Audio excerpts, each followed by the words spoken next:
Doves, Caught by the River on XFM 104.9. I'm Ricky Gervais, with me Steve Merchant and Karl Pilkington, doing the button stuff. Actually becoming a little bit of a producer. Karl, he's put a bit of work in, hasn't he? He's come up with a few games, and we made him... He's getting a bit stressed when we shout at him, because the mics don't work, or it's hanging off, it was too hot in here, he couldn't get the, thing working last week. I mean, I really would throw this studio away and get a real one. Yeah. Well, I'd get one of those ones you can buy for like tenner from Argos. Argos, yeah, like Bon Tempe. My first studio. my first with a little broadcasting picture studio. of Karl on it. Yeah, exactly.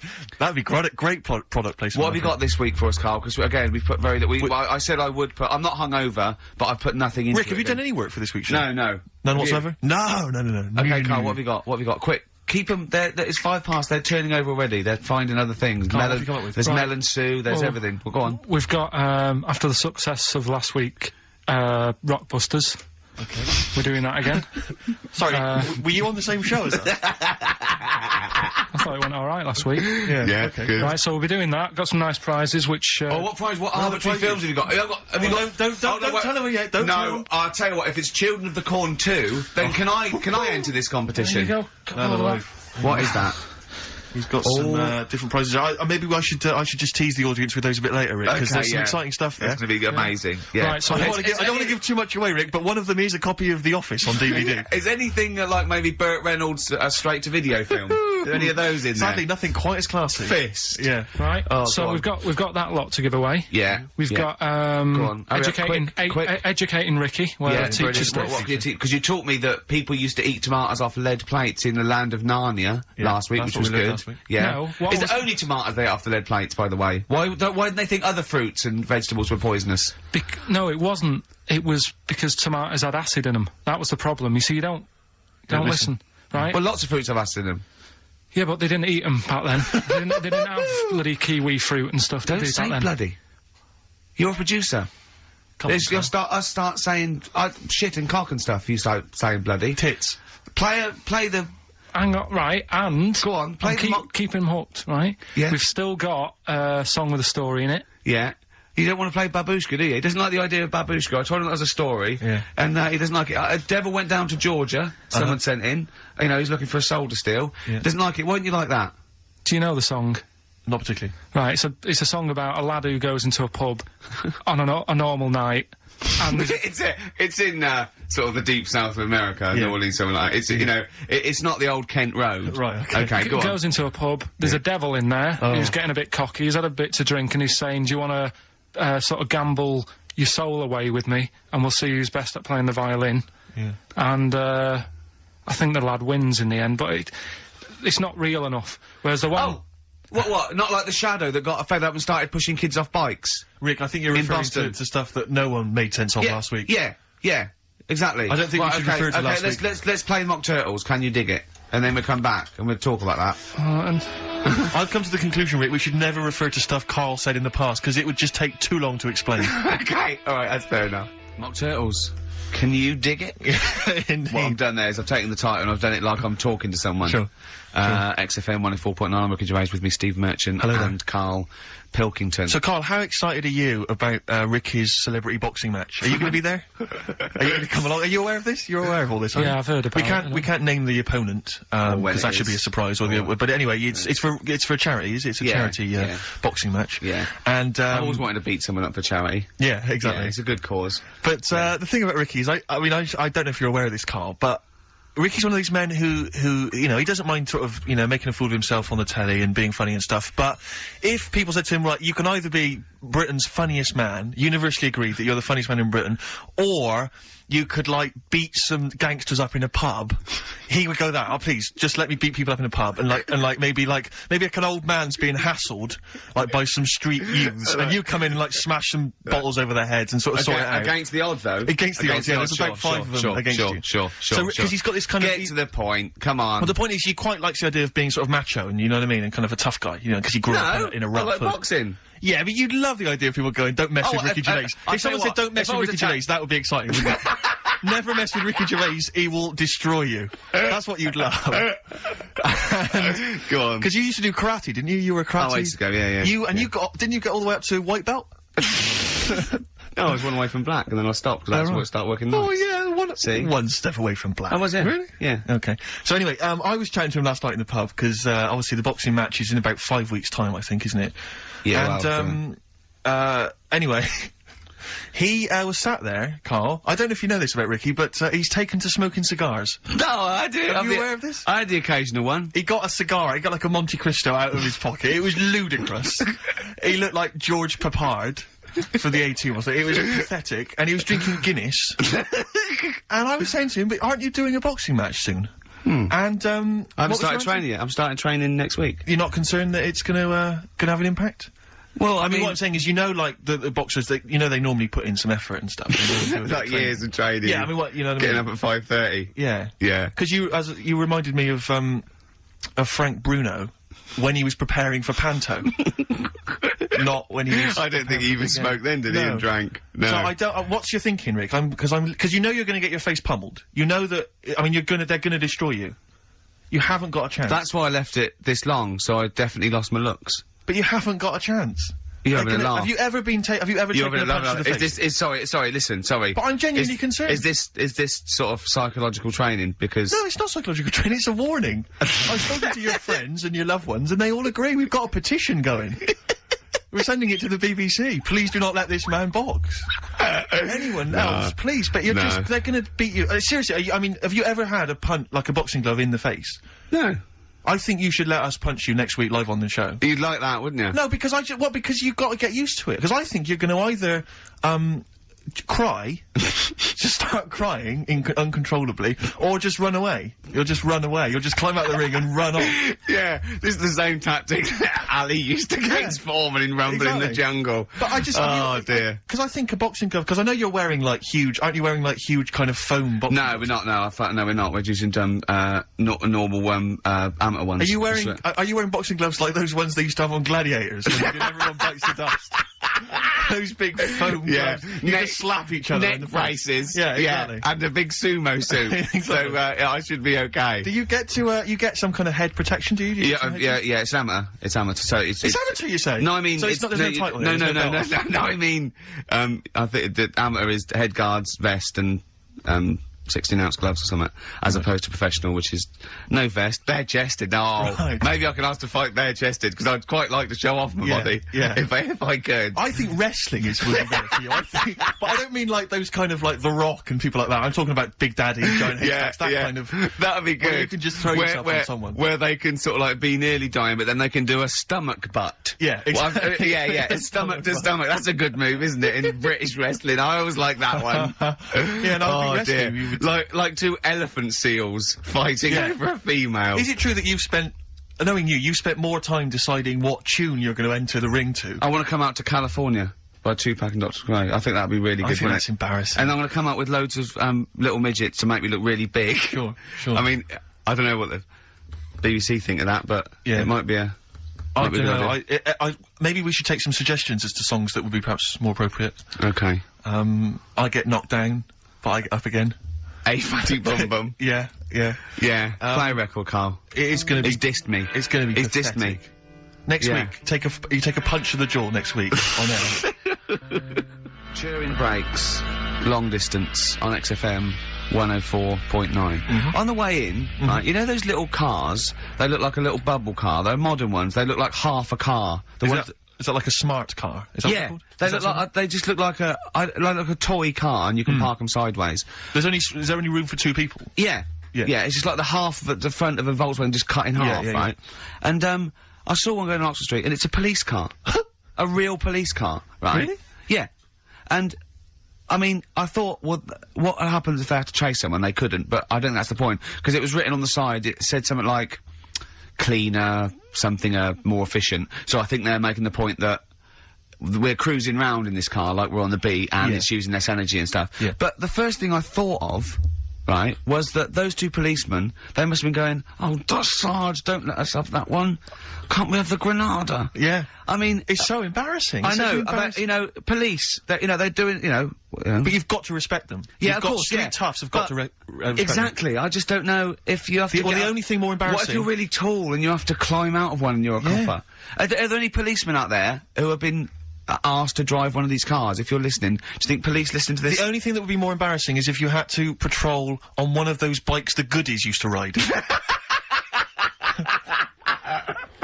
That's the only thing I think that would be more pathetic. A pogo stick? Yeah, it's so embarrassing. Or on roller skates. Yeah. But not like roller blades. Roller skates, those really old roller skates. Have you seen that you tie on your socks. Yeah, have you seen those little bikes that look like clown bikes that the couriers use now? They're about a foot high. They're little I saw one the other day on it. My head turned, yeah. They're really bizarre. Just think they're the ones that they fold up. Yeah, but think of policemen chasing you on that. Well, I always remember that even in America when I started seeing policemen riding bikes. It didn't seem to me. It seems. Oh, they're quite cool. They're the ones that go through Central Park on the mountain bikes. Yeah, but that's really cool, isn't it? They, you know, they. It looks like they should be delivering whiz along at about 30 miles an hour, and they can just deliver news. Do you know what I mean? Because like on motorbikes, on a Harley Davidson or whatever, I'm not messing with a cop. Chips. Now that's cool. Coppers. Yeah. But people in a smart car or you know, it is a bit embarrassing. But I suppose it is that, or it's better than walking. You see, next we'll see them in those. If you really want to be kind of worried about the environment, though, you know those little taxis you see that people pedal. They pedal around Soho. Yeah, and when it's like a riot squad, there's 4 in the back. Exactly. Yeah, exactly. But that's the thing, right? If they need to arrest someone. Yeah, here we go. Go on. No, well, what do they do? Because they do only sit 2, so do they have to flag a cab down or something for the criminal? We'll give you the money. Get a receipt. You definitely will go there. Yeah. You definitely will, because we've been caught this way before. Exactly. The last bloke, he just ran off. No, I won't run off. Okay. Well, I'll tell you what, Mr. Policeman, I'll take your car. Then okay, go on then. You definitely bring it back, though. I will. Well, isn't there something in America where, when they arrest someone in America, they don't take them back to the station and fill out all the forms, they just take them back to the station, and then they go and fill the forms out in a cafe or something, so they're still looking out. Yeah. Yeah, Karl told me that. They're what? So they're still on patrol, is it? Yeah, so they said they're doing all their paperwork, but they're in the, a cafe window, and they're looking out. Do you know, like how they say in this country so much police time's wasted by having to go back to the office and filling out loads of forms? That sounds like some policeman going, yeah, I could get a lot more work done if I was in a Starbucks. Yeah, no, there's a lot of criminals in the pub, and if I would, you know, and I get to keep the receipts. Yeah, I mean, what's safest is if I didn't wear my uniform and probably got drunk. Yeah. With some mates. Or a lot happens in, you know, looking out my bedroom window. So if I was just like snoozing, snoozing, and when I heard a noise, I just popped, look out, oi, come here. Yeah, apparently there's a lot of crime in Marbella over the next 2 weeks. You want to pay me so to if there's a policeman listening who has to drive one of those cars, were you annoyed when your sergeant It is the most embarrassing. Yeah. Definitely. Yeah. Definitely. No, I think the pogo stick. Pogo stick, well, not the pogo bike. The triple tandem. That's triple great. Tandem. We should get that. We should get when we do our road show. Karl does all the pedalling. Yeah. I'm in the basket in the front. Hello, Western Superman! Play a record, Karl. What have you got? What do you want?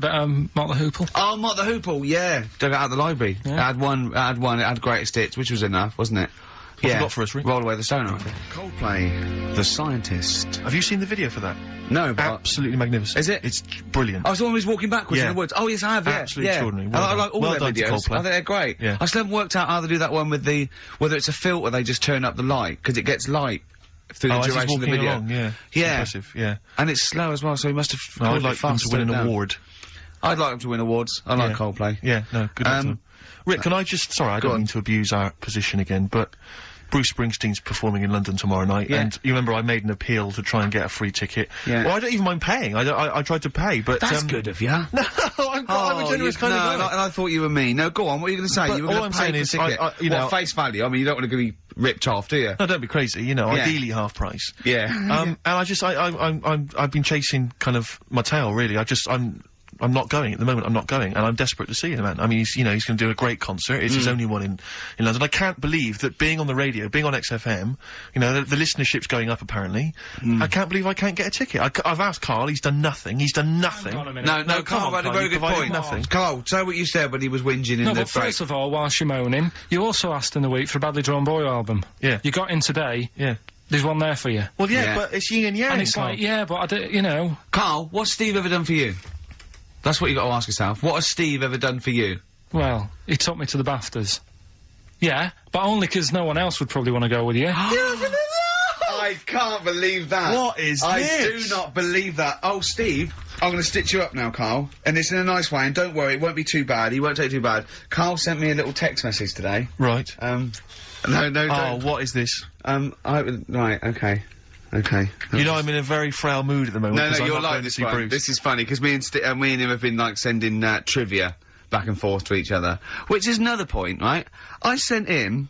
Oh, well, I'll get to that in a minute. I thought he'd really be amazed with, Well, while you're fiddling, if you can make my dream come true, to go and see Bruce Springsteen tomorrow, then give us a call on the usual number. But like I said, Steve... What? Right, wouldn't be... Right, you just said when the song was on, can't believe it, right? We work at XFM, and I can't get tickets for Springsteen, right? Yeah. We work in radio, we should get tickets. Right, now think Which of I'm the willing amount to of- pay for. Yeah, but think of the... Yeah, but if it's sold out, it's sold out. Yeah. Yeah, right? but that's just something they say. Right, that's just what they say, is it? Right, so everybody on local radio stations say, do you know, I like that Bruce Springsteen, I want a free ticket, right? So another say... I tried to 400 phone, I phoned for an hour and a half, I couldn't get through. Not long enough. I've not put long the enough. hours in. Not long enough. Not long enough. What are you talking about? I've put the hours in. No. Right, so another 400 people turn up at the gig, they cram them all in, there's people being crushed, you know, they've paid the money early, they were up early that day when the phone lines were open, whilst you were probably sleeping, and that, so they're dedicated, and they're the ones at the front getting crushed. What? Would your Why mum are and they dad getting be crushed? happy if you were there getting crushed? I don't mind, I'll sit at the side of the stage and watch him. Yeah, but I don't mind. But everyone will say that then, and then What? before you know it, Yeah. no one can see anything No, because you're all Carl's on right stage. on this one. Leave Right, it. yeah, Leave just it. right, I'm going to give you this here. I'm now handing over my mobile phone to Steve to read the... You can see it's from Karl at the top, but just read it out as you scroll down. Just read it out loud. Is this a text message from... Yeah, this is a text message to me from Karl. Read it out. To see at night as well as an owl, you would need eyes the size of grapefruits. If only Stephen could turn his head right round as well. Carl, I can't believe it. What upsets me most, Carl, right, is not the fact that you've been slagging me off behind my back. It's the fact that you've got the cheek to come on here and moralise because you failed to get me tickets and make a dream come true. You've come on here trying to pass the buck and say that it's a health and safety problem, when in actual fact it's a Karl Pilkington problem. Look at that, see that, I got it in a bin. I'm devastated, you know, and then let's play a record. I'm I should have upset. eaten this banana off air. What's the number? It's 08700 800 1234. But if it's sold out, Steve, it's sold out. A bit of a classic here. R.E.M. I bet if Ricky wanted to go, it'd be fine. I'm sure someone could sort it out then. Who? Oh, if Ricky Gervais wants to go, then I'm you can going. come. Are you? No. You want some tickets then? U2, Electrical Storm. That's great.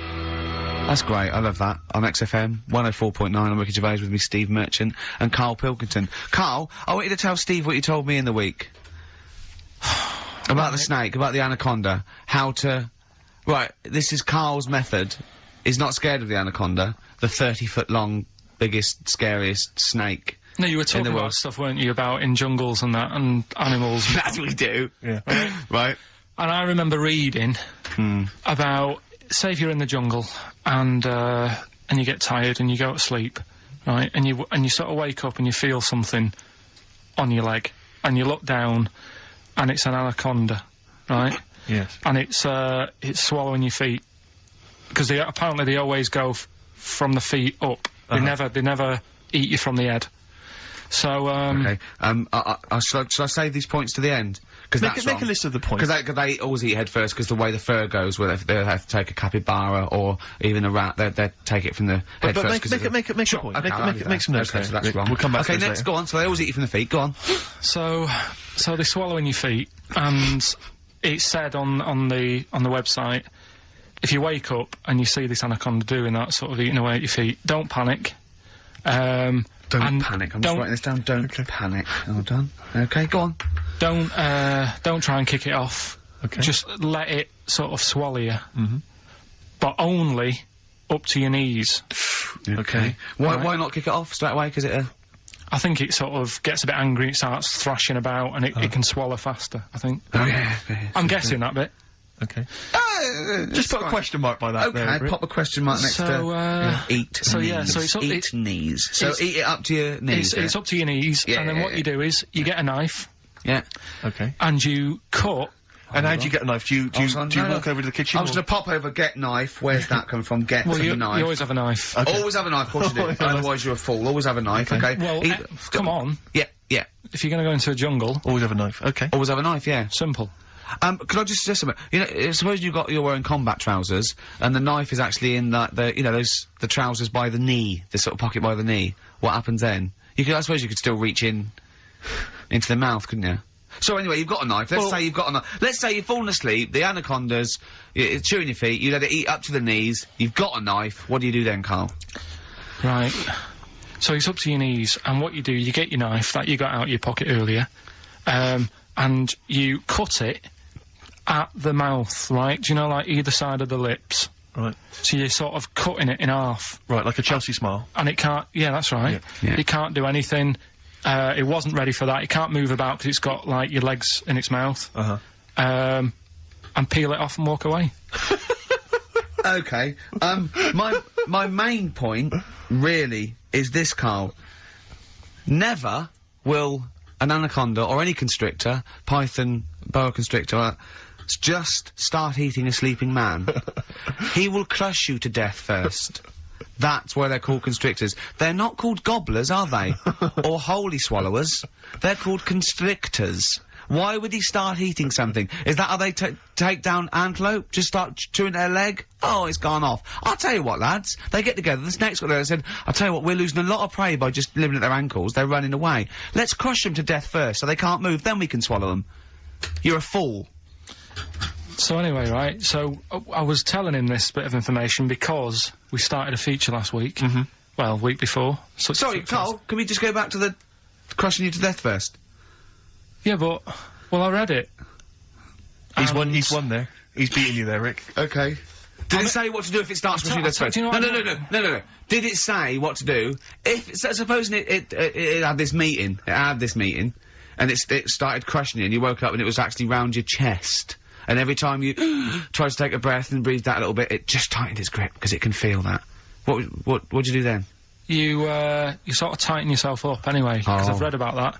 Yeah. If one does start wrapping around you, you sort of make yourself into a ball, first of all, and it'll wrap around you, but it's alright because you're protecting your lungs, so it can't crush you, and then you just sort of shout for help. And you shout help with this 30-foot snake. Do you know how it works? It gets as tight as it can, it can feel as tight as it can, right, with these huge muscles, right? Yep. Right? When you... leave a bit of breath out, it tightens again. You won't be that out of breath, you haven't been running anywhere, so you can just go... What, and when do you get the new mouthful of oxygen? Just breathe very slowly, like you do... How? Do you know what breathing is? Do you know what breathing is? It's extending your rib cage, right, intercostal muscles between the ribs, contract like that, okay, making the rib cage expand, which pulls air in through, it's like a bellow. That you can't just breathe via the mind. It's a physical process. It's your rib cage pulling over. Maybe I'm special, but I can do little breaths without my rib cage. Play a record, Steve. Yeah, you're special. Play a record. No. You can't take little breaths without moving your rib cage. Can I just give you the titles, because we're running out of time, we've got a competition to do. Okay, alright, let's just leave the anaconda discussion. Why don't you agree to disagree, and we'll see who survives if you crash land in the jungle. Right, so... Right. What is this? What are you doing now? This is Educating Ricky, right? Oh, good, I'm going to look forward to this. Yeah, 3 topics that I teach you every week. Yeah. Now, obviously, I should just remind people, you normally summarise each of these in a kind of bullet point heading, which you tease us with, so what have you reduced them to this week? Right, we've got, Stocking, Aitken and Waterman. Stocking, Aitken and Waterman, good. Yeah, what else have we got? We've also got, what else is it? It's not his vault. Yeah? It's not what? It's not his vault. Okay. Yeah? And we've also got Get a Lobe of This. Get a Lobe of This? Yeah. Carl, they're genius. Rick will be choosing one of these after New Order. Foo Fighters and All My Life on XFM 104.9. I'm Ricky Gervais, with me Stephen Merchant and Karl Pilkington. So, just before we do Educating Ricky, this is where Karl thinks he can give me something of interest and teach me something to take away. Last week I found out that somewhere in a strange land people thought tomatoes were poisonous because they ate them with lead. Things like that. What was the other one you told me? What else was it last week? Bit of worms. Cut me off. Yeah. Oh, I sent him a text message. I was on the train, a bit bored, and I read in, I think it was Metro, scientists have found out that worms get stressed, and they found out that the fat ones didn't live as long. And when they checked the thin ones that lived longer, they found out they had a gene for de-stressing them. Right? Karl, do you remember what you said? No. He went, well, that's stupid, isn't it? He said, did these other ones die of natural causes? I went, yeah. He went, alright. Because it could be that the fat ones couldn't get off the pavement quick enough and got squashed. So maybe the scientists go, yeah, we didn't... yeah, they come to think of it, they were flat as well as fat. I think the reason that the worms are getting stressed is because people like Karl are cutting them in half to try and make 2 snakes. Yeah. Yeah. Two worms. Well, Yeah. well. That's the concern. he said they can't even commit suicide if they're stressed by cutting their throat. I also sent what I thought was quite interesting, that the scientists have found that the elephant hasn't got the best memory. The sea lion has, Right. based on they've got a sea lion and they got it back into the old laboratory. 10 years after it taught it a simple trick, and it could still do the trick. What did you say to that, Karl? I'd say they don't go up to much anyway, so if you do teach it something, it is going to remember it. Sure. Because it's got nothing else to do. Yeah. Yeah. And then it also, I mean, I like sea lions, they look nice and everything, but what do they do? What was that? Sea lions? Yeah, what are they here for? It's another jellyfish, as far as I'm concerned. It's like, it's there and people know about them, but what do they do? Yeah. What do we do? What do we do, Karl? Well, what do we do? A cat, first, Steve said, is good for your heart. So you Why is it all geared to what's good for us? well... Anyway. Educating Ricky. Good, we've settled that then. Go on. The titles that are meant to sort of pull you in. Yeah. We've got, what was it? Stocking, Aitken and Waterman. Yeah. You've got, it's not his fault. And, get a load with this. Get a load of this. So, which pun do I pick first? I think I'll go for, get a load of this. Get a lobe of this. Yeah, get a load of this, yeah. Well, that's a story about a girl who, she was deaf, right, for 4 years. And, it happened quite a bit back this. What year? Or was it, I think it was ages ago, was it? About, yeah, quite a bit back. She was deaf for about 4 years, having an argument with her mum, it said, which I didn't quite understand. Because I don't know how they do that. Yeah. But she was having an argument, and a man pushed her against a wall, and she banged her head, and her hearing came back. Okay. Was she wearing a Walkman? And it fell out? And she'd realised, well, oh, that's There's why. no explanation. There's no explanation? Well, why is that teaching me something then? Right, so I knew you'd say this, right? So I thought, right, I'll stick something on it. Do you know that bees are deaf? No! No, you can't just... No! No! If you ask someone something they don't know the answer to, they don't tell you something else. Just, I'll tell you something else then. I can't answer that, I'll tell you something else. Imagine that. If you asked a teacher. Look, how do birds fly? Wow, if you're gonna do that. Tallest building is... I mean, what? Well... That was the equivalent, Karl, of running away when we asked you a question. Yeah, the intellectual equivalent of going, look over there, there's a monster. Yeah.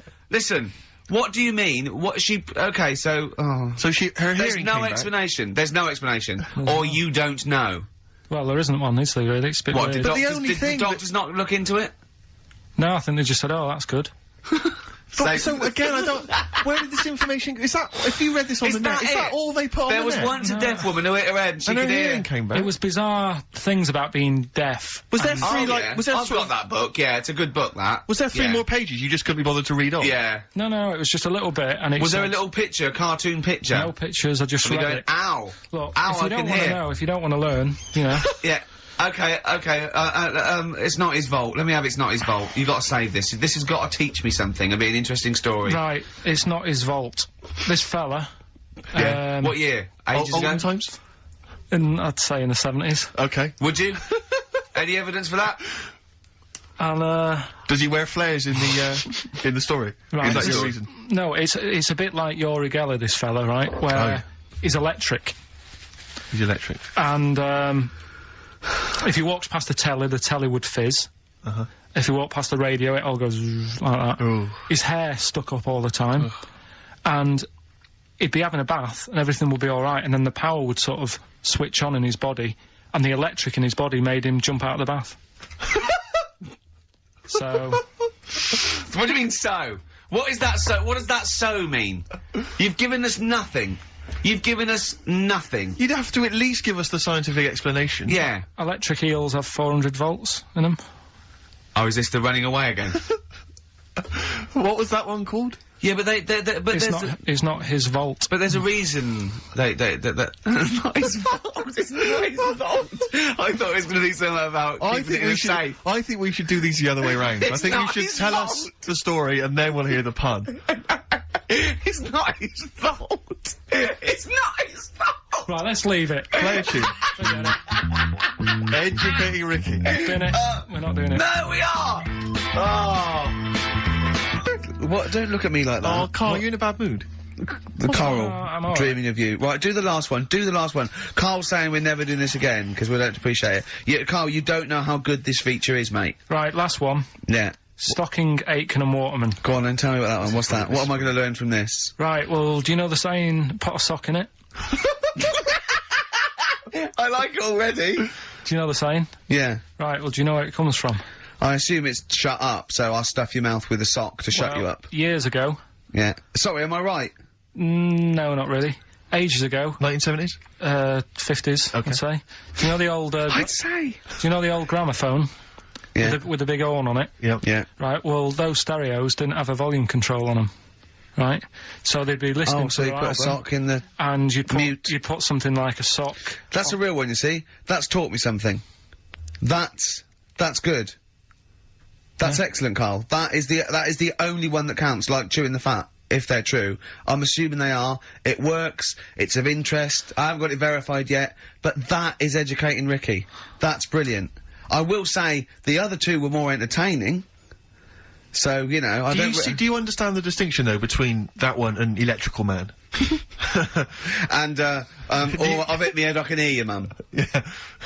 Can you see the difference, though? Or... not really, because when I read all three, I took something away from all of them. What did you take away from the the other Electrical two? Man? I just thought, oh, imagine that. Imagine how annoying that would be. But that's Yeah. not education, is And it it's really? not taking anything No, but away. Think about it, right? We take our lives for granted all the time, don't you? You get up in the morning, it's like, oh, I'll get up and walk for a shower. Some people can't walk, right? Yeah. Yeah. This guy, he can't even have you know what I mean? It's nice to have a bath, isn't it, when you got time on your hands and Yeah. you can relax. This guy can't even do that. He might be alright for a bit, but he's not really enjoying it, because at any moment, it could strike. Yeah. So, he can't even do that. He can't comb his hair, because it keeps going a mess. Yeah. He can't watch his Nor can favourite... you. No, he can't. Does he fight crime? What does he do with his powers? Yeah. I think he just has to sit around, because he can't work with machinery. Right. Because he'll probably blow a fuse. Yeah, so he just sits around. Think about it, what can he do? What normal things can he do? Skateboarding. Going for long walks. Yeah, Put a wetsuit on. well, he couldn't do that. Why? Ooh, water and electric. No, wetsuits aren't actually wet. They're dry initially. Just put a whole wetsuit on and walk round with flippers and A rub the wetsuit's sole. not like a dinner jacket that's like really wet. Well, Yeah. all I'm saying is think, do you know what I mean? Oh, okay. And what was the And other one the again? girl deaf for 4 years hits her head. Yeah. That's just, What have you learned from that? What is that? Well, imagine how happy you'd be. Remember that time when I nearly died? When I choked on a Mr. Freeze Pop? Right, No, tell us that one again. No, I told you, didn't I? Tell us again. Yeah, but the people will remember it, and then it's... They weren't listening. Go on. What happened? It was ages ago when my mum and dad used to go out shopping on a Friday. 1970s? Get the food in. get a week's load of food in the cupboard and that, and we'd, you know, they'd come in with all the food, and we'd all be like, oh god, you know, there's no food left on a Thursday really, so we'd all be hungry on the Friday by the time the food got in. I love that. And That I'd they be would like- need it. I imagine him like jackal puppies. Yeah. Just like licking your parents' mouth for food as they So- come through the door. So they come in from the supermarket, they're emptying the box. Our kid had got some biscuits and what have you. Frenzy, just a feeding frenzy, like pigeons. I grabbed the Mr. Freeze Pop and knocked it back really quick, but it wasn't frozen, so I knocked it back so it was like a liquid, and it went down the wrong way, right, and I was choking, right, and I nearly died. It must have been about, how long can you go before you die? A couple of minutes to do Right, it. I reckon about 1:50. Right, I was really close to dying. How do you know you were close to dying?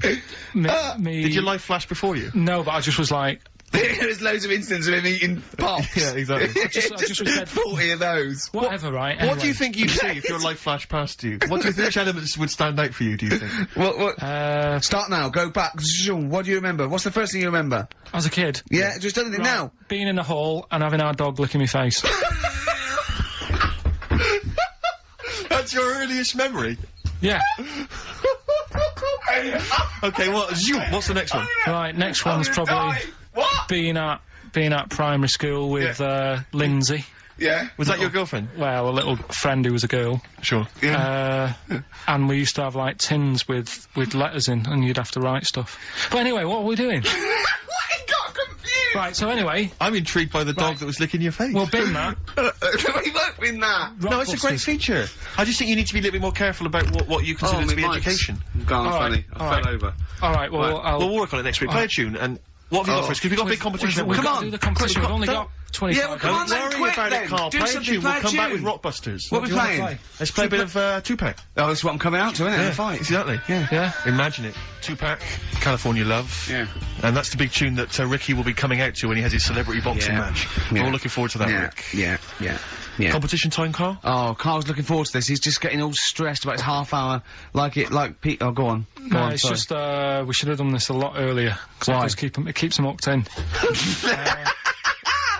Right, if you haven't heard the game before, I'll give you some initials, bit of a cryptic clue, and those initials and the cryptic clue makes up some band. Might not be an XFM band, but it's a band or a pop group or an artist or something. Yeah. It's on What's the email. feature called, though? What's the It's feature called called? Rockbusters. Rockbusters, yeah? Absolutely. Do you want to, will we do this on email? I think we ought to, because you don't like taking calls from the public, do you? Well, he can't work the machine. No, that's absolutely right. It's not that, it's just that then it's pretty fair for everyone because Anyone who's got a computer, you mean? So it's open to anyone who's got, you know, a computer or a laptop at their disposal at this precise moment. Anyway, there's some cracking prizes, Rick, you'll be pleased to know that, obviously, once again, Carl has managed to collect together an arbitrary assortment of Just looking giveaway round, stuff. looking round the office. I mean, where did you get these from? Did you just, I mean, seriously, where did you get them from? Because it's Right, such what- an arbitrary what have collection. we got there? I don't know what kind of a person would want these items. Right, It's such an arbitrary selection, I don't know what kind of person you'd be. read them out, what have we got? Well, there's another XFM compilation, which you've obviously nicked from somewhere in the office. Yeah, it's Fair a enough. good compilation remix to There's album. an album here, which is a promo album with two pigs on the front. I think it's the Smashing Pumpkins Frankie live. Saunders. I can't be certain. Yeah. This is the album. Didn't we give this one away last week? This Well, is yeah. just an arbitrary compilation album. Again, one of those kind of. Is that the actual one you didn't send, Carl? No. To say- We've got a couple I've of got a these, job lot of them. surprise, Honest? surprise? The Office Oh. on DVD, which is ludicrous. Oh, I've then- seen it from here. What film? If it, like, listen, dear XFM listener, it's 2:30.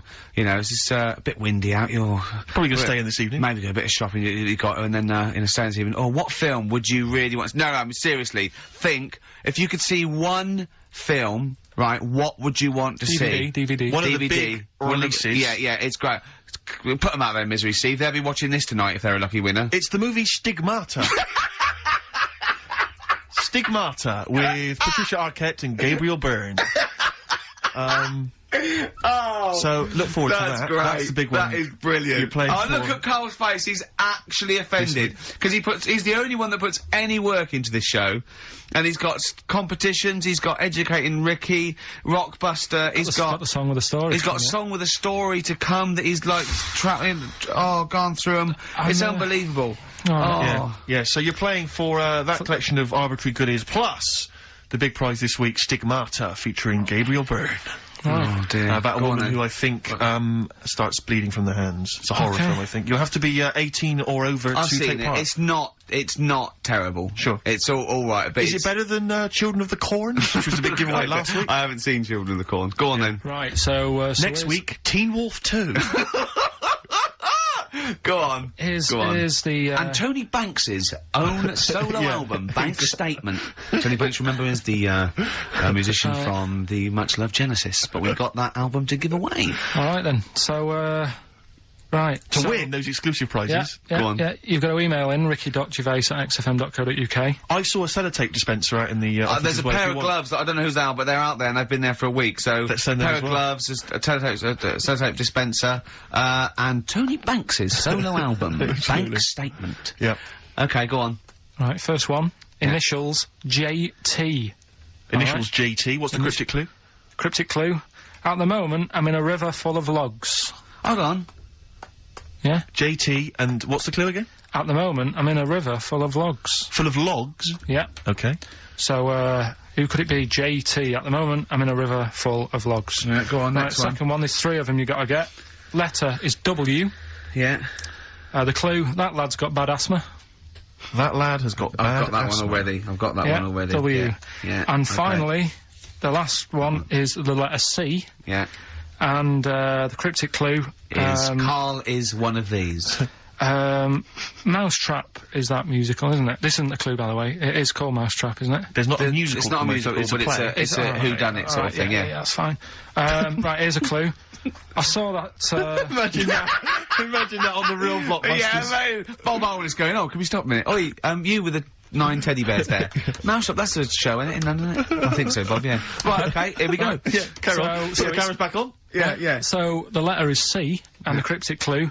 I saw that Mousetrap the other night, but the heating in the theatre was What? knackered. What? The heating in the theatre was knackered, right? Ruined it. Well, we've got that one already as well. Yeah? I mean, these are, the first one's hard, but the those two So are just a quick ridiculous. reminder, JT was the first one. At the moment, I'm in a river full of logs. Full of logs. Yeah. Okay. Second one, W, that lad's got bad asthma. Uh-huh. Yeah. And the last one, C, I saw that Mousetrap the other night, but the heating in the theatre was knackered, and it ruined the whole thing. Okay. And ricky.gervais@xfm.co.uk is the email address. You can win I'm confused with the river various full of treats, logs, actually. including I'm in a Stigmata. I'm in with a Gabriel river full Byrne. of logs. Yeah. I'm in a river full of logs. Well, we'll do it in about 20 minutes. They've Yeah, got you've 20 got to minutes stay think tuned about for it. the answers. It's not the quickest, so don't go rushing and sort of messing it up. Think about it, and it's random email anyway, so there's no rush, alright? And if you want to email, you're welcome to say, please do not send me the prizes even if I win. Welcome to put that on there if you don't want that junk in your house. Right. The reason we usually sort of play a record out of an outbreak, don't we? Yeah. Carl is so concerned with his little competition, he hasn't got a record ready. Sure. I got one. Okay. Sorry, are you? Yeah. Do you want to do a quick recap? Quick recap? Yeah, I can't yeah, bother yeah. to even just say it. I'm not interested. I'm just not interested. Yeah, go on, Recap, quick. Still send your emails in. JT, it's some initials of a band, just in case you didn't hear it last week. If I said AK and an exploding pet, that would be Atomic Kitten. Yeah. Right? They know what a clue is. So JT, at the moment, I'm in a river full of logs. Yeah. W, that lad's got bad asthma. And C, I saw that Mousetrap the other night. The heating wasn't working, it ruined the night. And, yeah, that's it. Ricky.gervais@xfm.co.uk. Some stuff. Stigmata. Richard Ashcroft. Check the meaning. Oh, I love that. That's brilliant. On XFM 104.9. I'm Ricky Gervais with me, Steve Merchant. Karl Pilkington, who's our producer.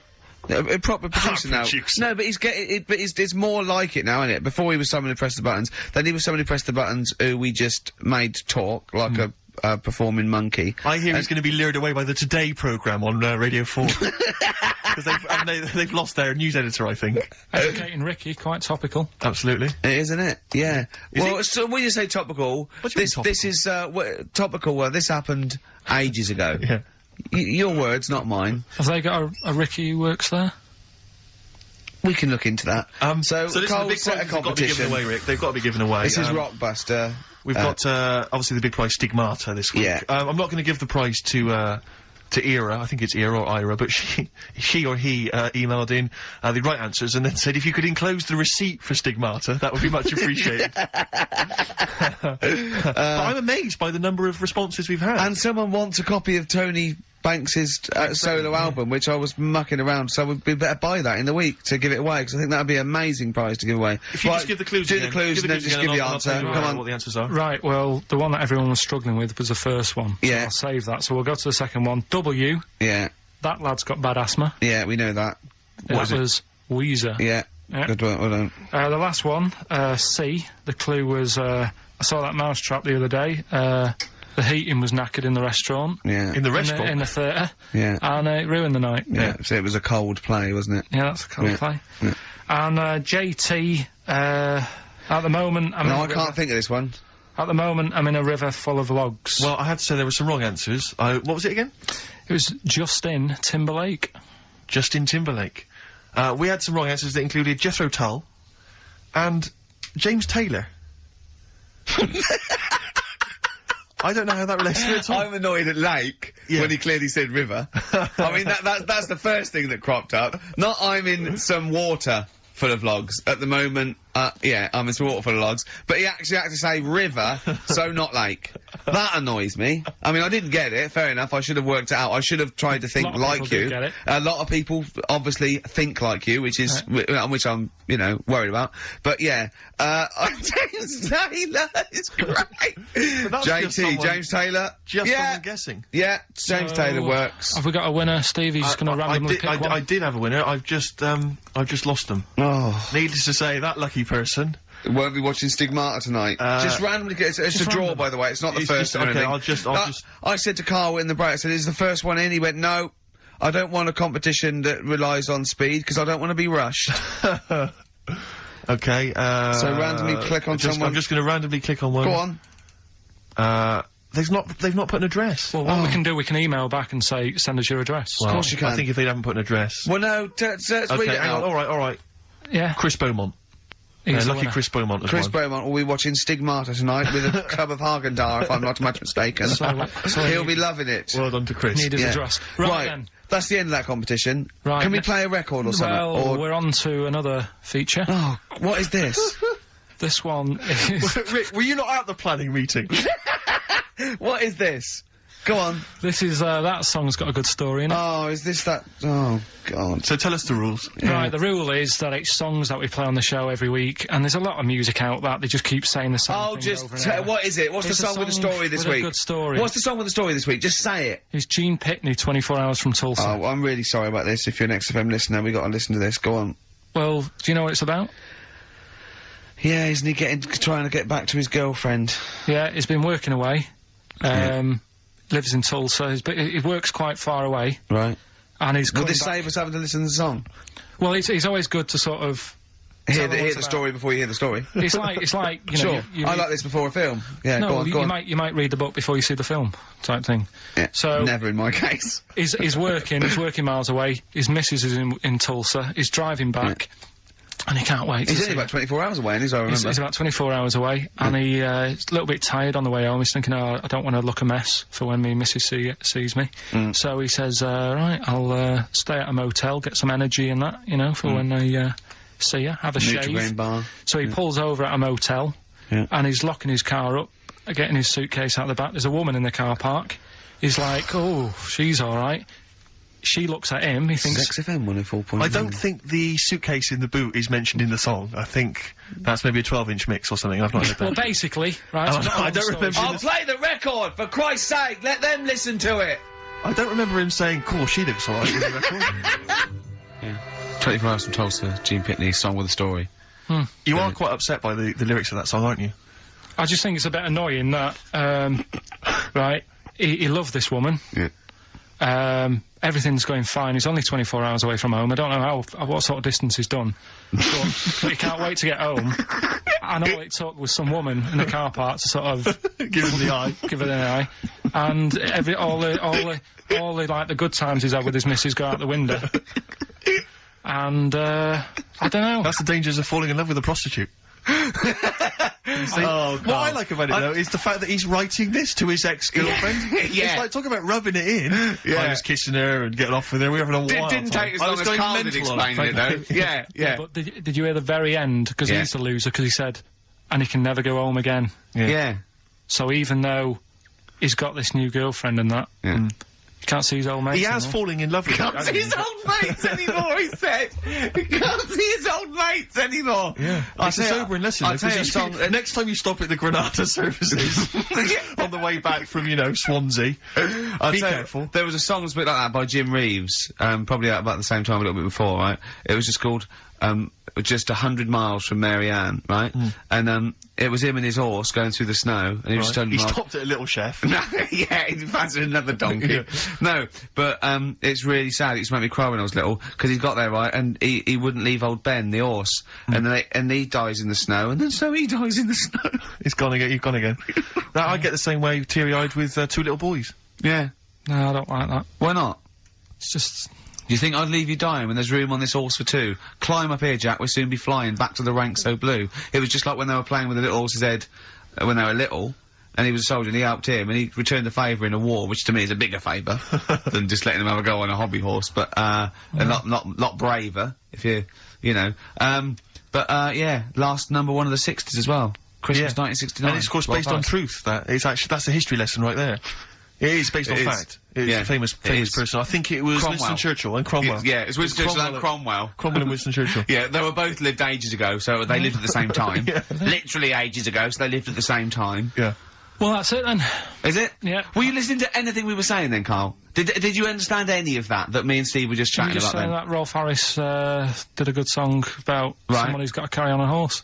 Right, and what was about the stuff about Cromwell and Winston Churchill? What do you think that was about? I missed that. We're doing humour, we're doing a little bit of humour. It was a satire on you saying ages not being specific. Do you like that stuff we do? Yeah.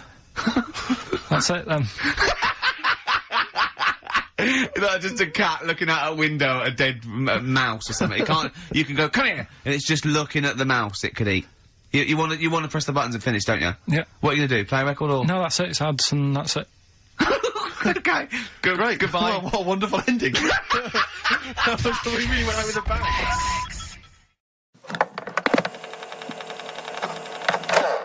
Foo Fighters. All my life on XFM 104.9, I'm Ricky Gervais, with me, Steve Merchant, and of course, Karl Pilkington. Ooh, have we got a show for you today? What have we got planned? Loads of stuff, and 2 hours of it. Right. And all the records. But specifically, what sort of stuff have you planned for us? Because I know you've been working hard. What have you done? Because I've been busy this week. I've been house hunting, I've various things, but I know you've had the whole week off. Right. So what have you been up to? Like, Go on, Karl. Karl, tell them what we've got. Tell them what we've planned, all the stuff you've done. What have you got? But Rick, specifically, what have you come up with? Quick, because people are getting bored. Tell us what you've... I've come up with, the music. Right. Obviously we've already planned that. We planned that last week, so that's all done. But what have you yourself contributed to today's show? I'm looking forward to it. I got a text message today from Ross Noble. You know Ross Noble, the comedian, who's on. Have I got news for you? Right. He says, ask Karl if he woke up with ladies' boobs, would he just put a dress on and live as a lady, or would he just be a man but with these boobs? Karl, it's a good question. I know that happened to Ross, so he's throwing that one out at you. It did in a way, because he ate pizzas for a year, didn't he? Yes, he did, yeah. And he got a lovely pair of breasts. Yeah. Go on. Probably just find a loose-fitting jumper, go to the doctor's. What would you say to the doctor? How would you explain this phenomenon to the doctor? So you'd be happy with this because you believe in shite, like happening. Go on. But it can happen because I told you a couple of weeks ago how it can happen. How you can wake up with breasts if you're a fella. I told you. Go on. Haven't you remembered? No, funny that, innit? Go on. Have you, Steve? No, I don't remember this. Did you tell us on air? Yeah. It can happen if you go to Argentina and have a steak. You can wake up with breasts. Because I'm sure I'd have remembered that. Pull the other one. Look, he likes that. Is that what you've come up with this week? That joke? Yeah. Brilliant. Play a record. It's going to be a dynamite show. Listen, look, we're going to play some classic tunes today. I'm going to educate the youngsters, Steve. Right, now, you've all heard of Lou Reed, you've all heard of Velvet Underground, but, have you heard of Venus in Furs, Karl? Shiny, shiny, shiny boots of leather. Venus in Furs, Velvet Underground. What a great start. What a classic song. They continue to sound fresh and contemporary. Do you know what that song's about, Karl? No. M&S. It's about M&S. You know that? Yeah. You know the shop? Yeah. It's all about that. Yeah. Whiplash, Smile and all that, all the things you can get at Marks and Spencer's. Shiny boots of leather. Yeah. Being whipped. Yeah. I think that's a new division they've opened. Yeah, but we have got a great show lined up, haven't we? Have we? No, go on. No, we have. No, because we've got, Rockbusters coming up, the great new looking quiz. Forward to that. That's made the press. Has it? Yeah. Frimley Tea Room's newsletter mentioned it. We've also got... That's Karl's local, isn't it? Yeah, we've also got, Educating Ricky, where Karl educates me. The one last week, a girl, right? She was deaf, and she was had an argument with her mum, and she pushed her and she hit her head, and then she can hear again. Yeah. Don't know what I learnt from that. No. It might be subliminal, something might be going, it might be a metaphor that I will learn from. Yeah, it's like a parable. Yeah. So, look at his face. We might as well be talking Dutch, mightn't we, Karl? Say something quick, it's radio. I don't understand what you want from me. Oh, we're only joking. Right, so, Educating Ricky, I've worked a bit harder this week, we've got some good stuff. Okay. I'll give you the teaser headlines later. Headlines in a bit. Yeah. So you've got Rockbusters as well. Karl's having a bit of a stressful week because he thinks he's not appreciated because he gets in at what time do you get in? About 8 or 9, don't you? I've been busy this week. I've been in at about 8:30 in the morning. Yeah, and you've been leaving when? About 8:30, 9 o'clock at night. Yeah, you're in Saturday. Yeah, I'm in now. You get paid, don't you? I'm busy at home at the A lot moment. of people work late, Karl. A lot of people work 12-hour days. Why are you busy at home, Karl? What are you up to? Because we're trying to sort out a move. Uh-huh. I've been trying to call round this morning to get someone to buy a futon on a table from me. Yes. Well, we could put that appeal out now, couldn't we? If anyone wants to buy a futon or a table. Just think, a futon that Karl Pilkington slept on. How much you asking? Whatever. Well, you need for to the be well. two. You've got to take the two. I don't want, like, different people coming round and that. Sure, wasting your You've got to time. buy a futon on a table. It's quite specific, isn't it? Someone has to want a futon. Yeah. The specific futon you're selling like and a the tea's table. made, isn't it? Alarm clock and tea maker. This is futon and table. Looking for about 100 quid. And it's good condition, the futon. Yeah. Right, no You've not stains dribbled on on it. it? You haven't pissed No. yourself in the... no. No, Right. nothing? And what kind of table, what sort of table is it? Are we talking? Are we talking like a table for a lounge, a dining table? No, for like a computer and just you know something. Has it got any drawers? Are there any drawers? There's no No, drawers. it's just a nice wooden table. Right, is it kind of solid. oak or is it sort of an IKEA sort of thing? No, it's like oakish. It's oakish. Yeah. Okay. So 100 quid. The futon is just a mattress and the pallets. Yeah. Yeah, but it's not. You see, you get cheap futons, don't This you? is a But good one, this is is it? a good one. It's How much would that retail for when you purchased I think I it? paid about $2.50 for Right, it. so it's a bargain for Well, people. if you look at it, And how long have you had it? How old This is is it? a whole new strand. Well, isn't I'm it? thinking I this don't is a think it's great- legal. I don't think we should I'll use. tell you what I'm interested in Rick, is just finding out a little bit about the sort of thing that Karl's got in his home, you know. I'm interested in if people will phone up to spend £100 just to go round Karl's house, yeah. No, I won't be. No. What? No, they'll come here. I'll bring it to work, and they can pick it up here. Don't I'm worry going to about bring it. a But they can meet you. futon and a table to work. Don't you ride a bike So hold to on, work? we need someone with a van now. Yeah. So we need. Is anyone who wants to? But they're not allowed around your house. Can they meet you next door? Someone with a van. Could they meet you in your street somewhere? Hold on, could they meet What you? if you- Hold on, what about the little Chinese fella that lives across the road on the two bouncers and the old woman who's dead reading a book? Could you meet him somewhere? I've got an idea. What about if you meet at the end of your street, you blindfold them, like they do when terrorists take the negotiator to the the hideout, the big cheese. and so you could do that, and so you know they could piece together maybe where you live With from the sounds and stuff. Yeah, yeah. But what about that, Karl? That seems a great idea. Yeah. And would you sign the futon for people? Do you think? Would you give them a little signature, or maybe at least a Sign bill the of pallet, purchase? couldn't you? You could sign the pallet.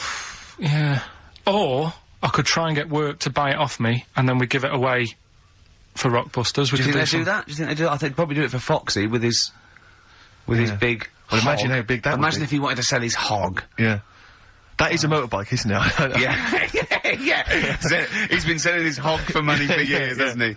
Oh dear. So Right. well, we'll see about that. See if, So, we get any if people are interested, maybe email ricky.gervais@xfm.co.uk if you're interested in a futon. By Karl's and- futon and a competition, £100 ONO. Exactly. Yeah? Yeah? What gear have we got anyway? I never knew what that meant. Oh, I know. I thought it went sort of Oh, on no. the nose. On the nose. nose. Oh, that's good, yeah. Well, tell you what we got to give away, Steve. So quick. actually, I have to say, you've excelled yourself We've got this the week. Richard Ashcroft's single coming up soon after this. Go on. Since when have you taken to talking like that? It does amuse me. Go on. This is a nice little collection here. This is a 3 DVD set. David Attenborough's The Life of Birds, Trials of Life, and Life in the Freezer. That's a good one, isn't it? That's a selection of animal-based documentaries. Yeah. We've got... And this What he's actually best at. Well, absolutely. This I hate is when he goes off the ball and does, like, fast cars. This is very, very good indeed. This is a best of David Bowie compilation. It is a very good, Just, it's a in proper time for one, Christmas. not the rubbish ones that no one else wanted. This is a brilliant Yeah, it's got compilation of the excellent Bowie. selection on there. We've got this. Now, this looks like a Madness Oh no. It's far worse than we could possibly have imagined. It seems to be some kind of tie-in with the Our House Madness musical. And it's a cast of 20 people who wanted to be singers. It's tricky to find out. I can't figure out if it's the originals or not, but needless to say, if you're a Madness fan, I'm sure that'd be an absolute treat. You love that. Now, I know that, Steve, I wouldn't mind that DVD collection myself, but I can't. It's the giveaways that, no, we can't. I'm talking of great compilations. What about this? It's Country Legends. I'm seeing on the front there Glenn Campbell, we've got Dolly Parton, we've got, whatchamacallit? On the front. Whatchamacallit? From a great performer. Yeah. Jake, whatchamacallit. Oh, excellent. Some great hits from him. So, that's there as well. What a collection. That's same XFM compilation, again, easy to get hold of. But the big one, the film that Karl picks every week. The big DVD movie this week. Don't go out tonight if you've got a DVD player and a television set, because you'll be staying in and watching this fantastic film. It will tear your soul apart. It's Hellraiser. The original Hellraiser. Bear in mind, it has been on Channel 4 and Channel 5 and on most cable channels since it came out.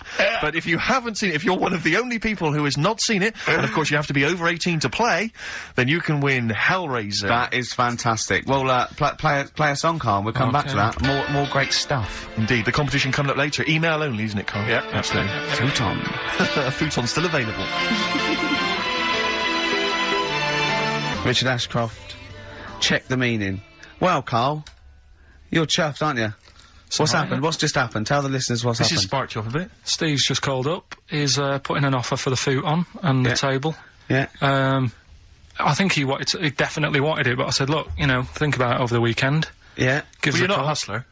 No, well, I'm not going to rush him into it, because once he's got it, he can't bring it back. I'm not messing about. No. So the bloke said, what sort of wood is it? Karl said, sort of like a light brown colour. He went, what, beach coloured? Karl went, depends what beach you're on. Which was nice. You do understand there's a wood that's called beach. Well, he's happy. He likes the sound of it. Nice plum cover. He's going to be, Yeah.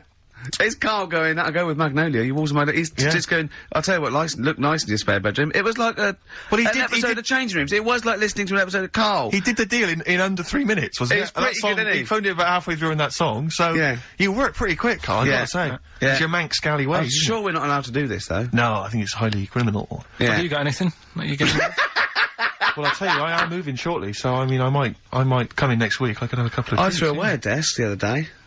I gotta get rid of a bed, a chair, because I'm pretty tall. This is so pathetic. When I moved up to London, my dad said, well, you want to be careful, because, the seating in a lot of these London pads, it's bad seating, very low backs, fashionable, isn't it? Fashionable chairs and stuff. You're a big guy, 6'7", you need, like, a decent chair. We went to a shop, it was like a second-hand furniture shop, right? I bought this chair, very high-backed. Why did you buy it? I bought a solo, I love that. It was just a chair, so I could sit in my room and watch TV. But was it a soft chair, or was it a wooden chair? It was kind of like a sort of, well, let me explain, because it's kind of like an armchair, but it's kind of got wooden arms. So I get this chair, I bring it up to London, I'm thinking, this is a great chair, this is a wonderful chair. I'm gonna be watching TV, everyone else is going to be in agony. I've got this lovely chair, right? And I brought it up, and someone went, they looked at it, they went, isn't that an orthopaedic chair? And I looked at it again, right, and I realised it's kind of white cleanable. It's made of some kind of fabric that allows you to just mop it down with a wet cloth. Why? Because I think it came from an old people's home. Oh. You know when you see, like, old people in some kind of social room in an old people's home, just sat watching a little crappy old TV, and you can wipe everything clean. It's one of those chairs. Oh, that's fantastic. So if anyone's, maybe they've got an elderly relative. Didn't you keep slipping off? And it's also the most uncomfortable chair I've ever, because unless you've got chronic back pain, it's just the most uncomfortable chair. It makes you sit bolt upright, if not slightly forward. You've done a good sell on it. I think, the phones are going mental. Well, how much do you want for that, Steve? If you've had a recent accident, or you've got a disabled, or someone in the house who's just, elderly, then you might want to get in touch. I'm happy to, you can take that off, man, for 25 quid. This is so wrong. 25 quid, I'll take that. Maybe you're setting up an old people's home, it's a little pet project. Yeah, you don't get a lot of grant. We can help. Exactly. We can I mean, because though Steve's such a high flyer, I mean, if it really is a good cause, they just give it to you. Well, let's not rush into anything, really. I like to assess each case, individually. Yeah. But certainly, if you are a charity, then I might go for 20 quid. You take it off my hands for 20 quid. But otherwise, 25. And I tell you, it's in good condition, because I haven't really sat on it. £5 off if you really are. You know, and there were some stains, I've wiped them clean. Yeah. Oh dear. Well, that's fantastic. So we've I'll tell you what we should resuscitate next week, Swap Shop. The multicoloured Swap Shop. Honestly, there's a great format. But there's a couple of things I've always wanted to get like that. Swap Shop is one of them, and the other one is Superstars. I don't remember Superstars. Superstars was great because it was like the people of their time. So you'd have like people like nowadays. You'd have Beckham and what's his name? Who's a tennis player? Rosetsky. Yeah, Rosetsky. And they have to compete. So all these people have to compete at each other's sports. And they have to choose 7 out of 10 sports. And there's a leaderboard and there's a big final. Oh, Keegan came off his bike. It's Brian not Jacks like always it's used to win it. No, it's real sports. It's proper sports. It's 100 metres, tennis, weightlifting, all the real sports that you can't do your own sport. Well, I know you're a pretty big guy now in British TV. You're a bit of a big shot. What do you reckon? Pull some strings? Let's get it back on there. Superstars. Superstars, sounds fantastic. Me, Johnny Vegas, Peter Kay. For the bigger fella, I think, maybe. The comedy superstars. What we got next? We've got a bit of Springsteen, haven't we? Let's play Springsteen. This is a track from his current album, The Rising. A lot of people think Bruce is a bit MOR, a bit middle of the road or whatever, but, you know, I just think, piss off. Yeah. I just think, screw you, I just think, get lost, you. Yeah. Imagine this, you're open top caddy. Yeah, you're just going around country. Route 66. You're going home maybe for Thanksgiving. Yeah. To see your folks. Just turn up the radio if you are. Play the tune. Probably not, though. That just reminded me when I brought so stop it for a second. Just realised when I brought a woman back and she saw the orthopaedic chair. You bring a woman back to your pad. Oh, it's embarrassing. And the harness. Yeah. And the truss. Yeah. And can you give me those 2 splints? I'm sorry? Those 2 splints there. Well, I've got to go. Have you? Is this a potty under the bed? The Rising, title track from Bruce Springsteen's current album, Great The Rising. Track. Yeah, it's good. Great. It's that feeling of it's melancholy and uplifting. We've had quite an interactive show so far because we've got a call that Superstars is coming back. It's due to come back in the BBC schedules, which is great news. Apparently, Steve Redgrave is one of them. I just don't think professional footballers be allowed to take part these days, though. When they're on 50 grand a week, you can't really have them falling off bikes and their ankles, can you? Ian McCaskill last night. Yeah, on Slippery Thick Glove, yeah. Ian McCaskill. Oh, he fell off his bike about 3 times, didn't he? Oh, did you see Slippery Thick Glove? No, I haven't seen it. There was a great moment where they had to go into a thing called a bod pod, and you sit in it, and it's quite space age, and it analyses you, and it tells you percentage body fat. Now, I think, men are meant to be about sort of, 15 to 25% body fat, women are meant to be like about 20 to 30 body fat. And they all went in there, and, it went in there and it said, Ian McCaskill, and it came up, 34% body fat or whatever. Slightly overweight. I'm gonna come to the 38% overweight. Then it went, the other one, 45% body fat, obese. Then it went, Jono. Did it say, I don't want to tell you? Yeah. And then it went, 50% body fat, very obese. Then Rick Waller was sat in there, and it came up 60% body fat. And I wanted it to come up slug. Oh, God. But it came up more, but it's 60% fat. So 60% of him is fat? Yeah. 60% of his entire makeup. That's extraordinary. It is, well, you know my feelings about Waller. Well, let's get on to it. Well, that's the reason I don't watch the show, actually. I do feel a bit sorry for him, and he is, I think he is trying, although the fella there, thinks he's not trying. So I don't know who to believe, Steve. Sure. Yeah, I don't know who to believe Waller, and he does get pains in that, and he is a bit... The problem is, right, he does like his food. Yeah, we all like our food. But if he didn't do the exercise, he wouldn't be as hungry, and he might not get fat. This is a whole new nutritional outlook.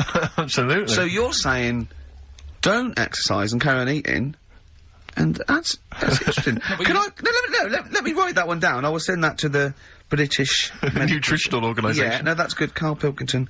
Okay, well, no, it's a good... I'm no doctor or anything. Whoa, yo, come off it. Stop being so bloody modest. Please. You are a doctor. You're not a doctor, seriously. You didn't qualify. That's interesting. You dropped out early, or? That's mad. That is mad. I mean, you're as good as doctor, you just didn't get the paperwork or whatever. You just didn't turn up for the exam.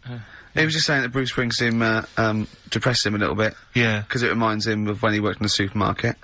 And, I said, it's funny how a song can do that, take you right back there. He went, yeah, nothing else can do that. I said, well, actually, smell is the most evocative sense, because smell is linked to memory in the brain. And he went, yeah, they probably said that before music, though.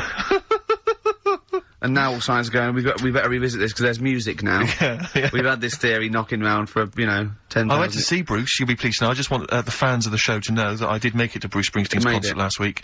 And he started with that song we just played, and it was dynamite. I mean, he never let up. Almost 3 hours, he rocked the joint. He's 53, he was sliding across, it was pure rock and roll. Pumping our fist, sliding across the floor on his knees, he was jumping on the piano. It was real Jerry Lee Lewis rock and roll. And it was dynamite. And I just was looking around though, and when I am the trendiest person at a gig, oh dear, then I'm in trouble. Do you know what I mean? And there was some of the people there, I imagined, on Amazon.com, it says like, people who bought X also bought Y. Yeah. And I think people who bought tickets for Bruce probably bought tickets for Mark Knopfler. Yeah, Dave Gilmour. Yeah. Pink Floyd, without Pink Floyd. But Stevie Nicks. But there's also, all the Monsters Rock. They probably buy Stones when they visit, Yeah. And probably Tina Turner. It's the blue wash jeans. Yeah. It's the small waistcoats. Yeah. Over a denim shirt. Plaid shirt. Maybe sort of like Timberlands. Nothing wrong with Timberlands. that's libelous. Sure. No. Sure. See, I've done it again. Yeah. But so it was hell getting out. I couldn't find, I went to the Tube and it was a nightmare because some of the tubes weren't running. I just said to my friend, I'll sod this, stormed off, trying to find a cab, couldn't find a cab, wandering around Wembley, just livid. I mean, fuming because I couldn't find a cab. I was screaming because I was going, I've got money, I'm on the radio, I've had a TV show, I've got the cash, I'm willing to spend it, there's no one who can help me get home. And I was thinking, I've seen him shout this in Brewer Street, just to stand in the middle. Go on. And I was thinking to myself, what would you have done there? Because in the end, I just sat in a little cafe, had something to eat. But if you couldn't get a cab, what would you have done? Just because there was a couple of hotels near Wembley. I was thinking you'd have just checked in. Yeah, and stayed till the morning. Yeah, when there's a cab, let me know. But I was thinking, because you were thinking of going, would you have booked a cab beforehand? Yeah. Would you have thought to do that? Yeah, I'd have got a cab there and I'd have booked a cab. Wouldn't the helicopter just took you back home? Yeah. Oh, he's having a dig, isn't he? He's having a laugh, isn't he? Blimey. Yeah. Yeah. Play the ads. Death in Vegas. Scorpio Rising. Featuring the voice of, is it Noel Gallagher? Liam, innit? Is it Liam? Sounded a bit like him. Liam, yeah. Yeah. It's all right, innit? Excellent, yeah. Right, okay, let's get this show well and truly on the road. We better start, educating Ricky next, Karl? What have you got for me? I can't wait for learning. I need learning. I need education. We should just explain, obviously, for those that have just tuned in, Karl, tries to teach Ricky 3 things each week. Based on the pun title, and yeah, each of them, just to tantalise Ricky, is, abbreviated into some kind of headline. A cryptic clue involving a pun. So what have you got for us this week? They are really cryptic this week. Okay. Yeah. First story, little headline, is, don't worry about him, he candle it. He candle it? Yeah. Sounds a bit like he can handle it, but it's not. Brilliant. Second one. Get a lobe of this. Get a lobe of this. It's a classic. So you can forget. Get a lobe of this. Yeah. Coming soon. And Stocking Aitken Waterman. Go on. Second one. Yeah. I'm committed to this treatment. I'm committed to this treatment. Yeah. Alright, tantalising. Yeah. And the last one, the police are causing a bit of a stare. The way he looks when he says it. I wish we could see. Can't we get Karl on telly? No. There's got to be a way. We cannot. With all the cable channels, anyone can get on telly these days. Let's phone up. Let's get you on Choice or something. Just Karl. What are you going for? Oh, he can handle it, I think. Don't worry about him. He candle it. He candle it. Okay, let's hear this one. Right, are you familiar with the phrase burning the candle at both ends? Yeah. Do you know how it's come about? I know a man who does. I assumed that it was to get more light in the room. How would that work? Well, they'd put it sideways and light both wicks, so out of one candle they could get two. No, go on. No, what it is... I know what it means. It means you're doing too much, you're staying up too much, you're not getting enough sleep, and you're... Well, years ago... Yeah. When they didn't have light bulbs and that. Oh yeah, what year is this? Literally ages ago, specifically. Yeah, quite a bit back. Okay. Didn't have light bulbs and that, so they used to have candles in there. When did the light bulb come in? Because I can't remember at the moment. Don't know. Okay, go on. So, yeah, so they've got a light bulb. You wouldn't know, you're a doctor, you're not a historian, go on. And people who worked a lot of hours, yeah. How many? Literally lots? they get up early in the morning because they have to be up early. Yeah. And it's dark outside, so they light the candle. Sure. And they'd wear it out a bit. And then they'd be getting in late as well. Yeah. And, like, they'd be like, oh, it's dark, I'll have to light the candle again. And they're burning candle at both ends of the day. So that's where the saying comes from, burning the candle at both ends. So... All right. That's a little lesson. Yeah. Lesson 1. Okay. Can I have... No, you can't have You another can't one rush yet. into them, Rick. You've got to... I've got to soak in that. You've got to soak that one in. Any questions for Karl off the back of that? What do you think? So people were... I mean, basically where this comes from is people were... They're literally burning the candle at both ends of the day. Sure. There you go. So we've still got... Go on. I'm committed to this treatment. And I can't wait. This is like Christmas Rick, Eve I for should me. just say- It's like Christmas. I've got to open another present now. No, I'm afraid we've got to save it. Rick, listen, we often get a lot of email correspondence during the show, Rick, which I don't sort of pass on to you because, I mean, you're busy, you're planning the show and stuff, Sure, you've got a lot of ideas, you've got music and stuff to worry about. So I check the emails, and we get a lot of response, a lot of people obviously, you know, want to give us feedback. Just a sample one, from Richard Anderson. He's just emailed us in here, Rick, because he's been listening to the show. He says, Ricky, your show is appalling.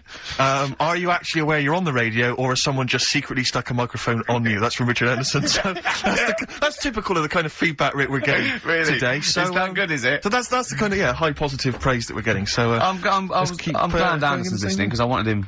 I was gunning for him as a fan. I was worried that early on in our career. So I think he's hooked now, though. But thanks, Anders, for getting in touch. Good work. He's sitting through it for Hellraiser, though, isn't he? Yeah, well, that's still to come. Still to come. Still to come. What we playing? A bit of old dirty I can't say the word. It's offensive. Old is it ODB. Bollocks? Is it old dirty bollocks? No. What is it? Old dirty. Old dirty big cock. What is it? I can't tell you. It's offensive. Breaks up. Brilliant. Yeah. Yeah. Funny word, isn't it? It's weird. Funny word. What other funny words are there, Although Karl? XFM's a funny word, I just say the letters out because the word doesn't make sense. Just let me just check Richard Anderson's email again, just to remind myself of. Go on. Ricky, your show is appalling. Richard Anderson, thanks. What I like about Dickie Anders is that he's obviously so angry, he's so annoyed by the show that he's bothered to email just to get the venom out. Because otherwise you'd just think you'd switch over. Well, he's obviously so annoyed. He knows how to hurt someone as well. Exactly. He's really taken the time out to show his disapproval. Of giving up. I'll tell you what, though, it is pretty hard to listen to. What, this? Yeah. I've listened back to the tape, that when you're making that thing for the best of. Yeah. And I mean, I sounded like Albert Taplock. I really sounded like some sort of punch-drunk stroke victim. And oh, there you go. I was gonna say, I don't remember myself like that. Yeah. Yeah, I do apologise. It's not a great planned show, slick word of articulate sentence, is it? But, I mean, then, who is? But I think, I mean, there's so many shows that are, you know, nowadays on radio. I think there's a lot of stuff that's heavily formatted, you know, and there's with, you know, I don't know, presenters who are professional and have got some sort of degree of talent. Yeah. And an ability to sort of string a sentence together. You know, I'm thinking Chris Moyles. Yeah. Predominantly. Yeah. But, I mean, I'm bored with those slick people, exactly. you know. I think we need a little bit of Karl in our life. I'm just thinking, actually, I've just suddenly struck me. If you want to get rid of your furniture. Got a buyer. You've already got a buyer. Got a buyer. Because if there's any other stuff, we were clearing some stuff out of our place recently, and we just dumped some stuff outside on the street, because we were going to take it and take it to the tip later. Just dump some stuff outside. And I have never seen so many people come out of the woodwork scavenging through our garbage. It was incredible. They were like zombies. Well, that's what I was saying. They were like flies around shit. But It was crazy. when I said to Karl, that's what you should just do. Just dump it outside, because it'll get taken. When he went, he said, do you think I asked enough, 100? I went, yes, definitely. He went, oh, I could ask what? I said, no, don't do that. I said, because you'll end up having to pay the council to take it away. He said, I wouldn't. He said, I'd rather just dump it and let a little homeless fella have it. And then he went, imagine the little homeless fella sitting at the desk. Can you imagine, right? I walk past, he's sat outside Hearts, right? The little 24-hour shop. He's sat outside there and he goes, have you got any change? And I go, I can do better than that. Yeah, here's a chair and table. Here's a futon. Yeah. A futon, no less. Not your boring bed, but a trendy, Yeah. Well, but the thing is, amazing the number of people that would stop to look at our junk. There was a car driving by with a family and kids, perfectly respectable, just driving past, you know, on the way to somewhere, stopped, got out, got the kids out of the car, come on kids, let's just look through this junk. But I like the idea You said we were going to Alton Towers, Dad. No, sorry, no time. We're not going to the zoo. Let's look through this rubbish. We're not going looking for people's rubbish Put again, these are gloves we? on, look through this shit. Ow! That's a needle. That's a needle. It was, I mean, who does that? It was like a Saturday afternoon. Kids were just gonna go and look through some rubbish. And one guy, this is the most incredible one, one guy, I caught him going through the bins as I came in. I said, alright, what are you doing? He was one of those homeless guys who likes to remain dignified. Why did you say, what are you doing? Well, because it was my house. I had to go I had to squeeze It past wasn't in your kitchen. He was in our front garden. Oh, was he? Yeah, going through rubbish. He torn the bags open. He was going through it. I said to him, what are you up to? He went, oh yeah, just looking at stuff. Don't worry, I'll clean it all up afterwards. Just looking for a few odds and ends, blah, blah, blah, blah. I said, oh well, you can take what you want. You know, it's all going away. Yeah, thanks very much, thanks. Yeah. So he went off, right? I didn't think anything of it. I was walking past the shops the following day. There's a little sort of, kind of 7-Eleven, right? I was walking past.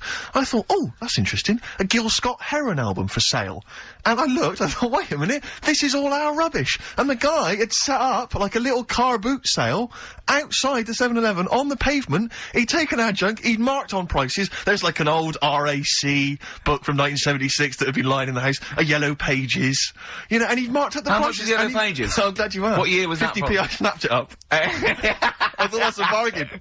And, it was incredible, he had the cheek of just selling our junk outside. Enterprise, Karl. You did that. What did you used to do? You didn't used to sell flowers? I sold flowers. I sold fizzy drinks at school. Did you? Yeah. What that you made? It was Soda Stream, yeah. Yeah. Made some, Well, of course, when you were doing your Pilkies making music, your disco, Yeah. you used to go into your mum's bedroom and could find a pair of tights and a cigar. they'd be prizes. Did your dad used to smoke cigars in tights, or your mum? No, which one of them used to...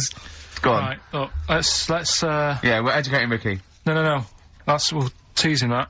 Rockbusters. Well, I think we should play a tune and come back with Rockbusters. Oh, the show's fallen down. We were going so well, and it's just the energy, isn't it? The first hour we got through. I'm still in good spirits. Is this still good, is it, this show? I'm enjoying it, yeah. Yeah? Having a good It's time. still good, is it? Let me just check, because, just check what Richard Anderson thinks of it. Good evening, round again. No, he thinks it's appalling. The Dixter thinks it's appalling, so, we should play a tune, because he prefers the music. Bit of Aqualung.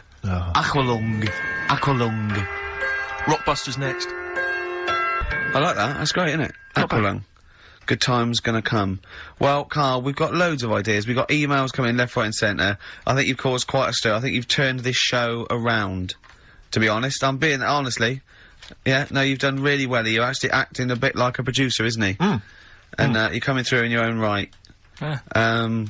We've had a great suggestion, We've had a great email here. Let me just check this, Karl. Let me just check Listen to this. This is from Jeff Dunn. He's a big fan of the show, and he's just had a genius idea. He's saying, "You're moving house, Karl. Why don't Ricky and I come round? We can do a live outside broadcast from your flat. We can observe from your kitchen those weirdos that live opposite. Yeah. We can maybe just wander around, just see the kind of place that you've got. You know, maybe check out your record collection, your clothes, what you got in the bathroom. It'd be amazing. Your futon. It'd be like Louis Theroux, wouldn't it? We'll be Louis Theroux. Come on, Karl. This is a dynamite idea. Nah. Why? I don't want you coming around making a mess and that. We won't make a mess. That's We're what one person will take our shoes off. When have I ever made a mess in the studio? Yeah, exactly. No. But do you know what I mean? We're not going to make a mess. We're not going to have anything with us. But what's in it for anyone? Well, it's just a fascinating insight into you. Yeah, but, right, when I see that little Chinese kid across the road who's dancing about in his underpants, that's in the evening, right? He's not going to be doing that on a Saturday. So you'll be disappointed there. Sure. That old woman... But you could at least show us the room in which he dances. Yeah, when you say little Chinese kid, he's a 35-year-old man, isn't he? Yeah, well... yeah, you don't... 28. Yeah. But anyway, that's beside the point. You know, we'll find our own amusement. No, I don't. And the woman downstairs has got a baby, and if we make loads of noise and that gets stressed out... We're not going to make noise, are we? We're just going to have a conversation in your flat. Have a cup of tea. Yeah, but if we're doing OB, we need to get, like, a car outside with a big aerial on it, and the parking's bad round our way. What do you mean you have to do what do you mean? to do an outside broadcast. Can't they put in an ISDN line just for the dance? No, because I'll make a mess of the wall, and I won't get my deposit back. So we'll leave that. Thanks for the idea. You know, he's going around painting all the little holes, to get his deposit back in the wall. He wants to get his deposit back. It's probably cost him about 400 quid redecorating. Let's remind people, Karl, of the prizes for Rockbusters this week. It's dynamite stuff. We've got the David Attenborough DVD Nature Collection. We've got a number of CDs, the best of David Bowie. We've got a Madness CD, not quite sure whether that's songs from the musical or their original tunes. Country Legends, 2 CDs there of great country music. Brilliant. And the remix to XFM compilation. Plus, of course, the big movie prize this week. Hellraiser. If you haven't seen it already, then I assume you have never seen a film before. Because I don't know if there's anyone who hasn't seen Hellraiser. But obviously you have to be above 18 to join, to play the competition. Come on then. So, How long would you want to be around for? Is this just for the... Just for the show. Couple of hours. 2 hours. Just get the desk in there. A live OB. We could check out the futon, we could sing its praises. Check the fault in, right? Yeah. Oh, you might have sold that by now. In fact, we could have someone come round and buy it live on air. Yeah. Yeah. Think about it. Think about it. Think about it. It's great. How did Graceland start? Because that was... that was his normal house, and then he took over. Right, anyway, Rockbusters. Yeah, go on. I give a cryptic clue. Yeah. And a letter, and it makes up a band. He right? never said the word cryptic a few months ago. I love it. Do you know what I mean? I feel it's like our own little Eliza Doolittle. Yes. Right, even Richard will like this one. Here we go then. First one. There's 3 of them, and you email in. If this doesn't turn Dickie round, nothing will. This is an email-only competition. Email only. Right, here's the first one. Initial is B, so it's a band starting with B. Okay. And the cryptic clue is, I don't like them birds, they shouldn't be allowed in this area. I don't like them birds, they shouldn't be allowed in this area. Next one. Right, the next one. He doesn't like women, yet he's got a couple of kids, that's a bit weird. Is that a cryptic clue, or is that just... Is that just a general point? Is that it? That's the cryptic clue. Okay. And the initials there are PD. Okay. And, the last one, I've got that one, that's terrible. That's terrible. Okay, quickly. Oh, God. And the last one is, that bloke who does... Come on! It's making me laugh. Come on, Karl, be professional. Right, the last one. Right. I can't do it, it's making me laugh. Oh, come on, I'll come and read them then. No, hang on, Come on, Karl. Right, here we go. They don't do this on Blockbusters on TV, do they? No, come on. That bloke who does sport on telly. He's got a little kid, right? Initials DC. What? Is that, I'm completely confused by that. Was that the clue? Yeah, that bloke who does sport on telly. Yeah. He's got a little kid. Initials DC. Okay, is that a band? Or an artist? It's... well, I'm not gonna tell you. Cheese. This is a well-known sandwich. Is it... What is it? Is it a band or an Right, artist? so just quickly recap. That's Okay. It's a Come on, Karl. Right. Come on. Quick recap. The first one is B. I don't think them birds should be around in this area. Right, that's B. Right? Second one, he doesn't like women, yet he's got a few kids. It's a bit weird. That's PD. And the final one, that bloke who does sport on the telly, he's got a little kid. Right? DC. Alright, and it's ricky.gervais@xfm.co.uk if you want to enter for Hellraiser. Oh, I'll tell you what, continue to do that little theme of like some old stuff people haven't heard of. If you're under 30, you probably never heard of this band. It's also a new thing I want to introduce. It's Show Up Camfield. Camfield talks the talk, he doesn't walk the walk, he doesn't play some rock classics on his show because he's scared.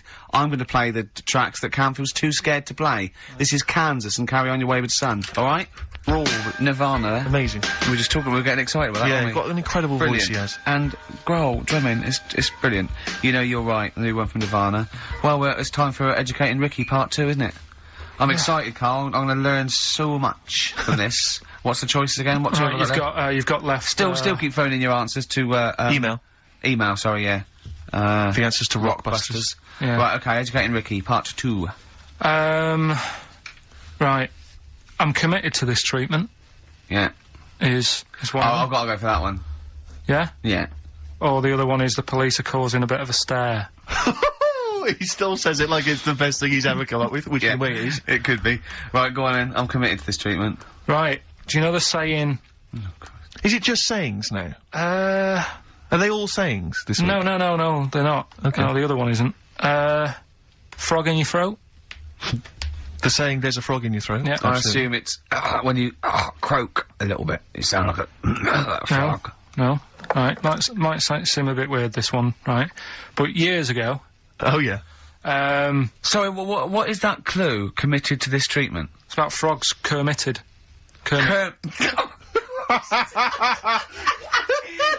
Probably works better with a K and an ER written down. Well, also, if you'd pronounced it Kermitted, yeah. but not committed. Committed to this treatment!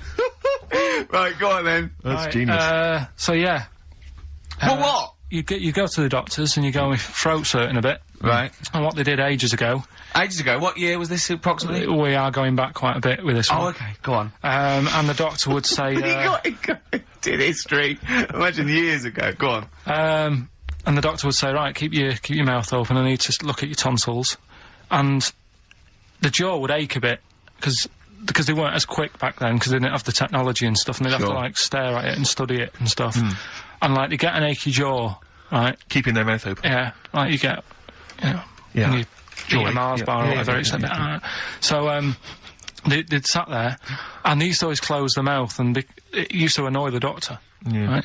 Sure. So what they did, they used to get a toad, right, and put it in the mouth. Rubbish. Okay, keep talking. Keep talking. And, that way, they couldn't close the mouth, because either they'd squash it, Right. or, apparently, you're not allowed to, lick a toad's back. So the doctor would have them for breaking the law? No, but it's poisonous, right? A toad's back. You should never lick a toad's back. Sorry. Or put it in your mouth, really. Oh, just stop for a second. Wait. What? Can I just ask one question? Go on, Can I yeah, just go ask on. one question? I've got a few, but no, go on. Sure. My initial thought is, it sounds like a brilliant bit of sort of medical knowledge there. It's a great idea. Yeah. My only thought is, how does the doctor see past the toad at your tonsils? What's he actually looking at with the mouth open? Surely the toad is Isn't in it the like way. hopping around in the way? It didn't say. Sorry, and my first question is, was this on the internet? Yeah. Yeah, okay. Karl, that is bollocks. That is... I mean... Well, alright then. Let's turn this round. Where does the saying, you got a frog in your throat come from? Probably because you sound a bit croaky. Probably that. Probably because you sound a little bit like a frog when you've got a sore throat. Karl, did you not question it just for a moment when you read it? Just for a second, didn't you think, that seems an odd approach? Firstly, why a frog, of all the different Because species? it's poisonous. A toad. So it's a toad as well? Yeah, well, it worked. I'm committed. Worked. No, No, my point is it's frog in the throat. I was going to change it to, have you heard the news Toad Day?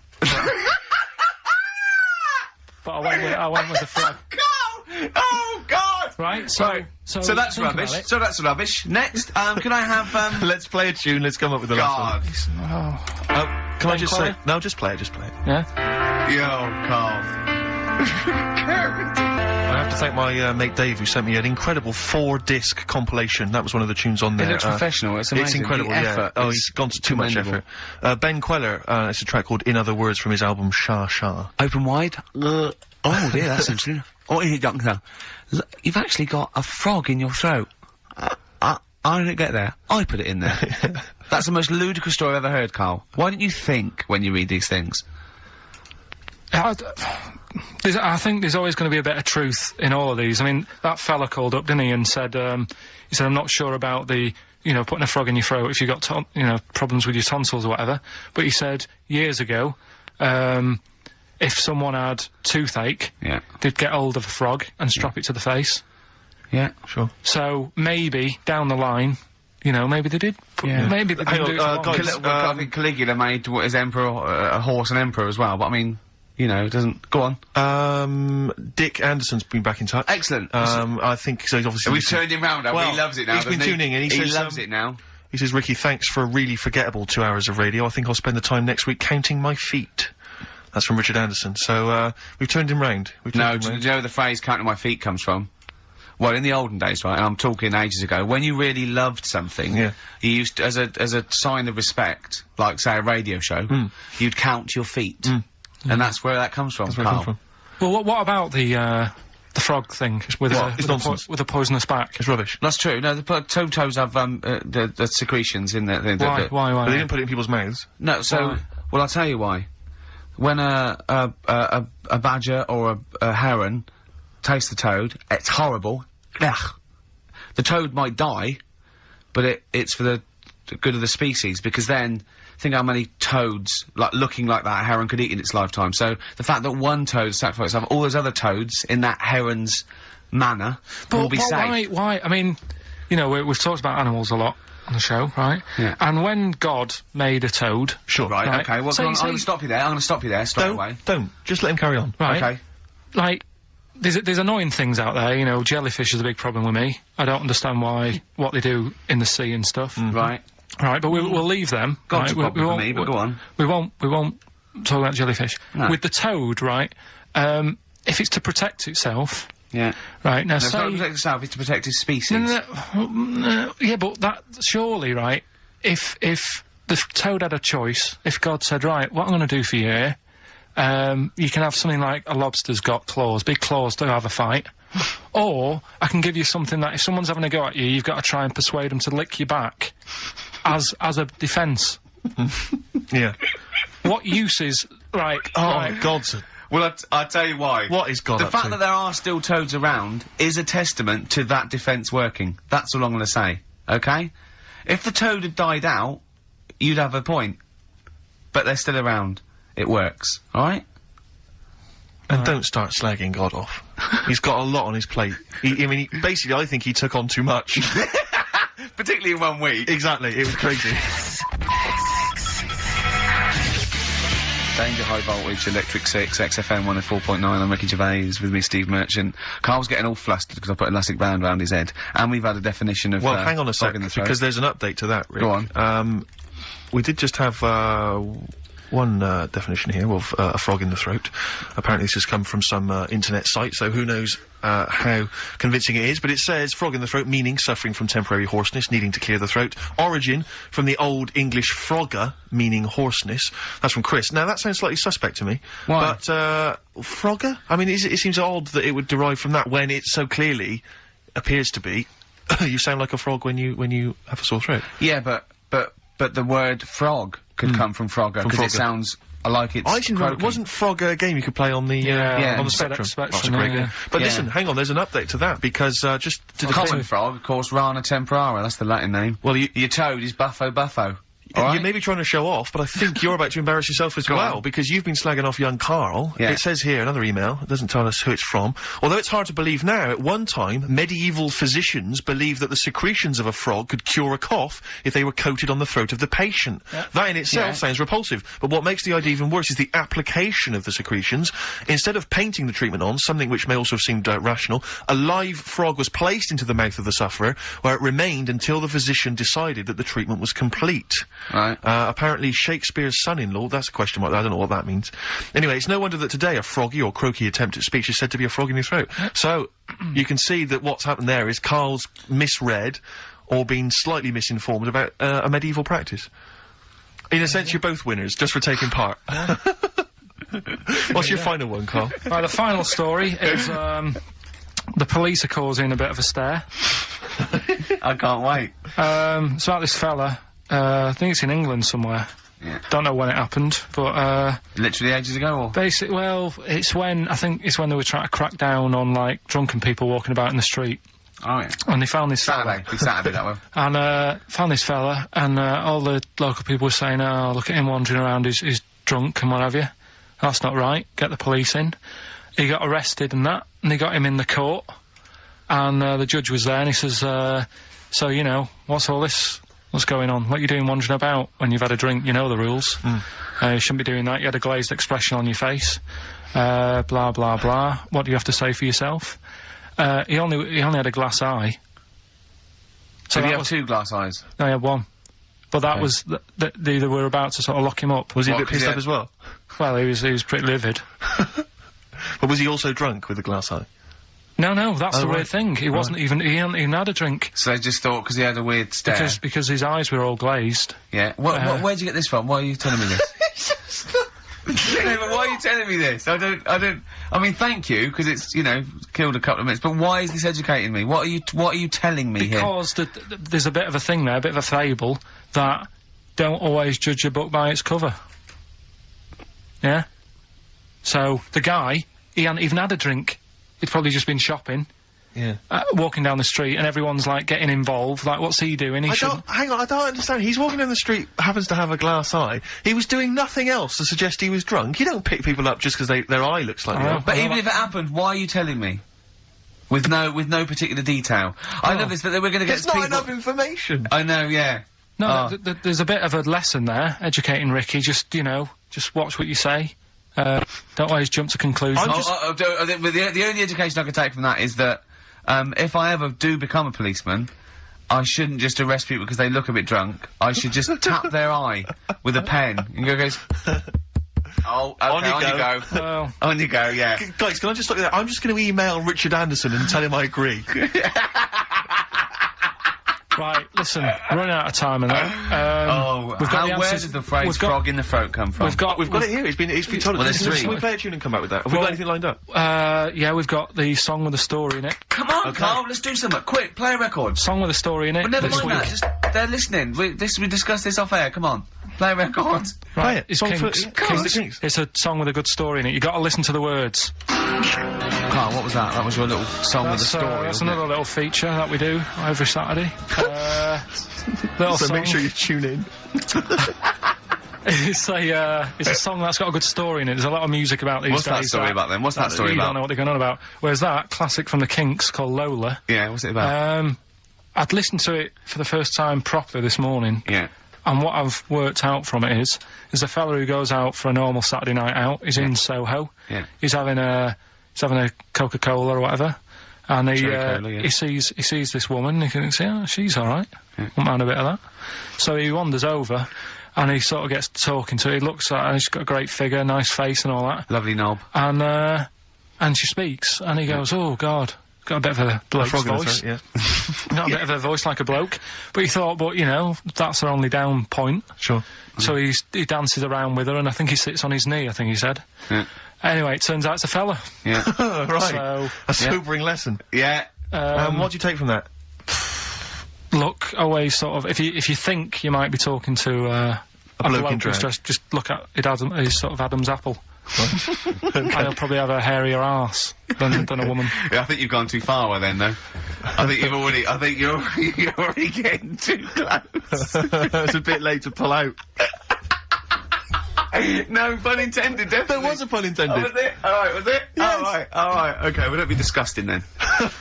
Right, okay, right, the results of, We ain't got a winner for the first time. Yes, we have, We've we've done got this loads. feature for... We've got loads of winners.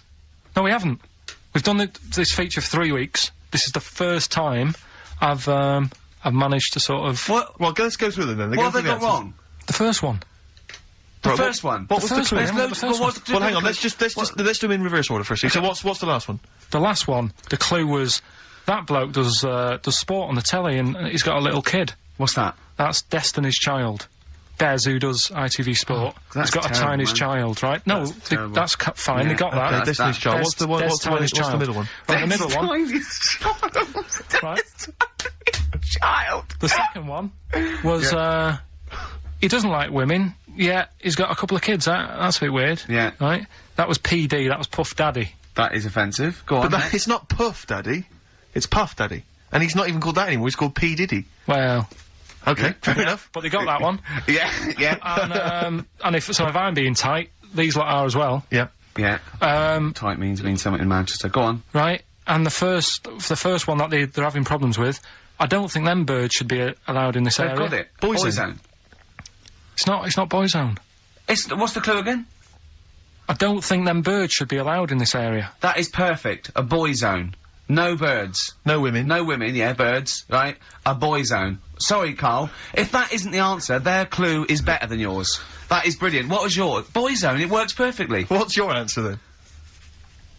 Bangles. What? I have no idea what that means. Like seagulls. So you don't want them in this area, so you're banning them. Bangles.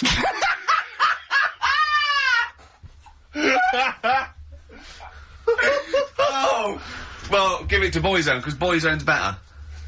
Don't think it's virtually loudest area, it's a Boyzone. I think we should have a rollover. Carl beat them. Carl beat them. You have to use his logic, surely. But theirs works. You can't do what am I thinking. No, that's not what I'm thinking. It works perfectly. I think you've got to give it to the ones that got the Boyzone. Well, how about, right, because they didn't actually get into my head and my way of thinking, heaven right? forbid. How about we just keep back the David Attenborough, and they can have, I'll chuck in the Hellraiser, right? Okay. And Blondie album and the Madness one. Yeah, okay, pick a winner at random. Pick a winner, Steve. I'm going to give it to Paul Sloman, who got those answers, and he also says, P.S. Carl, you're a moron. So, I'm giving that to Paul, and good luck to him. Right, well. He's got a crazy night tonight. If we can rush these over to him, he's got a cracking Saturday night. Well, if I'm a moron, I might get your address wrong when I send them to you. Oh, coming right back at you, Paul. Yes. Right. John, play your song. Is this Carl's annoyed because they didn't get banned goals. A song from song for the ladies. I think we seem to have missed this a lot of weeks, but this is I've been wanting to play this it's for not ages. like us to forget things that. This is a band Frente who kind of came and went and no one was particularly interested, but they did do this lovely acoustic version of the New Order tune Bizarre Love Triangle, and this just shows you how incredible the melodies and the words and everything are. Brilliant. New Order. Just play this. Good night. Bye bye. Is this Bye. in the week? Do you reckon Richard Anderson will be back next week? Yeah, Richard Anderson will not miss this show. Excellent.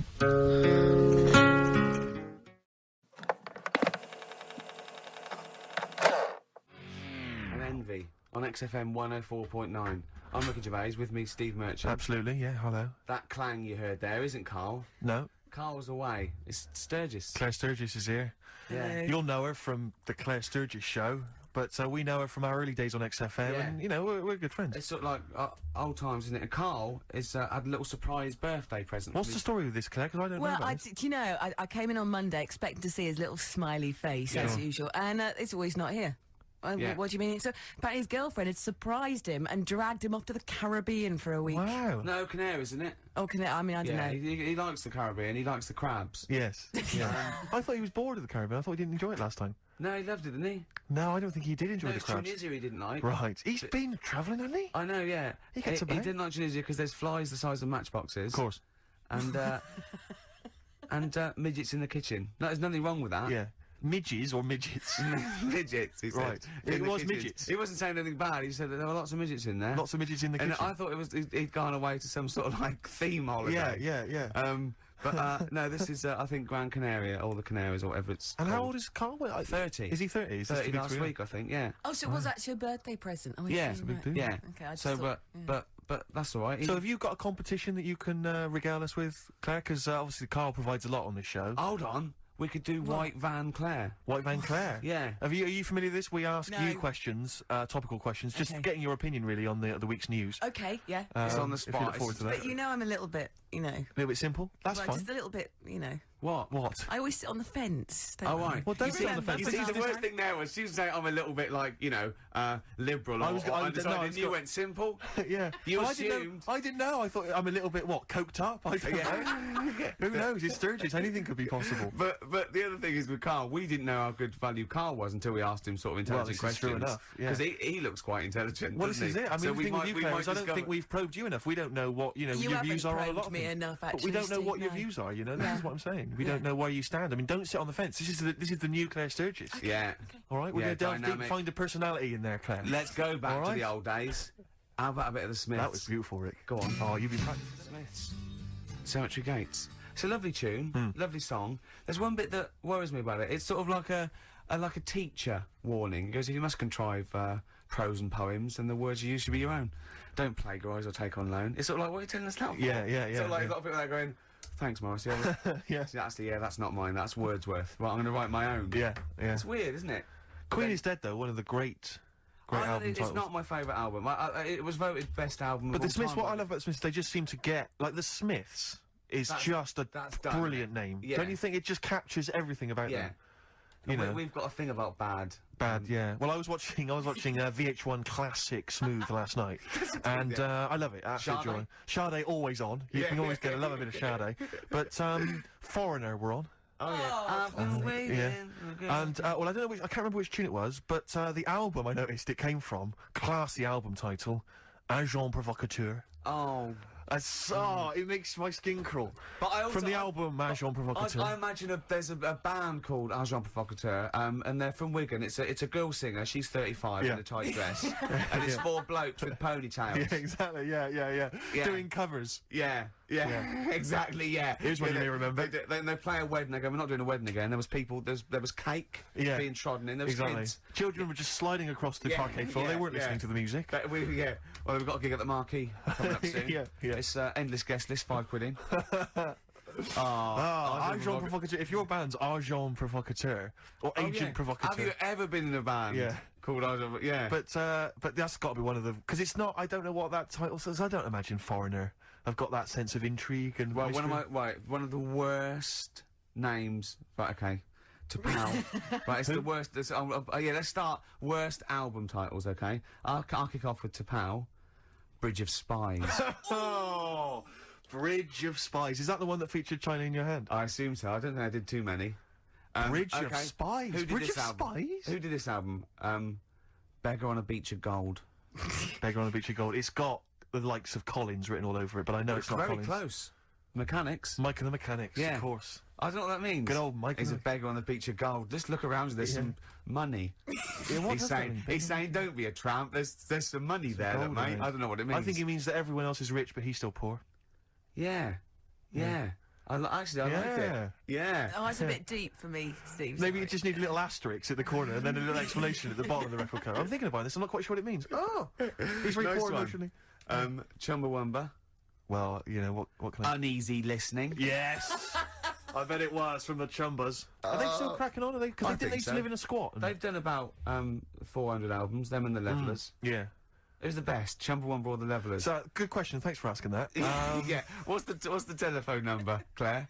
It's 08700 800 1234. Or you can email ricky.gervais@xfm.co.uk. Worst album titles ever. It's like real radio, It's just like Chris Moyles. It is, isn't it? Exactly. Oh. We've got the big fat guys on the telly. In here.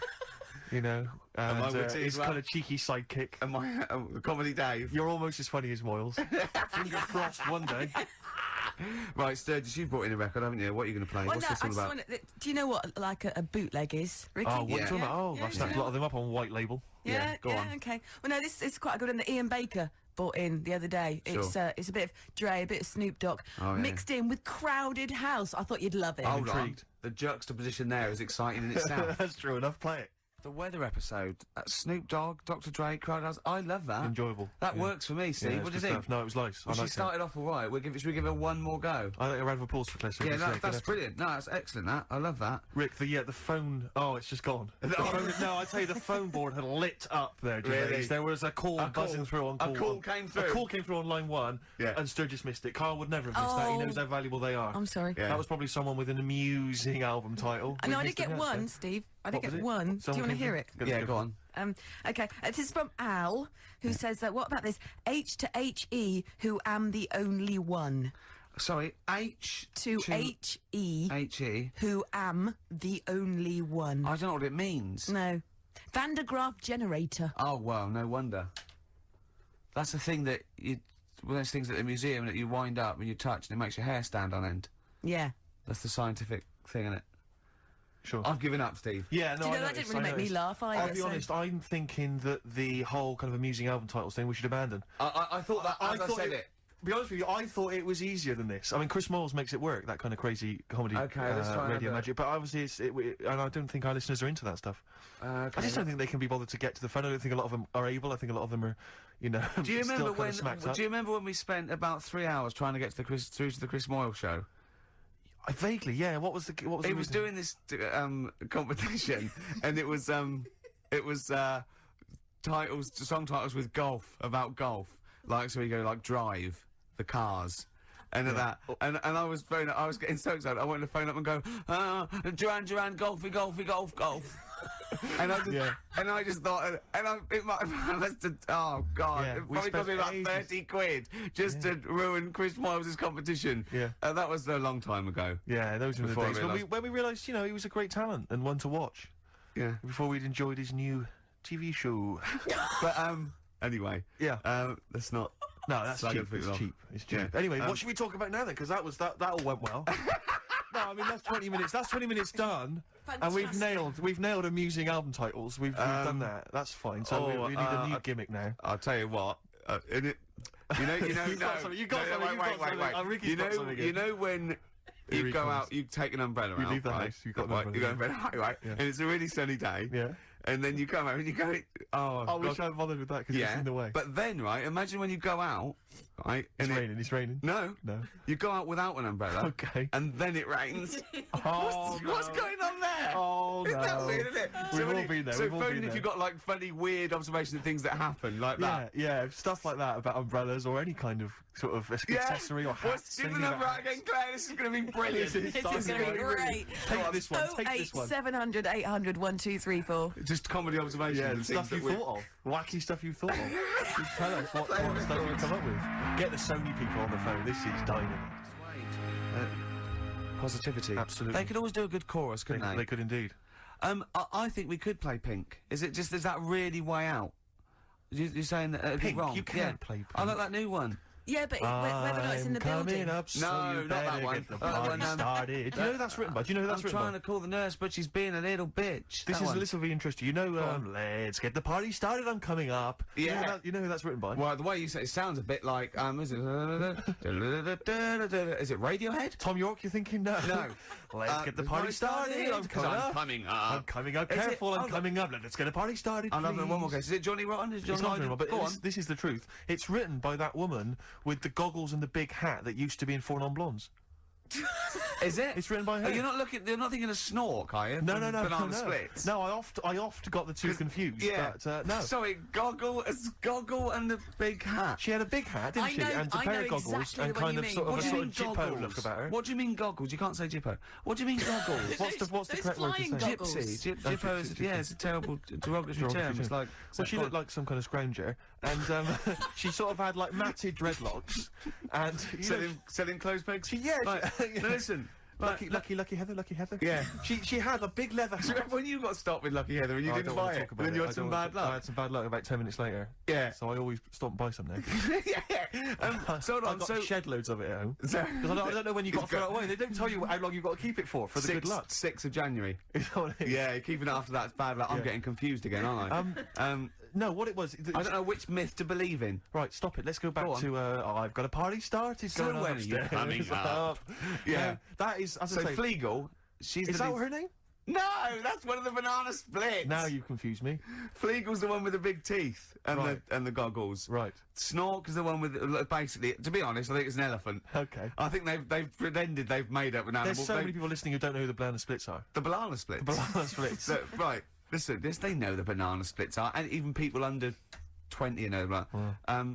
Snork, Fleagle, Drooper. Who was the other one? If you can remember the name of that. Yeah, what's the number? Because I actually want to know this. This is what radio's for. When I can't think of something, they tell me. Yeah. So It's which one have you got? 08700 Fleagle, 800 1234. Drooper and Snork. I've no idea. God. Fleagle, Drooper and Snork. Da-da, da-da, Drooper and Snork. Fleagle. Bingo! Nice. Well done. Don't bother calling. Sorry. that particular tragedy or that has been avoided. Bingo. I Yeah. don't know what The bingo moment's looks passed. like. Yeah. There was one. Anyway. There was one that had sewn up eyes. Drooper, I think. Sorry, go on. No, anyway, my point was this. Go that, on. Pink. Oh, I can't be bothered. No, really? can't be bothered. I think we can play that new one by Pink. You 'cause it's cannot sort of play like, Pink. Why? Because it's too poppy. They just won't allow Pink on XFM. They what? They will not allow Pink on XFM. They what? They. Wait a minute, that's red rag to a bull. I've always been a rebel. Someone's telling you that you can't do something. That's crazy. Right, let's gonna also go- get the new Justin Timberlake single. And I The tell you thing what. is, Ricky, you're going to have to nip down and have a word with Foxy, because we haven't got it up here. Really? Yeah. I'd love he'll to. have it. Can't but- you call someone at Capital Radio? Well, you know, Can we call some? What's that one by Busted? That's what I go to school for. What about Abs? Dynamite. Abs, the new one from Abs. Dynamite. Yeah. Well, play a record and we'll discuss this Pink thing. Would you want a bit of cat? Oh, Cat Stevens. Yeah, Yeah, bit of Cat's that. Bullet 4. This is Sittings. Lovely. Piano and everything, isn't it? Oh, this was the tune we were originally going to use as the theme music for TV's The Office. That starts Yeah. again on Monday, I think. It's Just play it. Cat Stevens and Sitting. I couldn't find Pink, Rick, but I've got the S Club Juniors. What do you think? Pink is all right. Magic Just Carpet because it hasn't got the credibility of like new punk and new metal, it's a good tune. It's all right. We've never been snobby. We've never worried about credibility, have we? Hearsay? They're all down there. I can go and get them. I'll tell you what, if you're going to do that, I'm just going to play adverts from now on. Can we play some adverts?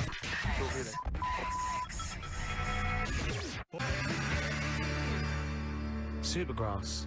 Grace on XFM 104.9. I've been forgetting to say that. Yes. It's all gone to pot. I'm Ricky Gervais with me, Steve Merchant. Hello there. Little Karl's not here. Claire Sturgis is here. Absolutely. Hello. Yeah. Cracking. Yeah. Now, I think we can play Pink, you know. Well, I don't know. I mean, I don't want to be responsible for it. No? I mean, I don't have a problem particularly with the lady. You know, she's made a good effort with it, and I think, but apparently it's either number one or it's likely to be number one this week. So it's not that rebellious, me it's playing not this. particularly rebellious. No. But I don't know. I mean, what worries me is that whether the audience will turn against you, and that you'll lose all musical credibility. Have I got any? No, Have I did have any? Very little. Really? I had an email just now, and I think maybe this answers why we didn't get very many calls about the give us a crazy band name or an album title. Think about the number? No. They think maybe they're all at the march, the big march, which makes a lot of sense because I would imagine a lot of the sort of losers that listen to our show. What's the march Probably about? also agree that they should go and protest about a war. Oh, it's the anti-war march, yeah. It's the gangster war. So, well, I don't really know the ins and outs of this whole thing, really. I mean, it sounds like it's a long way away. I suppose it's like, yeah. They were asked if they wanted a war, and they said no. Is that so bad, Steve? Yeah. Do that No, I mean, good luck to them. I don't think it's going to have much effect, to be honest. You don't think? No, I don't really believe in all that. listening. I don't think he's worried in the slightest. A couple of sort of dropouts and some sort of junkies are in the streets, you know. Well, you say that, but what's their names? Specials, Free Nelson Mandela. 8 years later, he was out. That's true enough. So that's absolute. I forgot about that. I think they were. Yeah. And Live Aid sorting out world hunger. Yeah, that was done. That. So that was. But I see the difference there is Ebony and Ivory, no more racism now. But musicians... That was done. Rick, you see musicians were involved there. Yeah. I don't think any musicians are involved this time. I think David Albarn's there. They've probably taken their bongos and their didgeridoos. You can see they're walking down now, loads of ponchos. Yeah. You were going to wear a poncho once, because you thought it'd make you more of a hit with the ladies, weren't you? Oh, but they're so now, ponchos. They are, in aren't they? Topshop, Really? they are so now. So you'd have been ahead of your time. As ever. You see, I think if you wait a couple of years, those clogs will be in. Exactly. This is what I'm hoping. What about this pipe? I like to think that the pipe is definitely on the way back at some point. The pipe's got to come back. What do you think of a lady? Sorry, as a lady, what do you think of a man who smokes a pipe? I think it's lovely. Do you think it's quite sexy? Very sexy, yeah. Because I think it's quite I wouldn't want to snog It takes your breath away. What? Because I've given up smoking, Steve. Yeah, it takes. Well, I won't be giving you a blowback. I don't know what that phrase is, Rick. I gambled with that phrase. I don't know if a blowback. I think that could be obscene. I've got no idea what a blowback is. No, I think it is very, very sexy in a sort of a Val Dunican kind of way. He never smoked a pipe. Not Did he not? No, he smoked a goat. Oh, right. Well, he sang about smoking a goat. But what About worries Paddy me, McGuinness goat. It blew up. if you look at pictures of the great sort of thinkers of our time, and maybe they're at college or university in the sort of 1930s, you got those great, the great thing of people who became the great artists of our century, and you see pictures of them in Oxbridge when they're 19, they're all smoking pipes in tweed suits. Yeah. No young people now are smoking pipes. I fear that it's going to be dead in like 15 years. I don't think anyone's going to be smoking pipes. But I think, again, I feel like maybe it's me with a certain time. profile. Yeah. Maybe I've got to try and bring it back. Bring it back. I think so. Then we could be seeing kids in Top Shop on a Saturday. And let's not forget sniffing snuff. Some snuff.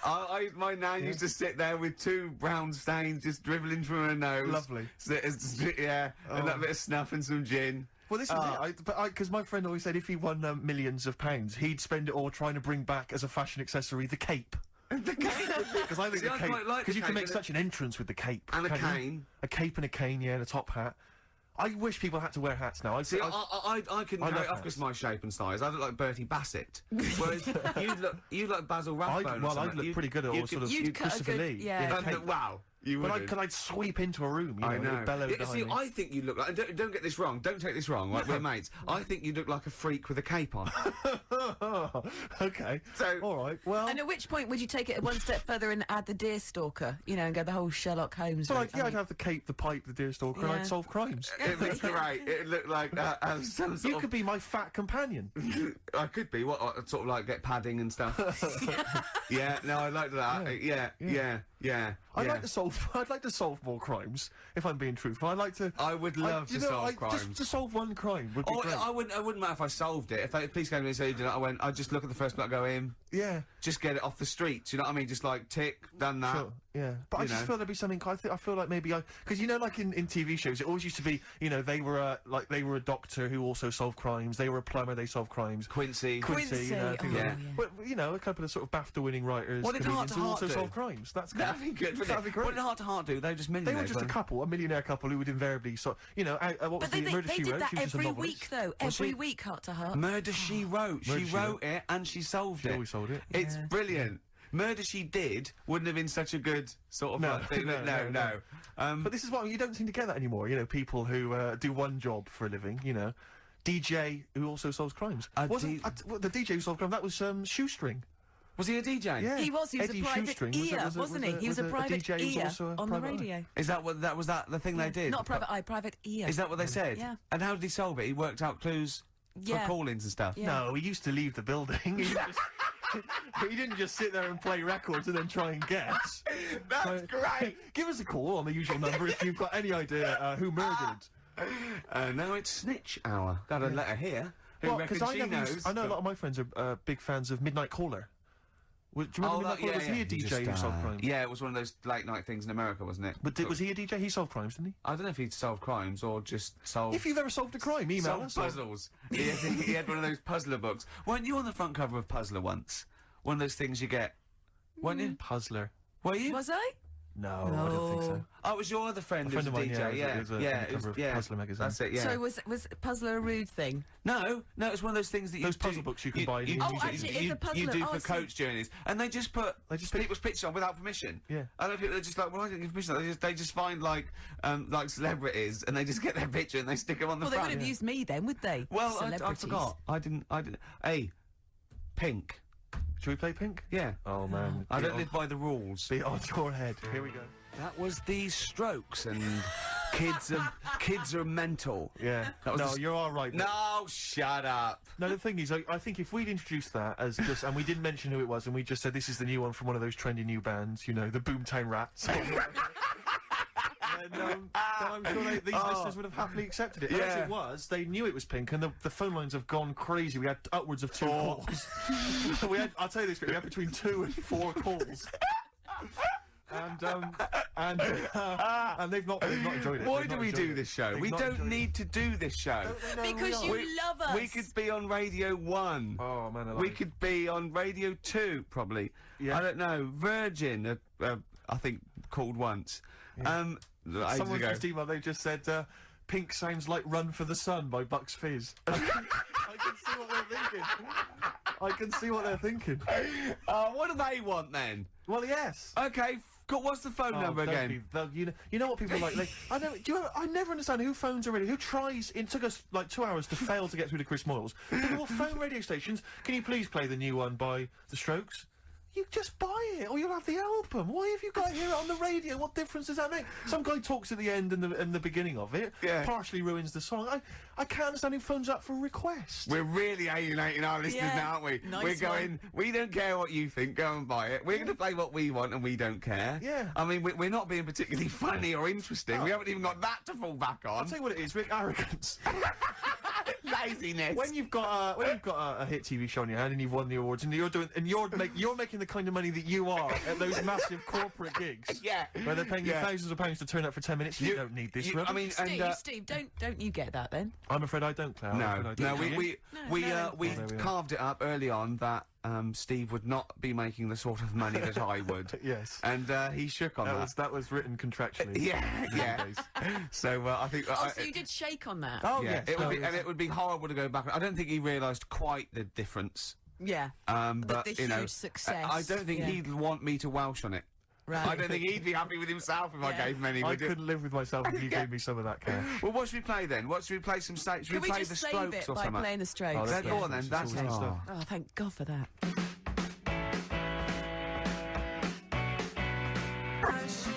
Electric Soft Parade. Same way every day. Is that what you want? Is that what you want? Do you mean me or the listener? The listener. Sure. Is it what? So they didn't like. So they want good music, they see. Apparently, Rick, they would prefer good music to They Pink. want good music, do they? Are you sure they want good music? They appear to want good music, Rick. Why? Hang on, Right. wait a minute. What are you thinking? I'm gonna thinking of playing a really good record next. Oh, wait a minute. Wait, no. They've wound me up now. They want good music. They don't want right. So I will do a little deal with them. Okay. I will play them a fantastic piece of music, as long as they promise to turn the stereo up to number 10. Wee. Yeah, What about the neighbours, Rick? Think about the neighbours. What, you think they'll annoy the neighbours? They may annoy Steve, the maybe neighbours. I want them to annoy the neighbours. Wait a minute. What? Rick, you know what that was? What? It's the sound of the rule book being torn up. Yes! Yeah. Rick. Yeah. Yeah, you think I'm playing with fire? It sounds like it. Maybe I like getting burned. Oh, careful, Rick, careful. Because you could scald your hands, but what about your elbows? Which one knew what that meant? Which one knew what I meant? I didn't really think Right, that through. this is a great piece of music by one of the greatest bands ever. Okay, it's one of their best songs. Yeah, that's true Okay, enough. it is long. It's a long but- tune. Well, you know what? What, you can't handle that? What? You can't. You don't want 8 minutes Ooh, of you the don't want Who. 8 minutes of cracking music? Yeah, Then listen to this. please switch off your radio. No, seriously, turn the radio up. Turn it, crank it up. Crank it up. Go. Rock it up.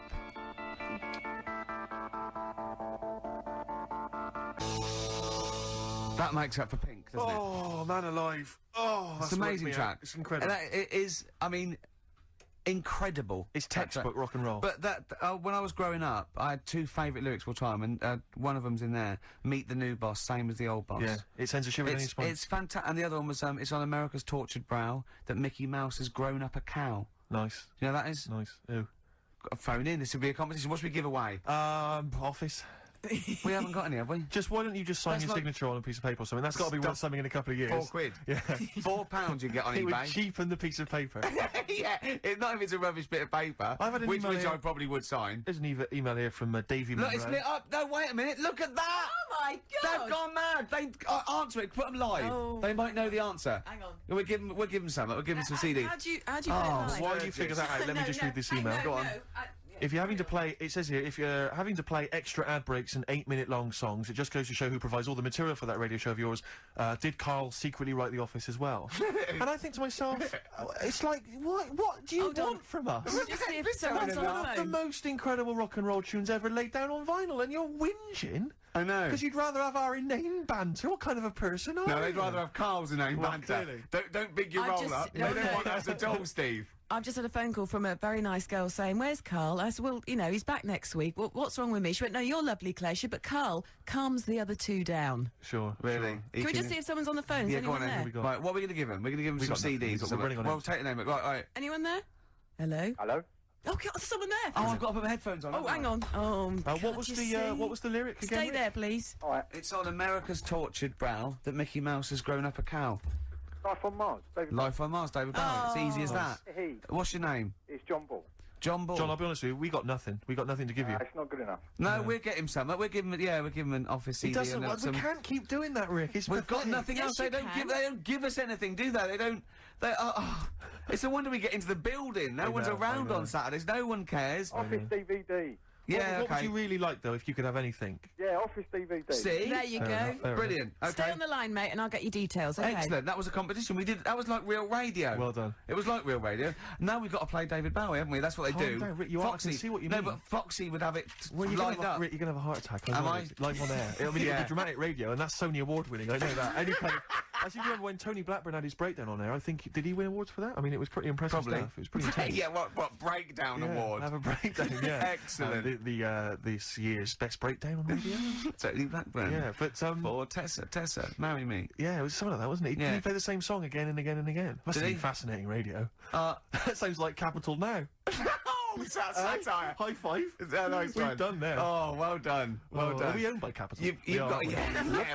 Remember what happened last time? Sure. And now Richard Park, who owned Capital, is the Grand Master. What? The Grand Master? He's grandfather. No, he's a Headmaster. headmaster of Fame Academy. Oh, is he? Yeah. Okay, let's play a record now, because you have to lie down, because you're just getting so worked up and down. I can tell when there's an excitement and enthusiasm, and sweat, beads of sweat run down Well, your it brow. started off so badly, we had nothing, but then I did a competition, gave away some things. You've got an email that really annoyed you, haven't you? Well, we can talk about that later. Yeah. But yeah, whenever I see beads of sweat, I know, because that's not the Jeez. Ricky Gervais I know. Okay. It worries me. You never work yourself up into any kind of sweat. Okay, so you let's need to just play chill it. out, calm Let's down. we're going so well now, aren't we? What about a bit of Beck? Would Let's play a lovely bit of Beck, just to chill everything out, just calm everything down. Yeah. All right. Yeah. All right. Relax. Yeah. Okay. Yeah. You've got, there you are. Yeah. You see, he's gone. Yeah. Yeah. Beck. Beautiful, that. Good tune. Brilliant. Good tune. Yeah, I enjoyed it. Lost Cause, XFM 104.9. It's going well, isn't it? Oh, I'm loving it. Right, let's do something else then. Adverts. or Adverts. I'd something. love to hear some adverts. Yeah. Oh, please. There it is. Life on Mars. with that great lyric by David Bowie. Indeed. Yeah. Although, it's not quite as good as, what was the one, was it Jeff Lynne? The chances of anything coming from Mars are a million to one, and yet they come. Yeah, and still they come. And still they come. And I wonder still what you they get. come. Would you get that at Ladbrokes? I'd like to A see, million yeah. to one. But it's Yeah. a million to one and still they come. Clive. Yeah, And still yeah. They come. They didn't know the odds. They go, what are you doing? It's a million to one. It's what? Some guy There's in a million to one on you. We should have put a bet on. We didn't. You didn't tell me you were coming. notified us. We could have split it 50-50. We I could have made fiddled it a little fortune. bit. I could have gone, wow. I could have probably got them up to a million and a half. Gorg, what were Now you you're thinking? here. We're never going to get good Oh, odds. Gorg, the chances of that. Gorgie! The chances of that happening were a million What to have you one. come for? They've probably come for that. Well, why didn't you quash. sneak in? They've come for that quash drink, haven't they, again? You could have snuck Oh, down. what are you you could have doing? let us know and flown back and then made another. You know that fella? We come for that drink you call quash. I bet he'd get off with snork. Wouldn't he? Possibly. He'd meet Are around you the thinking fence. of weird stuff again? You're thinking of crazy ideas again. What about those smash aliens? What, you got something on them, have you? The Yeah, little- you know, they went out, right, without an umbrella. Oh, Poured down. it they rained. got... I knew it would. Yeah. I knew it would. Anyway. Oh, anyway, David Bowie, No, beautiful. this is spiralling. Can I just mention Lynn, who's just phoned because she was queuing up all night outside the Apollo for Bowie tickets, and she got a pair, so Oh, she's dead well happy. done. Can you Excellent. dedicate that to everyone who's queuing up? So Yeah. So Best do of luck that. to them. Gee. And I wanted to tell you about the time Bowie came into XFM to talk to Zoe Ball. David came in, did he? Was this recently? Yeah. Oh, yeah, I remember. Yeah. I'm not going to mention her name. She works in the office, Charlotte. When he walked by her desk, which you have to do when you come to the studio, she didn't actually meet him, shake his hands, or make eye contact, but she actually cried because he was in her vicinity. Really? And she actually burst into tears when he walked by. Isn't Rick, that? I I've love made that. women do that. So, you know. You've got something in common. Well, a little something in common with David Bowie. They whimper and weep when you're in. You know what I mean? It's sort of like... There's a lot more screeching as well. Yeah. A lot of screaming. Tell them about that email you just Well, got. this guy- Right, I got to tell I nearly said the fans! People who happen to be listening to XFM waiting for the Yeah. person after us. Who's on next? Natasha's Natasha. not with the football show. Right, all right. Steve was genuinely annoyed. I laughed, right? Steve is genuinely annoyed. He doesn't like rudeness or people insulting him from a Right. distance. I'm not sure I can find it. Oh, what was Annoying. it? Oh, you got to find it. Well, hang on, let me, Oh, hang on. This is good radio as well. The sound of a mouse clicking in the distance. Well, I'll it's just your- keep you talking. sprung it on me. I'll just keep talking. Can't you can come up with some magic? What was Scooby-Doo on about? A talking dog? That's a bit weird, isn't it? Oh, what is that? And then, right, what was that? Wacky Races? I don't know if... Oh, no, wait a minute. So why did they run, the cavemen, if they had the car? I've got it. Oh, I've got it. Right. Okay, this is an email. This is an email that was sent through. Right. And this is my feeling. I think if you're going to email an insult, you've got to at least be clear what the insult is. You can't make me do the work. You can't make me try and guess or figure out. No, it's like sending someone hate mail and they have to pay postage. Yeah, exactly. You go, well, if you're gonna... What Yeah, exactly. Or making an obscene phone call, but Yeah, collect. Collect call. the postman asks you 25p before he hands you a letter bomb. Yeah. Go on. It says, merchant. It opens with merchant. Who are you, call sad, exclamation mark. At least my mother still don't cut my hair. Merchant. Who are you, call sad? At least my mother still don't cut my hair. Is it an anagram? I don't know. I feel like it's been translated from the French. Yeah. It's a Japanese fella who Yeah, hates exactly, you. exactly. And he's There's a got, machine- yeah. he's got a Japanese English dictionary. It's just literal. So, how does he know your mum cut your hair then? You've never said that on there, have you? It's not true, Gervais. Can I just say, I think your hair looks really nice, Thank you Steve. very much. I've known you for about 5 years now. I It know, looks lovely. I laughed at you needing someone to say it. It looks fine. Yeah, it looks good. What do you mean it looks fine? It does look good. It looks good. He's got a little bit of product on it, hasn't he? Yes. Maybe I have. Maybe I A little have. bit of hair gel. What do you use? Maybe Gavin had his fingers all over it yesterday. Yeah, I have my hair cut by Gavin of West Hampstead. Is He it does a called? good Is job. that is what it's called, Gavin? Or is he a bloke who works in? It's Gavin who works at Do the you barber use shop. that fudge stuff on Sorry, your is hair? no, but I seriously. use a form of clay, a moulding clay. Yeah, that's, yeah. Mad. Gavin It's recommended mad. it. Yeah. Gavin recommended it, and I've been very happy so far. Hold on though. Rick, what do you use? I don't. Yeah. Don't. I just sort of. Well, that's obvious. No, I just sort of like comb it back and whatever way it falls, really. Yeah. But You had more questions about Gavin? Yeah, no. I was up seeing Gavin yesterday, just having a haircut. There's nothing untoward, and I thought I popped past Habitat. There's a Habitat, and it's quite a trendy kind of designer furniture shop or whatever. Sure. And I popped in there. I thought I'll pick up the sort of brochure, the catalogue. There was a big stack of the new You were catalogue. stunned by the prices you're going to tell me, aren't you? No, I'll tell you what. I was about walking out with the guy. Went, "Hey, where are you going with the hair? It's a great looking haircut, but where are you going with that catalogue?" I went, "What do you mean?" He went, "It's £2. You've got to pay £2 for a catalogue from Habitat." And I said, well, I could go down to Argos. I can get as many as I want for free. I can go crazy in Argos. I can get them Littlewoods, the mail order people. They'll send it to my home. Yeah. I got to pay There's lingerie in that one. You know, you've just got like some furniture and stuff. And I'm paying £2 from it. If there were some ladies draped over the kind of filing cabinets, I'd be interested. I'd pay love the £2. fact that you. Then what did you say though? You didn't say I can go down to Argos and get as many as I like. What did you say? Yeah, I did. I said, well, what are you talking about? This is, why am I paying That isn't it £2? weird charging for a catalogue? But this is a catalogue just to tell me what I might want to buy. It's sort of their calling card. It's like paying for a poster or a sticker. Exactly. This is what something. it's almost like paying an entrance fee to go into the shop. Yeah, that's a good idea. It's a good idea. It's a good. I mean, because it's good to just walk around and browse. So, I mean, I'd pay £1 to like, walk around a really good shop. Yeah, but I'll tell you this, if Habitat maybe had some kind of, like, sort of centrefold... Why don't you do this? I'd be interested. I'll tell you what, in a great shop like Habitat, you pay £1, right? If you buy anything, that comes off the thing. If you don't buy anything, you've paid £1 to stop wasting their time. It's an incentive to buy. I wouldn't like it. Sure. I wouldn't go in there. I think it's a terrible idea. Well, anyway, that's What should we play? That was a sideways look at the world of high street shops. I think you should play the award-winning Ms. Dynamite. Yeah, Oh, go on. she's cracking. Yeah, Ms. Dynamite. Good, that, isn't it? It's cracking. Yeah, it's very good. Yeah. Mercury Award winning. Absolutely. Well done. Yeah, good luck to her. Good luck to her. I must admit, I wanted the streets, but I love the Streets. she did a very good second choice, and you know, wish her all the luck in the All world. the luck in the world. I'm looking at your hair. It's not right? bad, is it? And you have bigged it up, so you're quite. So I assume you didn't go to a barber. You've gone. This This actually is a proper- hairdresser's. This is Right. Gavin of West Okay, Hampton. I'm going to ask you now, right? And I'm not going to take the mickey, even if it's £100. I'd think you're a fool, and I know you wouldn't pay that much. But it's obviously more than the £5 then, isn't Yes. it? How much did you pay? Ricky Gervais, for this haircut, I paid the princely sum, and I was proud of it, 22 notes.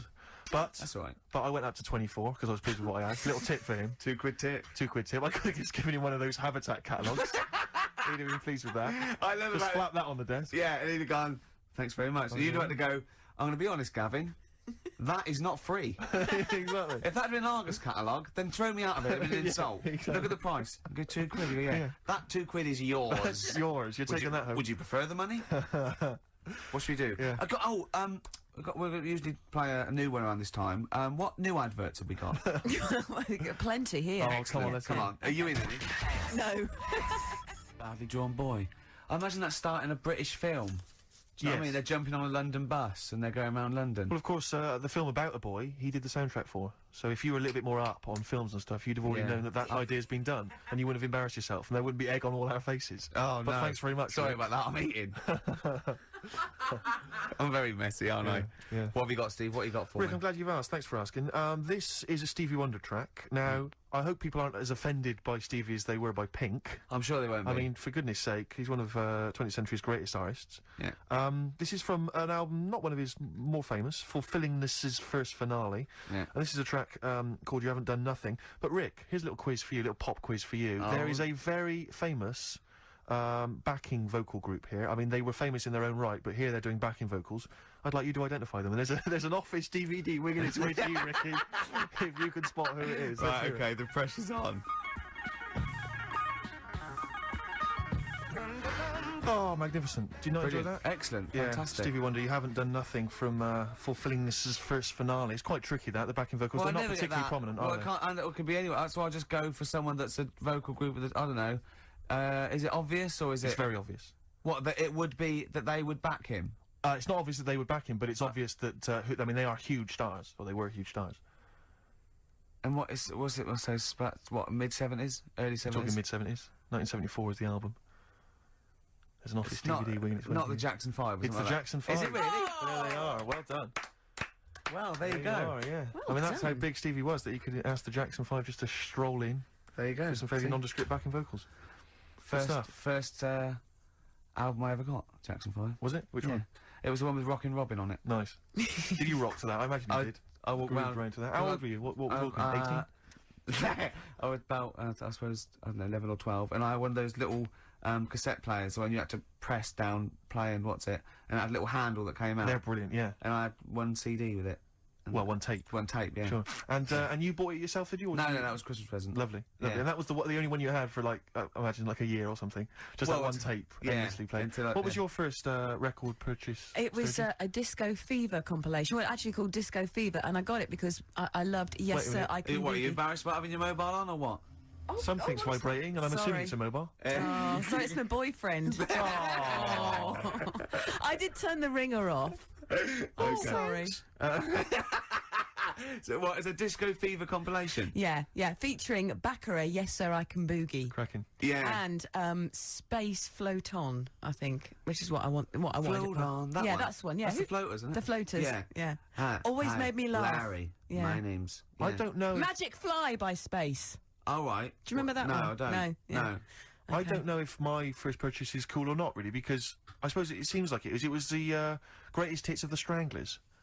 That is so we're cool. talking Are the Stranglers different- quite cool? That's Yeah. scary, because, I finished school by the time that came out, I think. That's scary. The Greatest of the Stranglers, no, I was Well, I never think a that's more to Stranglers do with the fan. fact that my parents didn't have any records in the house. They had, I think they had the Jeff Love Orchestra plays big war theme tunes. That's how they had one of those Top of the Pops albums with a woman wearing a neckerchief on the cover. Yeah. And that was pretty much it. And the 1812 Overture, you know, played I on had the one of fiddle or those. something. I had one of those with Mozart's 40th on it, because that was released at the time. Oh, that wasn't obviously Mozart's 40th birthday. That'd have been a wild swing. I'm not If he'd that made old. it that far, that'd have been a wild that'd have night. been great, I'd love to wouldn't hear that on record. How old was he when he died? He was quite young, wasn't I he? didn't live long that 18 time, did I? or something? He was a genius. No. He was a boy wonder. Yeah, He was one wonder. He grew But up. what people don't It was realise... like Alec Jones. It was What a all lot- over by the time he was 11. What a lot of people don't realise about Mozart was that he also, in his spare time, used to solve crimes. Yeah, that was why he was so... That was what musical crimes. He was often saying Oh, we've come plagiarism full issues, things circle like that. now, We have haven't we? indeed. We've Yeah, brought that yeah. right back. We Actually, right I back. hate to interrupt you, boys, Go but on, we is it nearly have the got end? to squeeze one more song in Got to wrap before. it up, Well, yeah, break. what should we do? What should we have? What have we got there, Claire? 'Cause Well, we haven't I've- thought this through, really. I've got We this one I want to play you. I want What is you it? to- You wanna by play? the Electric Six. It better be good, because if you end a show with it, I mean, we've had lots of faux pas This and really is going bad to bits. be possibly the biggest song of 2003, You think so? Rick. Go on then. Man Yeah. alive. Electric So this is it. Six. Thanks very much indeed, Claire, for Cheers, coming down. thank you. No, it's a been pleasure. No, it Yeah. really Is was Karl good back fun. next week? Yeah. But yeah. Yeah. Yeah. Oh, he doesn't care, does he? Can we just quickly say, so you're on Parkinson tonight then, Ricky, yeah? Oh, yeah. Okay. And the office starts, what is it, Monday? This is easier, this, isn't it? And there's a DVD winging its way. Yeah. Hey! I guess I do want one. See you next week. Richard Ashcroft. Check the meaning on XFM 104.9. We're back, Steve. It's Saturday. That's true enough. Steve Merchant, that is. Hello there. I'm Ricky Gervais, obviously. Hello there. Carl's still away. Claire Sturgis is back. That's Hello. absolutely true. Yeah. Hello there, Claire. Nice to see you. So, I think a lot of people were hoping that Karl will be back this week, but we're pleased to have you. No, they were actually. I did get some emails during the week. Really? saying what? Just saying it's really nice to, hear you again on the Saturday afternoon. It's nice, and but you're not really very funny. And when's Karl coming back? You know? So sort of being Sure nice it wasn't to to me. us. No, it was definitely Because they think that as well. directed to me. But no one can compete with Karl. They can't. Well, we used to sort of like come in and when we discovered Karl early on, we just thought this is comedy gold. Just let him speak his mind. But then we started thinking, oh, we can't follow him though. So I remember Steve going, look, we've got to come up with some stuff. We need to chat. If anything we've got to say to each other, we've got to say that in the first 20 minutes, and then you just unleash Karl. Yeah, And he's like because it's just you can't follow him, and he's off on one, and they have stories of upbringings with bizarre creatures that lived in Manchester that were half human, half bat and frog and things. I'd love to take him back to Manchester in some kind of TV documentary. You know, when Karl went home. And just wander back, maybe try and find the amphibian twins or whatever those people were. They with weren't. Yeah, so there was two boys, both had big heads and webbed feet. They weren't related. They didn't hang around with each other. That was all the information we had. I went, Claire. why not? He went, that would have been too obvious. Yeah. Like they look at each other across a room and go, yeah, you think I'm coming to see you just because we've got, just because we're a similar species? Yeah. You're mistaken, mate. You make your own friends. One starts to walk over there, one shakes his head and just mouths too obvious. Yeah, Don't do it, too obvious. out of one of his mouths. Yeah, that's what they're expecting. Yeah, Don't do it. don't do it, Webby. Yeah, but anyway, he'll be back shortly, I'm sure. He phoned me. His dad's ill. His dad's in hospital, so Karl went back to sort of look after his mum. And he was so sweet. He said, "I'm back here, just driving my mum around." He said so unbegrudgingly. He just went, "It's like old times." And I said, "Oh, sorry to hear that." And he went, "That's all right, yeah." I think it's going to be fine. And I said, "How was your holiday?" He went, "Yeah, we're good. Except it were a nudist beach, so didn't tell me." I went, of course it was. I went, "What do you mean?" He went, "Well, sitting on the... I don't know why they have to do it. I don't know why they have to do it. Why do they have to do it?" He went, "Suzanne said they think there's nothing wrong with it, like being a transvestite." Right? Right? I went, "I love the fact that your girlfriend has to tell you what's wrong and right in the world." And he went, "Well, we're walking along the beach, fella coming towards us with knob out." I went, "Oh, what's going on here?" Right? And he said, and because it wasn't all nude, he's walking round, he's stark naked, and he wants the freedom of that, but he's got a big rucksack on his back with his clothes on, so he has to get changed. He went, "So what's the point in that?" Right? And I went, "He should just carried the book." He went, "What, and covered it up?" When he went, "Oh yeah, good idea." See? He went, "But I wasn't happy." He says, and that was the first day, so we didn't go there again. I can just imagine his little face. Yeah, just going, "Oh, right, Gobsmacked. that's out, Yeah. that's out, what's that doing out? Why has he got his out?" I imagine Karl sort of dressed in a suit. In a sort of safari suit, done right up with a cravat. I'm not undressing. I don't want people seeing the flesh. That's for you, love, and no one else. But I love the fact that as this girlfriend goes, "Karl, they don't think there's anything wrong with it. They're just happy that way." and he in his own mind just goes, "Like being a transvestite." He knows there's nothing wrong with that. I'm always a little bit suspect about people who like walking around nude. I all think you the meant time. transvestite. No, nudists. What? Hold on. Can you Well, if you wanna get me be a started on naked transvestite? What are you then? Yeah, I suppose you're a... When Eddie Izzard's naked, is he a naked transvestite? That's an 'Cause the interesting clue metaphysical question. Yeah. Yeah.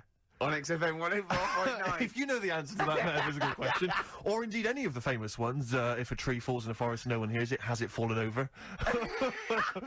Any of those. Excellent. Any of That's those. brilliant. Yeah, if you leave the room, Rick, what's the does sound? it get quieter? Yeah, what's the sound of one leg hopping?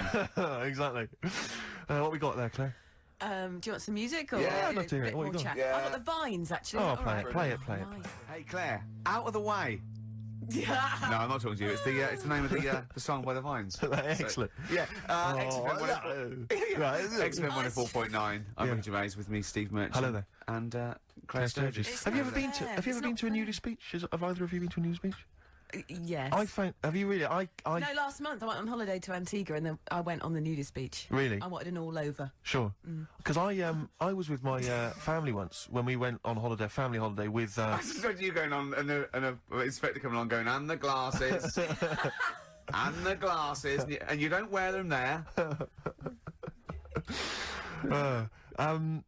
No, I went there with it was some friends of my it was like family friends, you know, like kids. So it was kids my age and my sister's age who and parents were all friends, you know. Go on holiday to this, end up on this nudist beach, not a nudist beach, but where people sunbathe topless or whatever. Or maybe yeah, of maybe it course. was just because it was France, where I think a lot of that goes on. Generally.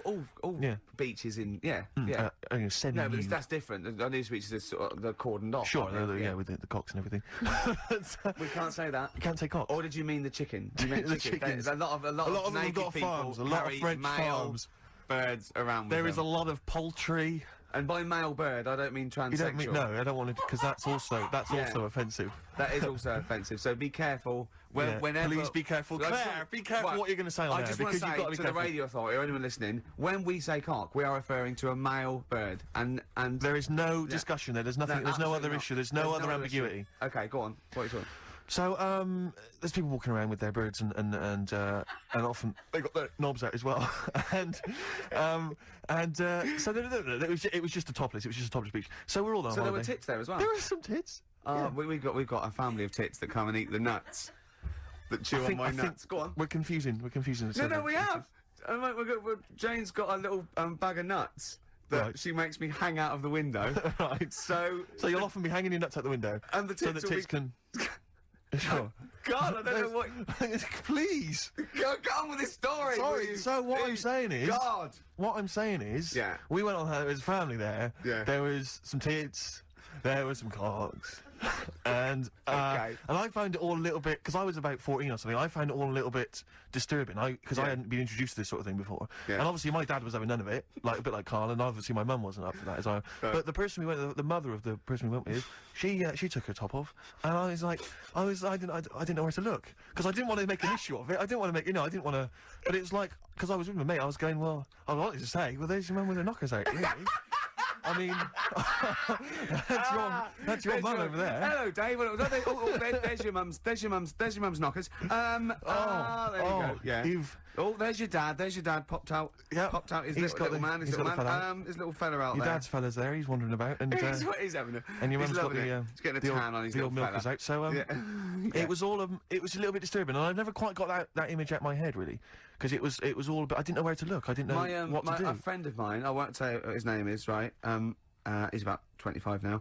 When he was, I think, 14 and 15, I mean, the worst age, he went to a nudist holiday with his parents and his sister and some of her sister's friends, and he absolutely hated it. Yeah, it absolutely. Well, that's it makes me sort of queasy to think about it, especially if you're with your family and friends. Yeah, because it's.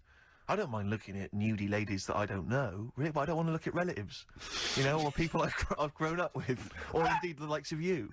I don't want to have to see that kind of flesh, and I don't want to know what's going on underneath those clothes. You've keeping them hidden from me. Well, you haven't. You've shown me much of it in the time I've known you. So sometimes there's not a bit of your body I haven't seen at some point. You'll have got your trousers down. Look at the arse. That was, thinking that was hilarious, or the old, the Johnson feeding the birds on the windowsill. It is strange because there isn't anyone with it. Let's face it, there isn't anyone with it. But I know what you mean. I think it's because we spend so much of the time covering it up. It's like in the summer months when girls start wearing kind of short sleeve t-shirts or short skirts. You'll have blokes just going mental, just And I think it's because women spend most of the year because it's so cold here, covered up, that men forget what's under there. And then when summer comes around, they can't believe it. Actually just hang out of a car window or hang over scaffolding and say, "Get your tits out." I want to go. Has that ever worked? Has it ever worked? What's your success rate with that? Well, I was off to my big job in the city, but I got 20 minutes. Why not? Shall I come up there, or are you going to come down? Oh, dear. Extraordinary. Oh. Right, what we got coming up? Quick, keep them hooked. Well, Rick... We've got some songs and some more chat. There'll be some chitter-chatter, and there'll be some songs. We had an email last week from a fella calling himself Paul. I don't know if that's his real name. He said that sometimes... I'm suspicious. I'm already suspicious. Yeah. He said that some time ago we played a cracking Johnny Cash cover version of U2's One. Remember that? I think maybe the last time you were here, Claire, maybe. Class. And he says he's been trying to track down that album. He says, unfortunately, like an idiot, I didn't listen to it, and I didn't catch the name of the album. Could you, by any chance, send me the album? He's having a laugh. He's having a laugh. What, for free? Yeah, so that's not going to happen. Actually, email him back. Say, Paul. Shall I do it now? Give us £8 for no reason. I've also called him some quite offensive names. I'll put from Gervais. Oh dear, he's not going to like that. That's pretty grim. Nor's his mother. No, you shouldn't have brought her into it. Indeed. Johnny Cash. Johnny Cash and his cover of U2's One, magnificent tune. That's from the album American 3, Solitary Man, that was released in 2000. And I've just checked that email that Paul, if indeed that is his name, sent us, Rick, and he didn't ask for a copy of the album, he asked for the name of the album. Right. So, I feel a little bit bad that I sent that email back insulting him and his mother. Yeah. And also, of course, I CC'd it to his mum as well, and many of her friends.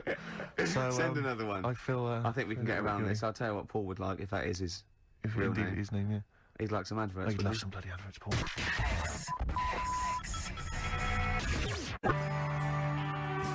Oasis, Little by Little, on XFM 104.9. I'm just moving the mic there. Hold on, I'm getting comfortable. There you go. Right, sit up. I was landing. A lot of people do that. A lot of people do that during the song. A lot of the old pros. No, a lot of the old pros like Foxy and Tarrant and the like. They were on Top of Pops yesterday, but they did My Generation. Any good? Yeah, very good. I mean, Was it close to the original, or did they make it their own? No, both. It was pretty close. They did, musically it was close, but they had a certain... Was it Noel singing, or Liam? Liam. very, very cool. Very cool. Good No, he's swagger, an amazing- attitude back. yeah. I think back on form. A lot of for people tell me Oasis. though that if you go to any of these big stadium gigs they do now, it's an absolute nightmare because a lot of the fans are really grim. I mean, I've spoken to 2 people independently who've both been at gigs where there have been fans weeing on other fans' shoes. That's not what I want from a gig. That's not nice. No, They that's not own them good. then.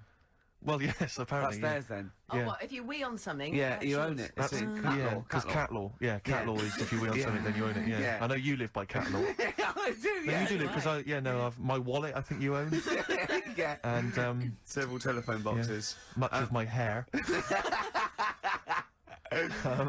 What were we talking about? We were talking about nudie beaches.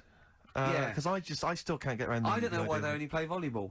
No, that's all they do. Then. Surely there's other games you could play. I think French cricket would be slightly more. All the pictures I've ever seen of news colonies always seem to be quite attractive women and some fairly grizzled sort of 45-year-old men. I don't know if that's generally the clientele, that, you know, it just happens to work that way. But I'm quite looking forward to getting to around the 45 mark. I'm just cruising down there. Happy birthday! Right, I'm off. Where are Exactly. you going without your clothes? Yeah, yeah. Yeah. And at what point, I mean, you can't go into a nudist colony, can you, without taking your clothes off? You can't. I don't know if there's a door policy. No. Where they said sort of No, I people think go- there is, I'm sure. Oh, actually, no, because when I went to my nudist beach, there was actually a security guard. Stopping you from... naked. No, no. No, Claire. That's very Would it be strange. possible for a bloke who was, say, a fairly good swimmer to swim up to the beach in a wetsuit and not have to come... France? Okay, well, yeah. Let's say, just say for the sake of it, that this person, you know, had some time on his hands in a week. Yeah, yeah. You know, and, Yeah. and he'd made quite a bit of money. He recently, he had some time. trained 9 hours a day at the lengths in the pool, Yeah. thinking that if I can get Yeah. Eurostar to France. It could work. It could work. Yeah. So what was your nudist beach experience? This was not a colony. No, Not a no, it colony literally of just was a nudists. choice that this place had a few beaches. One of them was a nudist beach. And if could you wanted see the to be all nudist over. beach from the regular beach? No, you couldn't. You see, Right. it was just round the What about with corner. binoculars? Possibly. Yeah, possibly. But you see, my worry is, as a healthy young man... Yes, you're not if- healthy, young man, are you? No, but I'm talking about you two. Right, sure. You're pretty healthy young men.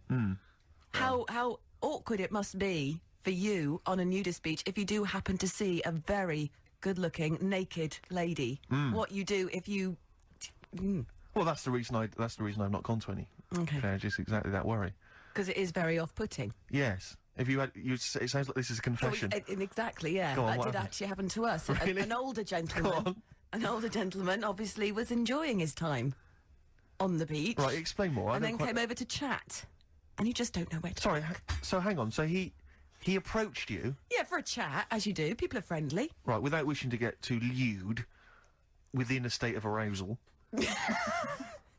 Is How that the far case? can we go down this? No, I'm Yeah. not trying to sort of. I don't want to get too kind of, graphic or gynecological. Have you noticed... that- Gynecological. Oh, I was going to say how Yeah. quiet Ricky was keeping But so at he this came point. over. He came over. Well, I'm worried about this. I'm worried about telling this story. but I think it's an interesting. I'm interested. I think this Yeah. is an interesting point yeah. because so he came over and he was just chatting away. Yeah, Quite proudly. yeah. Well, Standing to eventually got attention. quite... Yeah. And what was? why was this, God. Claire? I mean, not wishing to be disrespectful, but you know, he's a I man. don't know. He's been around a bit. Were you reading erotic poetry? What were you? I was talking about the weather. Right. About how nice it was today. And he approached in pole position, or did he? No! Or did he? I don't like it anymore. Fine, okay. I don't like it anymore. Let's leave it then. But Let's that's leave what I it. did. I actually ran away. You ran away. That's I terrible. went insult. swimming. Was he French? Was it quite tricky to speak to him? Oh, no, he spoke perfect English. So during the break, like Claire said, "Oh, what are these switch ones, right?" And this man came over, an old fella, and she started off. A bit you know, said he had the biggest knob I've ever seen. And then I laughed, and then she went, and then it got bigger, and I went, "You can't tell it." Then I was worried about that, but she left out the funny bit and you just went all weird. Yeah. So, play I Bob worry- Dylan. Only Bob Dylan can get us out of this. This is off his last album, Love and Theft. It is the only track I really like, I'm afraid. I didn't get on with the rest of the album because it was too hoedowny and country blues and stuff, which is just not my sort of thing. But this is a nice track called Mississippi. Bob Dylan. Mississippi.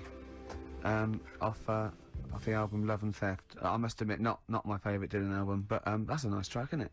It's a lovely track, actually. I just noticed there you've brought in 3 CDs. Yeah. You bring those 3 in every week, don't you?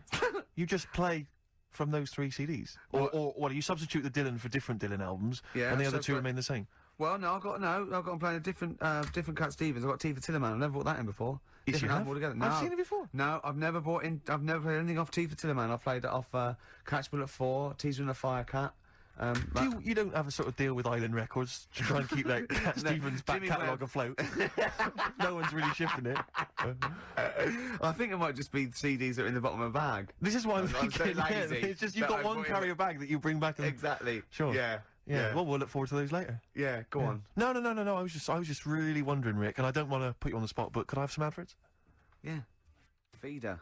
Come back around on XFM 104.9. I'm Ricky Gervais. Hello there, Steve Merchant here. Of course you are. And so's Claire Sturgis in a way. That's true enough. So, That's true enough. yeah.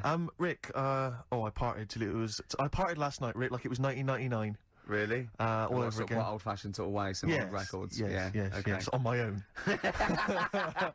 In my flat, crying. Just like 1999. Yeah, just like 1999. Now, went to see Prince at the, Oh, yeah. at the Hammersmith Apollo, and I tell you this, I mean, if that's a man whose career is going down the pan, then I'm sorry. Then I hope ours does. Then I hope ours does as excitingly as that Does. because he Did. was stunning. I Yeah. mean, he is. A lot of people I know have seen him in the 80s or whatever, and when he used to descend from a ceiling in a little I red know. Corvette and stuff. But he is breathtaking. He's I like always he's thought he like was- what it must have been to see Elvis Presley. Well, I yeah, really, no, I've no, not seen I- anyone who's electrifying on stage. I mean, I think, like most people, had a bit too much for him, and that wasn't because it was going downhill. It's because he churned out double albums like most people churn out singles, and you don't know what you should. can't take like. it all in. There was just too much. Yeah. I didn't like the sort of the end of the 80s phase either too much. But that whole period when he was fighting with Warner Brothers and he started wearing masks. Slave and I think everyone just thought, I'm not interested. Yeah. You know, you're potty. But he's going to come out the other side of that. Great And tracks, though, great pop tunes, and he's written. I think he's brilliant. I don't bandy this word around, Rick, as you know. Go on. But I'd like to use the word genius. I thought you were going to say I'll pay for that. No. Genius. Oh wow. Genius. Because I would They're say... strong words, Steve. They're It is a strong word, Rick. It is a Can strong you word. back it up? Have you got any example of his work that we could play now on XFM to show that he is a genius? I will in just 1 second, thanks for asking. But, can I try and justify that? Can I just... Because it is a controversial phrase Yeah. to use. Prince is a genius. And let Yeah. me tell you why. On his first album, or maybe on a couple of his first albums, he played all the instruments. Brilliant, like Squiddly Diddly. Exactly. In one episode of that I saw, he was and playing if the that's- piano. Diddley was playing the piano with his me, 2 tentacles. but that's- Then he was like playing drums with 2 tentacles at the back. He was standing on 2 tentacles, which was the other one free for trumpet. That So- sounds like genius to me. Yeah. Oh, That's what Mr. Prince... So, the only thing I would say about the concert last night, 3 hours, he played for 3 hours, Yeah. non-stop, well, Yeah. almost 3 hours, non-stop, didn't take a break. A cracking band, only 5 people. imagine taking a break, just reading a paper, having Yeah. a coffee, going, "What are you looking at?" And also very I've got witty. 20 minutes by Very- law. Very witty as well, because a lot of people imagine him being quite dry and quite sober. It was Yeah. very funny. But, sadly, Prince now... Well, I don't mean to be offensive, couldn't see him but 'cause he was as so far as I'm small. concerned, What? he's now a Jehovah's Witness. Is He's he? now a Jehovah's Witness. So he's and- going to come round tonight. Well, no, but at the end, he did sort of spout on about, his beliefs. yeah. And I felt a bit like I'd sort of, do you know what I mean? Like I'd sort of paid 40 quid and I'd queued up and I'd sat for 3 You hours paid 40 quid? to then be preached at a little bit. So that was anything that put Well, that I'll down tell you for what, me. good job for him. He was good value, because he'd have got an earful from you if he did. Imagine if he'd not played the singles or only did Exactly. like 20 minutes. Yeah, well, I'd have been livid. I'd have just stormed out. I'm out of here. But I did, because I don't know. Prince, so you've had, interesting, Steve Merchant says Prince is a genius. This is XFM 104.9, coming up to 2 o'clock.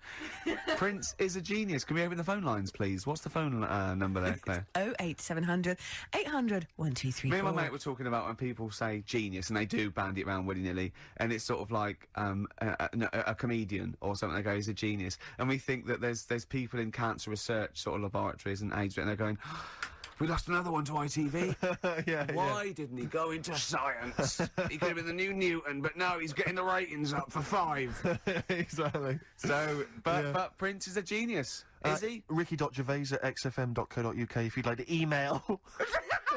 Prince, genius or little fella? It's up to you. But when you are a Jehovah's Witness, I don't know much about the faith.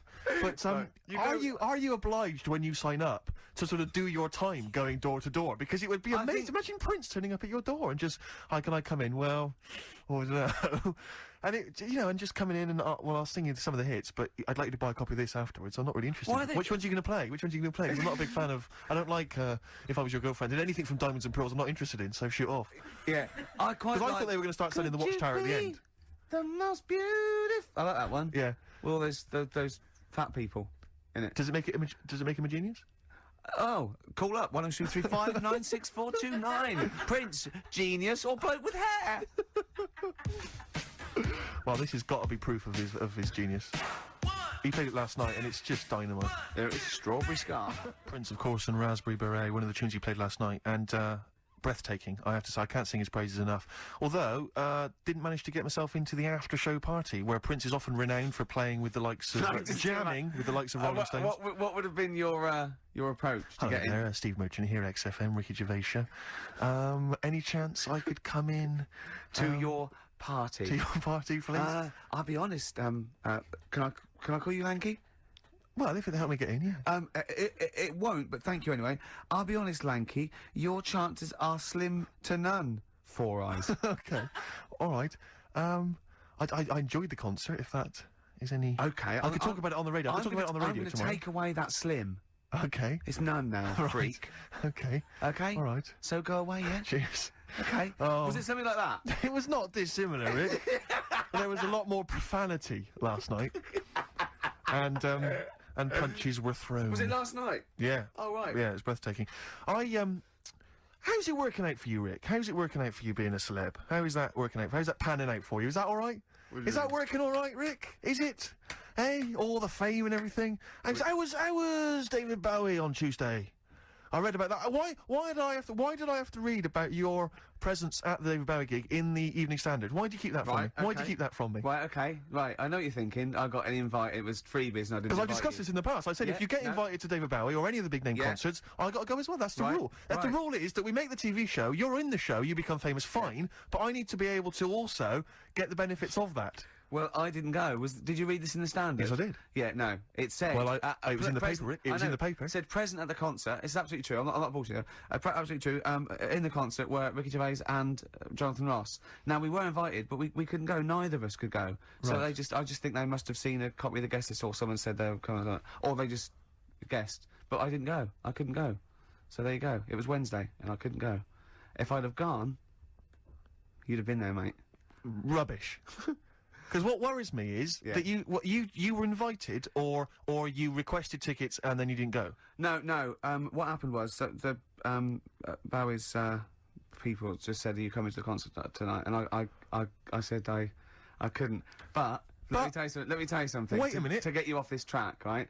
The next night, we did go to dinner with Bowie at someone's house.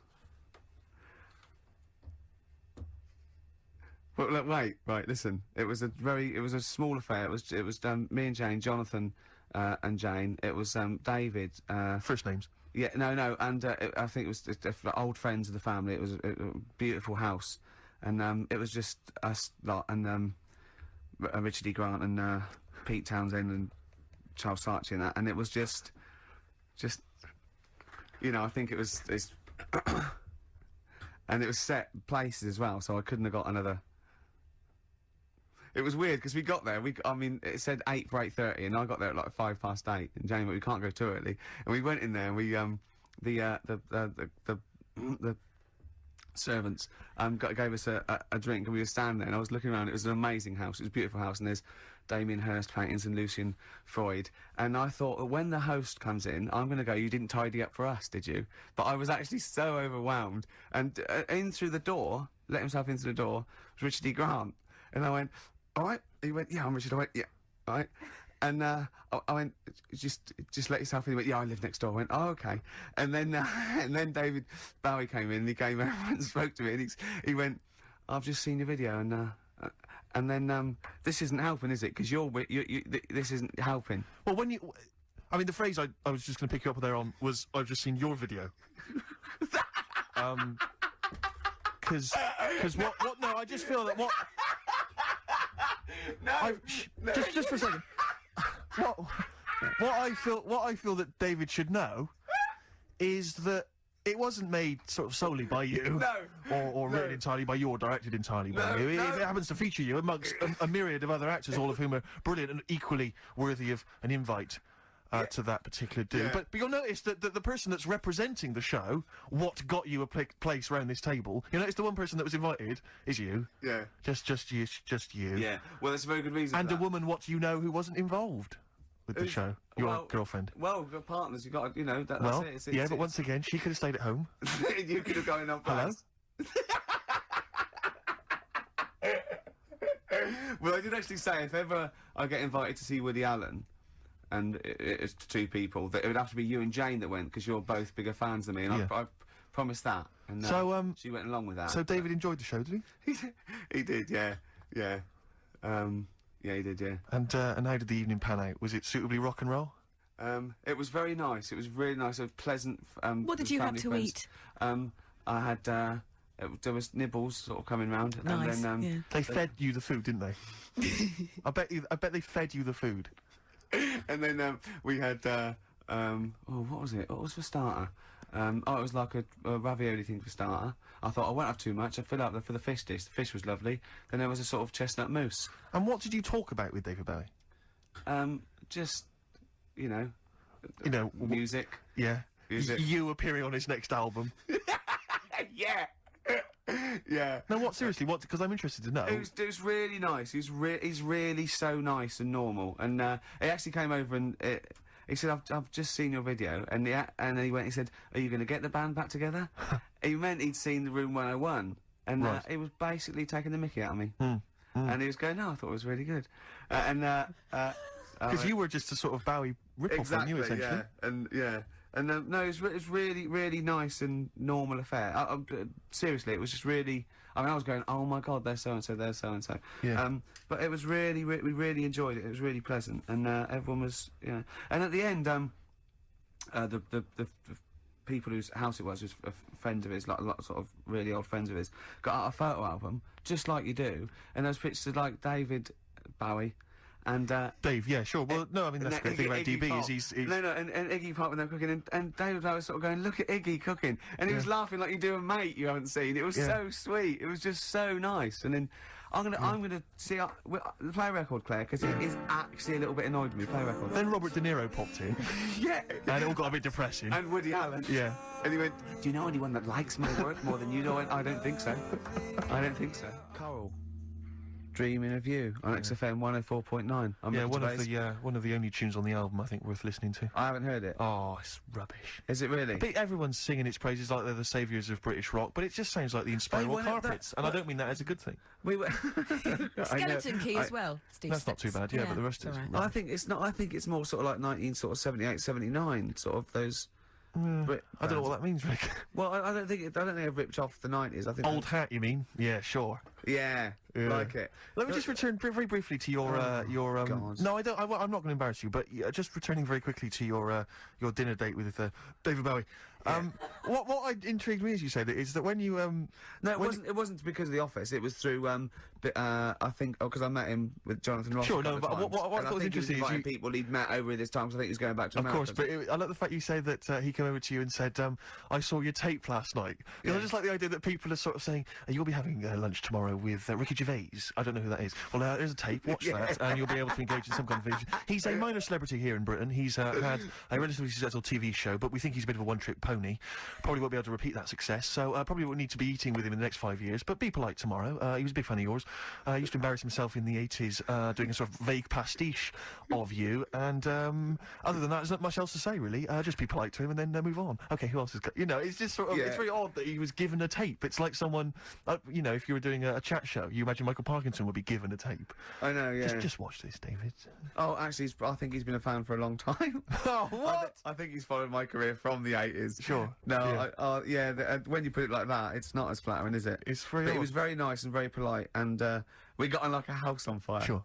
No, he's great. Did you do your impression of him? No, of course I Did you didn't. not? Did you feel like the urge to snap into it just occasionally? And I didn't, I was just going, that's David Bowie, that. Yeah. That's still David Bowie. That's David Bowie talking to me now. Yeah. Oh, that's David Bowie talking to me now, that looks like David Bowie. Yeah, that was what was going through my head. Yes. And we're talking about his songs, and that was bizarre. It was quite surreal, and and I do know a lot about his stuff, because he's quite a musical hero of mine. Yeah. And so it was... You didn't mention Tin Machine. I didn't mention Tin Machine. Because I'd just be there just thinking, don't mention Tin Machine, don't mention Tin Machine. Yeah. Don't even bring it up, don't even say you like it, because you don't know what he feels about it. You see, I think if people listen to this show, they go, don't invite Steve Merchant because he's insulting. He insults people, he sends emails to people when he reads them wrongly. Yeah. He'll bring up a period of your life you don't want to talk about. Yes. Get the little short fat one. He's a lot more polite. Sure. Leave out the lanky one. Yeah. Yeah. Well, they probably wouldn't say lanky, Rick. They don't know what I look like because they listen to me on the radio. I think they're insulted. They might say, oh, you know, West Country, oik or something, Yeah. but... Who was it I was listening to? Someone yesterday. Someone had a Bristol accent. Fascinating. And no, I think, oh yeah, it was one of those, the Fame Academy. Disappointed, but I think you'll have to get into it. Bit of a shambles at the moment, but I mean, no, there's no investment, I didn't know them. And one of them had a Bristol accent, and I just thought, it really is a stupid accent. What have we got lined up, Claire? What have we got? Well, a bit of John Spencer blues. Oh, I explosion. love this, I love this. Yeah. This is an old classic All right. I brought in today, and I think you'll enjoy it. Hello, Don't even start on that, Rick. There's so much I could attack you about. I mean, look at you, you're laughable. John Spencer Blues Explosion. Oh, you do it, Well, sorry. no, I just thought I would. Yeah. On account of I brought it in. And then someone was complaining that we speak over each other. Yeah, we had an email saying we gabble too much. And we both went, I don't think we do. Yeah. Did you say that? I didn't hear you. I was talking at the time. Yeah. Right Place, Wrong Time by John Spencer. Yeah. I don't. We also had an email. You didn't enjoy it? You didn't enjoy it? No. We also had an email saying. Again. No, go on. I won't. I did this. Go on. Sorry. No, you. You can see why that would annoy me. I know. You can see why that might annoy me. Take your headphones off then, because it must be louder in your headphones. Because I don't wear headphones. No. I'm not so much thinking of me as the people listening at home. Okay. The people who pay our wages. Go on then. We had an email that said. But I don't know who's the victor in this, Rick. I don't know who's winning with you making that noise. What? You're the only person whose enjoying it. But if I only do this for my amusement. But there's a handful of people listening, Rick. whose Saturdays, Rick, are empty. They've got nothing. They're running on empty, and this is all they've got. Okay. And they want conversation. They want an interesting what are you going to discussion. say then? It depends if it's interesting or not. Well, let me say it before you make the judgment. Okay. So, all right. What about this? If you don't like, if it's not interesting, then you make the noise. Okay. All right. All right. Okay. So this is just we had an email. Right. It said, "Is Claire Sturgis drunk when she does the show?" I swear to God, that was a real email. I've lost it now. But Really? so does that warrant the noise or? No, that's all right. That's quite Okay, interesting. that's- Yeah. yeah, quite interesting No, she's email. not. No, she's not drunk, is she? Bit coked up. That's not true. Yeah, just a it's bit- not true. The old Charlie. No, not true at all. No, you don't do drugs, do you, Claire? You're not into drugs, are you? No. Yeah, you're clean now. I am now, yeah. Yeah. How did that go for you, the detox? It was Yeah, great. it's good. Mainly thanks to you two. Yeah. The support At least on you air. don't. At least you don't have to steal so much now to Exactly, to feed yeah. the habit. Yeah. Anyway. Are there any drug addicts on this station? No, not anymore. No. But because I bet there are. I mean, you don't have to name names, but what about initials? Are there any skag eggs, any smackheads at all? Seriously, because I'm intrigued. Not anymore. No. Can you tell me off air who's a drug Off addict? air, I'll be happy to tell you. You- but there not are some, anymore. though. That's yeah, there were. terrible. Not anymore. What do you mean? They got rid No, of them? there weren't. Stop this. Are there any people who No. they think that they've got it under control, but they haven't really? It is. Yeah. There are some, aren't They there? go in, they think that no one will notice, but they've got no pupils. Yeah, And they just stare at you for ages and go, what? At the end of each sentence. exactly. Yeah. Yeah, because there's a couple of drunkards I know, but there's no. It's boring now. Okay, play a record. It's boring. Queens of the Stone Age. There. No one knows. It's going well. I'm Thought we enjoying used it. to go. Yeah, not Yeah. bad, yeah. Adverts or what? What do you reckon? Getting away with it from electronic, of course. Fantastic Great. tune. Yeah, no, it's That's a beautiful a tune, mutual favourite of ours. We both like that, don't we, Steve? We do indeed, We both yes. like that. We are mutually appreciative of that track. Ricky Yeah. Gervais, of course, friend of the stars. Claire Sturgis is here. My name's Steve Merchant. Ahoy. Yeah, XFM 104.9. So, I saw you the other day, because I haven't seen you this week, but I did see you walking on the street holding a gum shield that you just bought.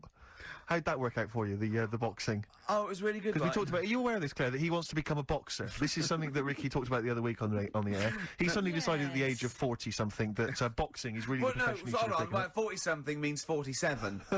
I'm just 41. Okay. I am 40-something, but 40-something is like a euphemism for nearer 50. Yeah. So don't say 40-something. Okay. Say 30-something. Yeah. So yeah, he's taking up. But apparently, there's something called white collar boxing. Claire, did we mention this last week? No, you didn't know, but I didn't know something about. I think you mentioned it. Yeah, before, but not last week. White collar boxing. Yeah, it's basically it's like a kind of a classier version of Fight Club, the film Fight Club. Have you ever seen that? Yeah. So instead of they don't meet in sort of dingy cellars, they meet in office blocks. Or And it's usually for charity at the Grosvenor or something, or a big hotel. I don't know. And you just have like a bill on there, and you punch each other for charity. Serious? Yeah, but anyway, I've been training boxing for a while now, just like, the pads and everything, and last week we started on sparring, and it is a different level. Honestly, I mean, I can work out now for an hour on the pads, and I did about 1.5 rounds, and it was like I was asthmatic. Because you're also, the trainer, who is a bit of a boxer himself, put the gum to him and he goes, okay, I'm not gonna, and I was giggling with fear. And he said, you got to get a gum shield just in case, and that's where he saw me. I'd gone to the Lonsdale shop, and I got a gum shield. I said this before, Claire, is that I just don't think it's a good idea. I mean, Ricky, you've known him for a while now. He's not mentally tough, which is a problem, I think. He's not sort of psychologically, he's quite weak. Like, he's scared of a lot of things, cars. Spiders. I mean, he'll get, I've seen him, like, edgy, like if a car blows its horn and he's in the house. Do you know what I mean? And he'll hear it outside. What's that? Is it coming through the door? Is it? No, it's all right, Rick. We're on the 8th floor, and it's across town. It's fine. Don't worry. I don't like crossing roads. No, he can't. I mean, I've never seen a man so terrified. On the motorway, if someone's going the motorway, I'm looking at the speedo, and if it's like 86, 76, I'm going, well, let's go in the slow lane. And I'm looking, my eyes like saucers, just taking all the information. Yeah, because he can't drive That's as a well. rational fear, though, isn't it? But I think it's because you can't drive. Yeah, possibly. So, for instance, the fact that I've seen. I mean, Actually, Ricky, you're right, because I can't drive, and I do exactly the same thing on motorways. So that's all right. Yeah. But do you do this, Claire? Which is when you're in the back of a cab and you feel the cab's going too fast, despite the fact that you're, say, driving up Shaftesbury Avenue in rush hour. Yeah. So you're never going to pick up a great deal of speed. Yeah. But Ricky he won't mention it to the driver. I feel you're going a bit too fast. He'll whisper it to me. No, He's basically suggesting to me that I should say something. Because I'm Ricky Gervais off the telly, I don't want to cause a fuss. You better do it, Steve, because you're nobody. That's basically what he's insinuating. But roads so I've always got to sort of make the complaint, or I've got, But you're terrified of, you're terrified of that. You're terrified of spiders, as we know. Yeah. Cobwebs. You're terrified of pictures of spiders. There's no smoke without fire. Yeah. I know who made those webs, Steve, and they live there. Yeah, it was you that got the certificate, wasn't it, raised on the Spider-Man film? So they couldn't show the trailer before, you'd gone to bed. Are you scared of Spider-Man? Does he terrify? No, I'm not squared of Spider-Man. No, I'm not scared of anything. But I got used to the, in I'm a Celebrity, Get Me Out of Here. That one that kept walking off the street. I got used to him. I got to know him. Barry Geller?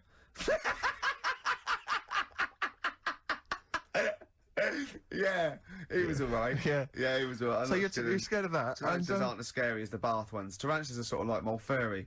But what about these? Because these programs where they'll have people on and they'll sort of, like I saw a show once where it was about phobias and a woman was terrified of dogs and a psychologist kind of got her to spend some time with the dog and slowly you've got no urge to sort of try and have that therapy done and so you can maybe deal with your which is basically, let's be honest, a woman's concern. It's a woman's fear, isn't it, essentially? That I stand on a chair. Exactly. Yeah. No, but I saw one, what's that one, he's really nice. He's not Jerry Springer, he's really nice, and he has, weird people on it. Is it? Montel Williams? No. Montel Jordan? No. About 50. This could go on for... Maury. Yeah, Maury Povich. Yeah. He's the one without glasses, isn't he? Yeah. Who cares? You saw Maury Povich. Yeah, and there was like these women on there, right? And the, trailer trash. And they were going, you're scared of snakes, aren't you? And then a woman would go on a snake and she'd be screaming, knocking things over. And I go, well, that's not doing anyone any good. Really? Yeah. That's just for the audience to prove her point that she's terrified. Yeah, exactly. And it was like tinfoil, and someone brought on millions of bags of tinfoil, and she was screaming, What, hugging she was him. scared of tinfoil? Yeah, that's worse, isn't it? Scared of tinfoil is pretty mad. Yeah, well, it's irrational. You I can't know link somebody it back. who's afraid of buttons. Yeah, anything. Afraid of buttons? Yeah, there's Afraid something of buttons. weird going on in your head, isn't it? It's some sort of weird symbolism. But I understand the snake one or the spider one because I understand, there are poisonous spiders and snakes. Well, but it also could be sort of like chemical memory. Yeah, that could be, but it's usually some, But how do you? Because I don't know. Because I don't have any irrational fears, particularly. Well, don't confuse. Except when you're flatulent. That I'm terrified of, because you never know when it's going to spring. Because he's not got any of the social graces, Ricky. He'll just think it's funny to just pass wind. You know, dinner. I don't imagine he did it during dinner with Bowie, but if I'm having lunch with him, it's because he'll just start grinning, and you know it's on the way, Claire.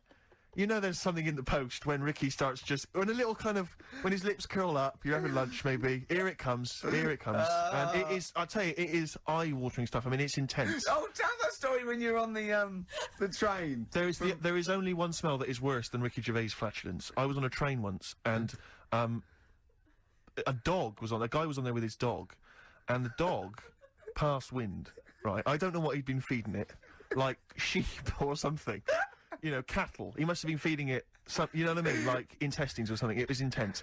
This smell pervades the carriage. You know, because they're all like they're all kind of air conditioned, or they're tight, so there's nowhere for the smell to escape. So it's just kind of spreading, like in this kind of invisible sort of stench that fills up the carriage. I tell you, people's eyes were bleeding. Do you know what I mean? It was like, that's how bad. It was unbelievable. I felt like my face was melting, like that bit at the end of Raiders of the Lost Ark. That was how it felt, right? And the bloke, who was obviously a bit embarrassed, said, I don't know sometimes. I don't know who's worse, you know, with their flatulence, you know, people or dogs. And I wanted to go, I've got an idea. How about dogs? What about your dog? It was unbelievable. But it's that, let's try and make a joke of it. No, get off the train at the next stop. It was just, I don't like people with dogs anyway, just generally. You know, you'll see people... No, Rick, when you see people walking down the road with dogs, and they just let a dog, you know, do its ones or its twos on the side of the road, and then they just walk on. I just don't know what that is. No, it's you're like, not meant it's to. That's wrong, No, but it is right, and it really winds me up, because you'll see people, it'll be like old ladies, or kind of toffs, or something like that, and they were the sort of people that will complain about, you know, bad language on TV, or youths, you know, or ne'er-do-wells hanging out by bus shelters. Yeah. But they're happy for their dogs to, you know, go crapping on the sidewalk. They anger me, people with dogs who just are irresponsible like that. Do you know what I mean? agree. Well, that's nothing to do with liking dogs, is it? That's arrogance of people who think it's... But there are a lot of people, as I say, who are kind of, you know what I mean, who think they're better than, they don't have to worry. They don't have to bend down and scoop it up. I know. Which is what they should do. Yeah. Anyway. Well, that's... I got that off my chest. Yeah. Play a record.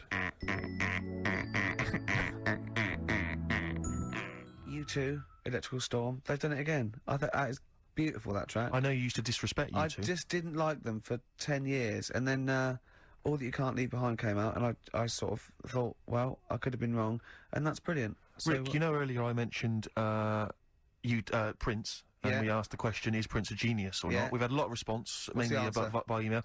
Interesting, Rick, some people think he is, and some people think he isn't. Oh. Yes. Well, this debate will rage on. Can we have some adverts?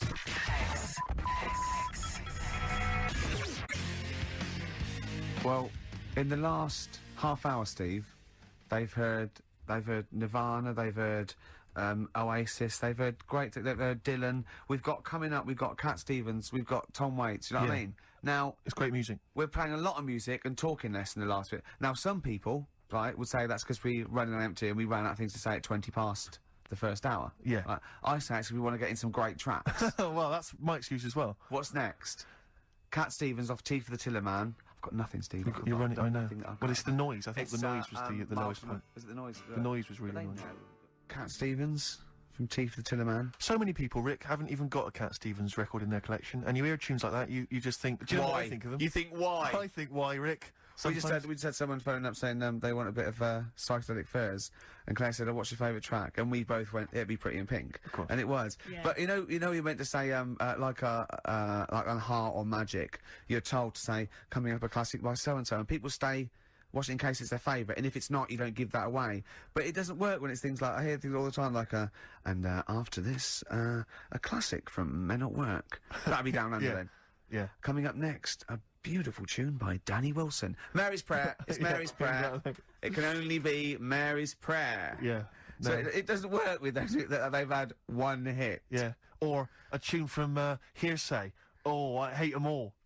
Nice. You know, because like rock and roll come on, and that, we Steve. hate them all. Don't kick them when they're down. Yeah, it's true enough. God, what other pop do we hate? You know that thing, yeah. No, we all hate pop music, don't we? That's why we're an alternative station. Agadoo's rubbish. Oh, I hate it. Russ Abbott, Atmosphere. There's no atmosphere in here with that playing. Oh.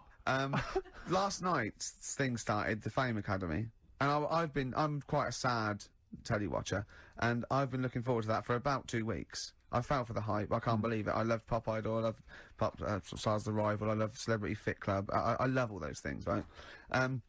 But just disappointing because they'd already picked them. I think it's investment, and I'll be honest. I think the standard was poor. The standard was poor. I think so. And are these people with different abilities, or is it all singing? It's all singing. It's rather like they've got us down to the last 12 of Pop Idol, say. It's like that. You come in at that level. But to be fair to the programme, I think it's all about what happens next, because now they get voted out like Big Brother.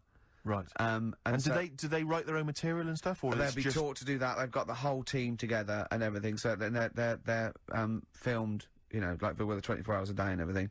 And so I think you've got to get into it and get to know these people. There's always a few. There's already a few. I go, right, she's annoying. Yeah. Right, vote her out. And they have to. There's 3 that the teachers say each week. Okay, you're up on probation, and then you vote them out, and it gets it down to 1 person. But the interesting thing is, it's not just they get a record and they release a single. They live the life for a year. Right. So they get this beautiful sort of pad in Notting Hill Gate. They get a sports car.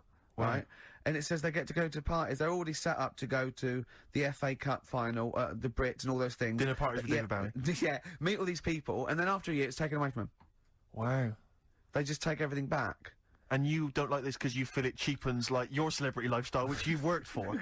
No, but the other thing is, of course, they could be big stars by then, and they just have to get their own car. But how do they, what... That psychologically is going to be grim. But are we going to follow it up for that year? Are we going to... Is it like... Well, that's when it becomes interesting. I mean, now, camera crews following hearsay, now that's interesting. Yeah, I know, and that Now what I'd like Jay to see did what happened. next, Yeah, or how they, exactly. when they actually... Yeah, that... Yeah. But I don't know how they're going to do it. How long, Jane, why do I call you Jane? There's so many, the name Jane's been mentioned so many times. You can call me whatever you like, Steve. Love, well, how long do you reckon Ricky would last in the Big Brother house? If he was in Celebrity Big Brother, how long would Ricky stay in there? Well, you see, as a... Well, it depends, you see. Oh, Go no, on, that's you a tough answer. one. No, because as someone who would be watching Big Brother if Ricky was in there, I would make sure that he stayed in right till the end, just for comedy value. Well, of course, because you know he's irritating. He's a sort of... So I'm Chris But if I- Eubank, You're the then, Chris aren't I? Eubank of the house. But Right. obviously a lot of people tend to vote out the most irritating, annoying, most loathsome person. Well, they straight want to away. get rid of me, but the public presumably Yeah, the might public want me would in there love- would love as a sort of You know irritant. what? I think the public would turn against you as well. I know you, Rick. Right, well, that's it would about expose it. you for the charlatan you are. Go on. We haven't played a song for the ladies for some on. weeks, because Oh, I yeah. just keep forgetting to bring I one need in. one. I need one. Thank you, Jane. I thought, you know, I haven't played Tom Waits for a while, and this is, you know, one of his classics, and it's just beautiful, beautiful tune, and however many times you've heard it, it's still brilliant. Downtown Train, Rick. Oh, I can't believe it. We're back That's next it. week, and Karl hopefully is back with us. Carl, I think will be, yeah. Well, we don't know, but Let's hope everything's I'm okay sure, with it. I'm sure it is, and we'll see him next week. Thanks, Jane. Goodbye, everybody. Strokes, someday. I'm already annoyed. I'm in I've a- been I'm in here a bad 3 mood. minutes, and I'm already annoyed. Yeah. Oh, I'll bring back Claire, I'll tell you. No, it's not his fault. It It's the whole is. place. The library's shite. I tried to get. Oh God, I had to go Chill, to Capital chill. Riding. Chill, Fancy that. I had to go to Capital Library to get a couple of records I wanted. Right, place is falling apart. The email's not working. It's so shoddy. He's had 2 weeks off. I'm on holiday. I mean, they might as well bulldoze this, honestly, because for all the, you know, It is ludicrous. and we get paid peanuts. You get paid, do you? Oh, and it really annoys me to have to fight. Oh, anyway. Anyway, just calm down. Explain who you 104.9, are. I'm Ricky Gervais, with me Steve Merchant and Hello. Karl Pilkington. Karl, you're back. Alright. How was it? What, the holiday? Yeah. Well, it wasn't all fun, was it? Because my dad was in hospital. Oh, but he wasn't during the holiday. not during the holiday, though, was he? You came back from holiday and then found that out, didn't you? Yeah, but it happened when I was on holiday. Did you know that, though, when you're on holiday? No, 'cause I didn't take my phone with me. Well, But that's the our weird thing question. is, Yeah. I got a feeling when I was sat there, because it normally happens. Last Wasn't the time, nudie speech, was it? when I first went When away you saw to that old fella with his packet out. when I went to Ibiza, right, I had a feeling, and I called home. My dad had punctured a lung. When And you this say you had time- a feeling, what do you mean, a feeling? Just like, oh, I should call home, there's something not right. But this That's a time very I thought, specific feeling. How did that manifest itself? How does that? How do you get that? What kind of feeling? Is that tingling thing? I'm getting a bit of a lung feeling. Yeah, a bit of a dad lung feeling. That feels like a punctured lung. Hold on. But anyway. But anyway, the holiday was good. We talked about it last week. Well, let's probe Karl about his holiday later, because you know that's the sort of thing that audiences will stay tuned for, Rick. I'm pretty certain. Yeah, sure. Find out about you know more about this radio business than me. You know, you've hooked them already. Indeed, yeah. Well, also I'm thinking we've got nothing. So now we may as well save that. No, I resent it. I used to put a lot of work in, but no, I think of the money, which is, for me, pretty shoddy. Well, you know what I mean? I don't usually you get make out of an bed awful lot of cash. Well, exactly, yeah. And the whole thing is the whole setup. It was raining today. I thought I should have a cabin. And then the sun came out, so I walked in again. Ah, dear. How are you? But I'll tell you what, I got a bit criticised last week as well that I only played ballads and same songs, so I'm going to rock out this week. Oh, I've been down to the Capitol Library to get some good tunes. And what about a little bit of AC/DC? Oh, took me all night long. Let's hear it. Well, that's cheered me up. In a better mood now? Yeah. Good. That's great. Should we rock out today? Yeah, well, yeah. Bit of Led Zeppelin, maybe Stones. Brilliant, yeah. Some other classics. Yeah. When are we going to talk about Karl? Have we run out of stuff already? Okay, let's go. Okay, now, yeah. So where did you go, Karl? What was the story? it was my birthday, right? Went home after working with you a couple of Saturdays ago, right? Girlfriend was like, open your card. And I said, no, it's my birthday on Monday, I'll open it then. You obey by the rules, don't you, of birthdays? The birthday rules. Well, there's no point. Well, exactly. Chaos leads that way. Yeah, right, so, Not an anarchist, never has been. So anyway, she was kept going on, and it was doing me head in, so I said, alright, I'll open it. Yeah. So I opened it, ticket fell out. Surprise holiday to one of the Canary Islands. So... And what was your reaction? I mean... First one was we haven't got enough money for this, but I didn't want to ruin it, so... No. So I didn't go on about that, and I said, oh, it'd be great. So I can't wait. So, Did you say it in that tone of voice? Well, it was good timing, because I was tired and everything. And I'm not a big holiday fan, but the timing was right.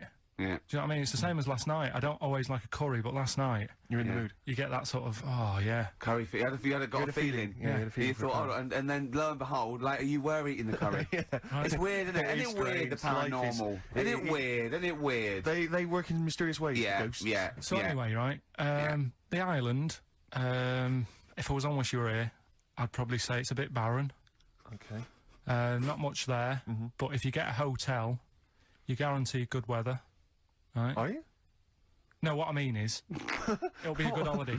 If you get a hotel, right, the weather's always good, so you'll have a nice time. Yeah, it was a comma, it was a, go on. And all that, and the food was alright, and everything was going alright. I was just having a nice, relaxing time. And how do you sort of spend your time on a holiday? You just lie around? Is that That sort of holiday, just lying around. I bought a book. You bought a book? Yeah. Okay, ghosts? No, it was short stories, right? It About was like ghosts? no, it was about like special days in our time and time before me and stuff. Oh yeah. And it was like it was telling you about how I think it was 1814 the Thames frozen up. Yeah. And all these stories are told by eyewitnesses. Yeah. Right. So there's some fella who was around in 1814. And the Thames was frozen, and people used to put market stalls on there, and they'd do the shopping. It was like like an Oxford Street. Was that Mad Liar Charlie? No, because he's famous for that. Well, I'm sure, you know. No, I think that was Mad Liar Charlie. Right. Yeah. So I was reading that, and then after a couple of days was a bit like, oh, Boring. yeah, you can only do sort of so much lying around And so much reading. So Suzanne said, let's go on the beach, have a walk. You ain't gone on the beach? Where had you been up to this point then? In your room? No, just like round the pool, just relaxing and having a swim and that. Yeah. So she said, let's go on the beach. I said, all right then, yeah. So wandered down to the beach, and first impressions are, yeah, it's all right, it's clean. Sea Your looks good. criteria is so basic, it's brilliant. Right. Hotel, yes. Roof, good. Food, adequate. Beach, clean. Next. So I'm walking along, and everything's good, and you know, there's a woman feeding fish bread, which I thought that's different.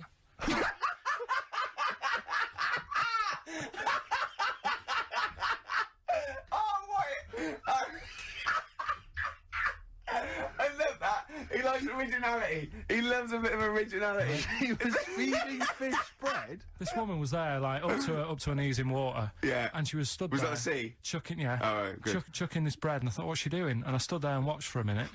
and there was little fish coming up. I'm in the bread. I thought, oh. So we carried on walking, and everything's going well. And then this fella comes towards me. Everything's going well. Yeah, that's I haven't fallen over. Clean feeding bread. 2 points for originality. Yeah. Fella comes walking towards me. Oi, oi. He's only got no pants on. Oh. So I said, Suzanne, what's going on? Why did he turn to her? Like she knows more So than him. she said, oh, yeah, it's, she said, yeah, it's a nudist. Is this going to be a long story? Can you pour that coffee? Can you give me that coffee over? Sorry, this is really bad. Yeah, because he's pouring...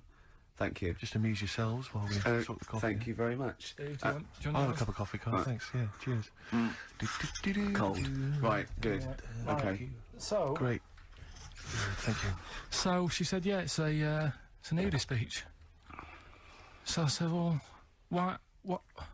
I said, we're all it's all mixed up. Normally on a nudist beach, it's a nudist beach and you don't go wandering on there when you get your clothes on and that. So it annoyed me a bit, because there wasn't any signs. So this fella's getting closer. Well, the knob out was a sign. Yeah. Right, so he's getting closer. And he walked past me, it was an old fella. And he walked past and he had a hat on and a little pipe. And a big rucksack on his back. Right, so he got me thinking... Not strictly naked. I'm walking along and I'm thinking...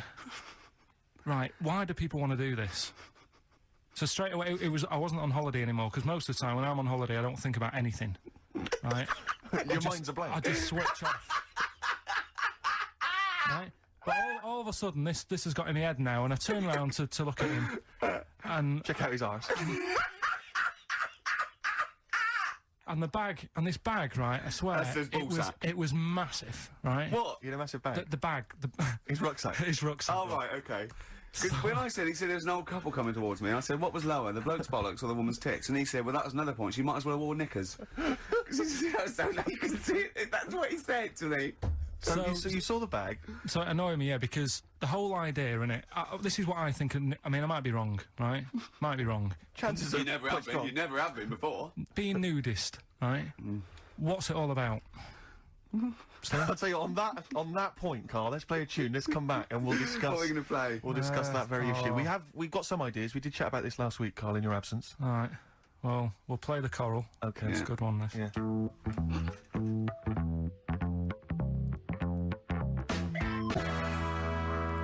Coral, Dreaming of You, on XFM 104.9. I'm Ricky Gervais, with me Steve Merchant and Karl Pilkington. If you just joined us, Karl is walking down the beach, and a man has just passed him with his knob out. Yeah, his testicles out and his huge bag, apparently. Right. Now, we'll sum this up, you know, because we did talk about it last week, you know, you did call me and tell me some of these things, and we sort of, mentioned it last week, but, you just want to say just give us your thoughts on nudity. Well, what I don't understand is, right, nudity, I thought it was all about, you know, sort of being free. Yeah. Natural, letting the breeze, you know, blow around you and that. That's all I can think is of like the bonus of doing it. But you can get that by just having a pair of shorts on, right? Because I'm not one for getting my kit off. It's just something a bit weird about it, isn't it? Normally, if I go for a walk on the beach, I'll put a shirt on. Sure. But leave it unbuttoned. Yeah. Oh, right, yeah, tease the ladies, sure. Do you know what I mean? Yeah. But it just feels a bit weird. So it's best to cover your back anyway, because the sun Yeah. and all Good that. advice, yeah.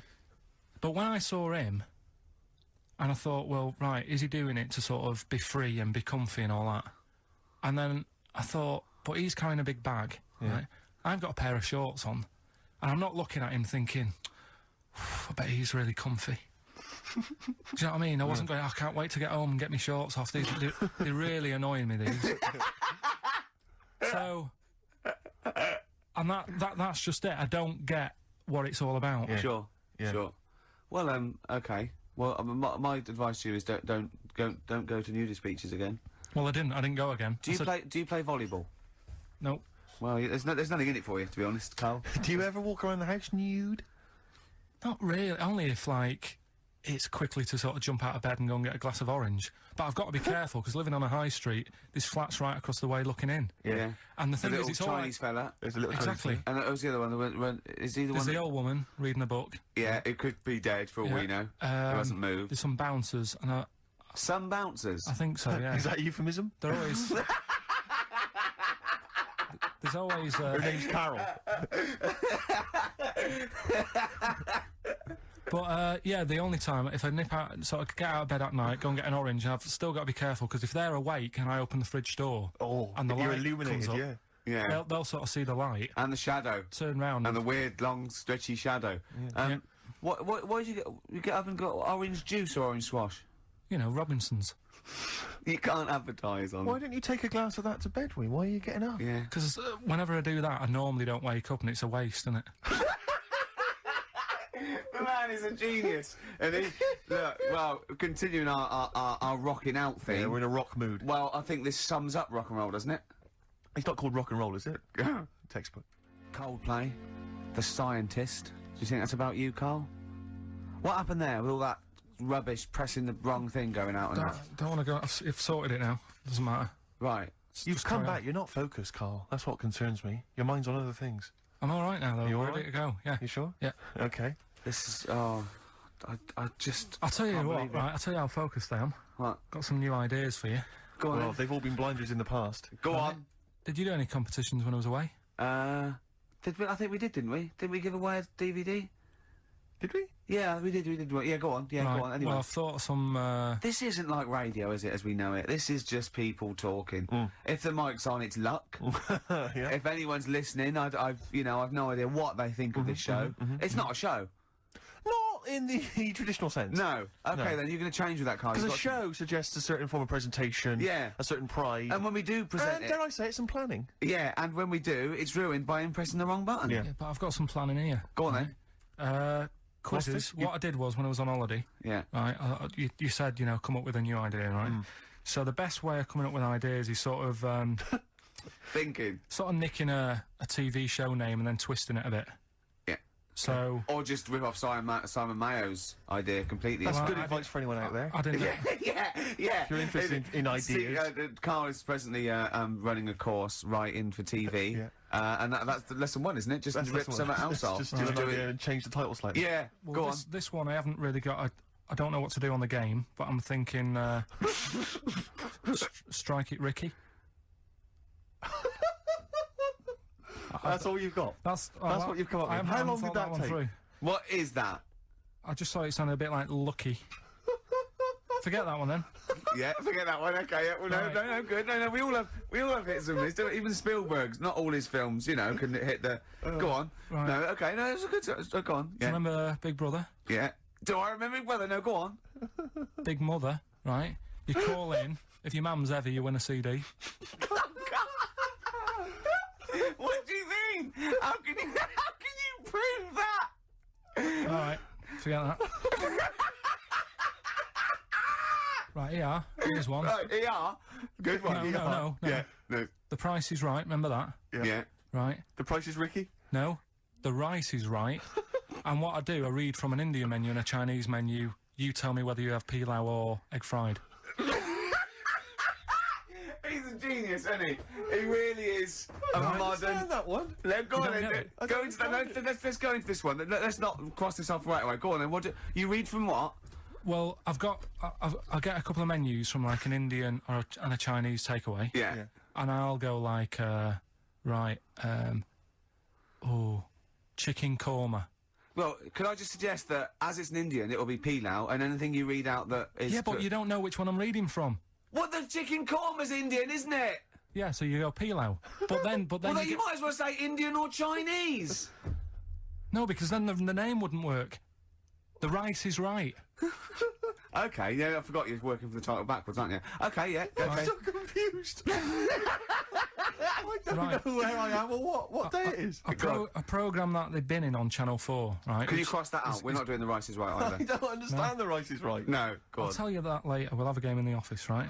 A game that they've been in on Channel 4, but has got really big viewing figures. Well, obviously not. Right. Or they wouldn't be binning it. Go on. Do you know 15 to 1? Yeah. They're getting rid of that, right? Are they? I'm thinking 15 Taiwan. Get some items that are made in Taiwan, right? Get 15 items, and I say what they are, and then you go, oh, I bet it's the vase. Or something. That's one that's made in Taiwan. Yeah. Just explain that again very quickly. No, don't, Carl. All right, Cross it out. forget that. Cross it out. 15 to 1. Right. Go on. This is the one that I've prepared for, because I think this is isn't a blinder. daft, this is good. Let's Go play on. a tune and let's hear it after that. Oh, God. I'm you very sure? excited. Are we going to play it after that, or are we going to say No, it till- you can explain No, it it's after out. it. I'm very excited. We're doing that again, isn't it, Steve? Oh, fantastic. Waiting on a Friend by the Rolling Stones. Yeah? Go on then, Carl. On XFM 104.9, Ricky Gervais, Steve Merchant, Carl Pilkington. Go on. Right, this one. Remember Blockbusters? Uh-huh. Right, this one is good, and we'll do this one. Rockbusters. And remember how Bob Holness used to give you a letter? Yeah. And it'd give you a question, and the answer to that question is that letter. Yes. Right, well, it works like that. So if I said to you, we'll test it out on you, Steve, right? Right, welcome to the show and that. Hello. Let's play, right? And I say, right, your first one is W. Mm-hmm. And the cryptic clue, because it's done like crosswords. Okay. So not quite like Blockbusters. Well, this young man prepared for his death. And it's a W, so the answer. And it's not always going to be like our sort of music, it can be any sort of music that's out there. So the W is the name of... Of the answer. I understand that, but is the answer always the band name, or is it... Yeah. It's always the band name, is it, or the artist? Yeah. And so would the W be the surname, or would you have both the initials if it was someone's name? Would Elvis Presley be EP? Don't get annoyed, no. Carl. These are These are valid questions that I knew would be asked. I know this. He tested it on me. So you've got to tell them. We That's need the to know point. the rules. If it was Elvis, I'd probably do E. No. Give him the answer. Give him the Right, answer. did you hear the clue? No, give me the clue again then. So the letter is It W. is a cryptic clue, and It's the clue's W. fine. Listen, but- and the go on. clue is, this young man prepared for his death. This young man prepared for his death. Yeah. This young man prepared for his death. And it's a W. And it's his first name. That's what he needs Well, to see, know. that's the... Yeah. Yeah, but I don't... Well, shouldn't we have the initials? Wouldn't that make it easier? I mean, Yeah, wouldn't- but it didn't do that on Blockbusters, it just had one Yeah, letter. they No, did. they did. If it was if The gold one they often had 3 or 4 Did they? letters, yeah. well, it was normally just one word. It wouldn't have been a name or something. Alright then. W. Y. W-Y. Will Young. Excellent. I Right, didn't so understand it. What was this the young clue? Will man, prepared for this young man.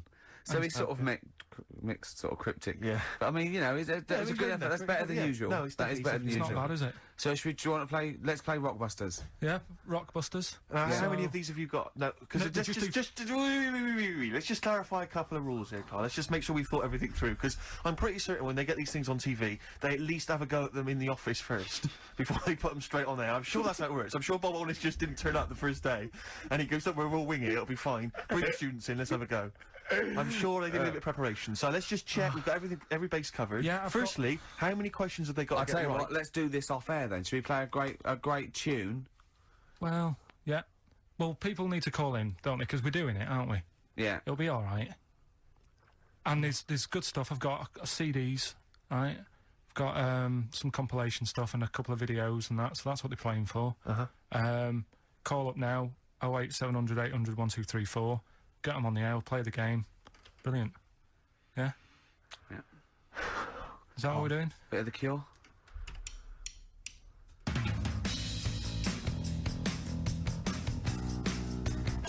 Just like heaven. Right. Oh, That's from that Cure Greatest Hits I'm gonna have a compilation. heart attack. I You really get am. an extra He's- bonus CD on certain copies, and that's an acoustic version of Just Like Heaven. Fantastic. He hasn't thought it through. I know, we've just Right, spent we've- 3.5 minutes trying to figure out the rules of Yeah, this game. right, we've got it now. I'm sorry for people who called in. The lines are going mental, right? So, hold on, everybody. What we're going to do is we're going to do an ad break. We're just going to figure out how to play the game. No, we're going during to get the 2 ads. people on there and we're going to play it. So, XFM and that. What's going on? The adverts aren't working today, and I'll have to get an engineer in as well. so Right, that's don't messy. play the adverts. I don't want to play them anyway. Don't play them. It's not our fault if it doesn't work. It's... Why? Do you realise if we were like live, we'd be heckled off the stage? Right, don't play the adverts. We wouldn't survive in the real I'll world. sort that out. Right. Right, get the people on the air now. Just No, Rick, calm Play a down. record then! Do something, for Christ's sake! Brilliant. Pulp, good news and bad news. Bad news is we have got enough callers to play Carl's game. The good news is we don't have to play any more adverts Yeah. in this show. So, if it doesn't work, sod it. Right, who have you got on the line, Carl? Sam. Now, let's just remind ourselves, what's the game? It's Rockbusters. Okay, now calm down, Carl. I know you're a bit stressed, you've got a lot to do, but don't worry, you've just had a holiday. Throw this desk out. Let's throw it out and start again. Rick, don't get stressed. Go on then. People wouldn't think it was us if this show wasn't, you know, half-baked and ill-formed and generally shoddy. That's what they've grown to love. Okay. Alright. Sam, Hello? is it sounding alright today? It is, just about. Right, cheers. Sounded worse. Right then. Yeah.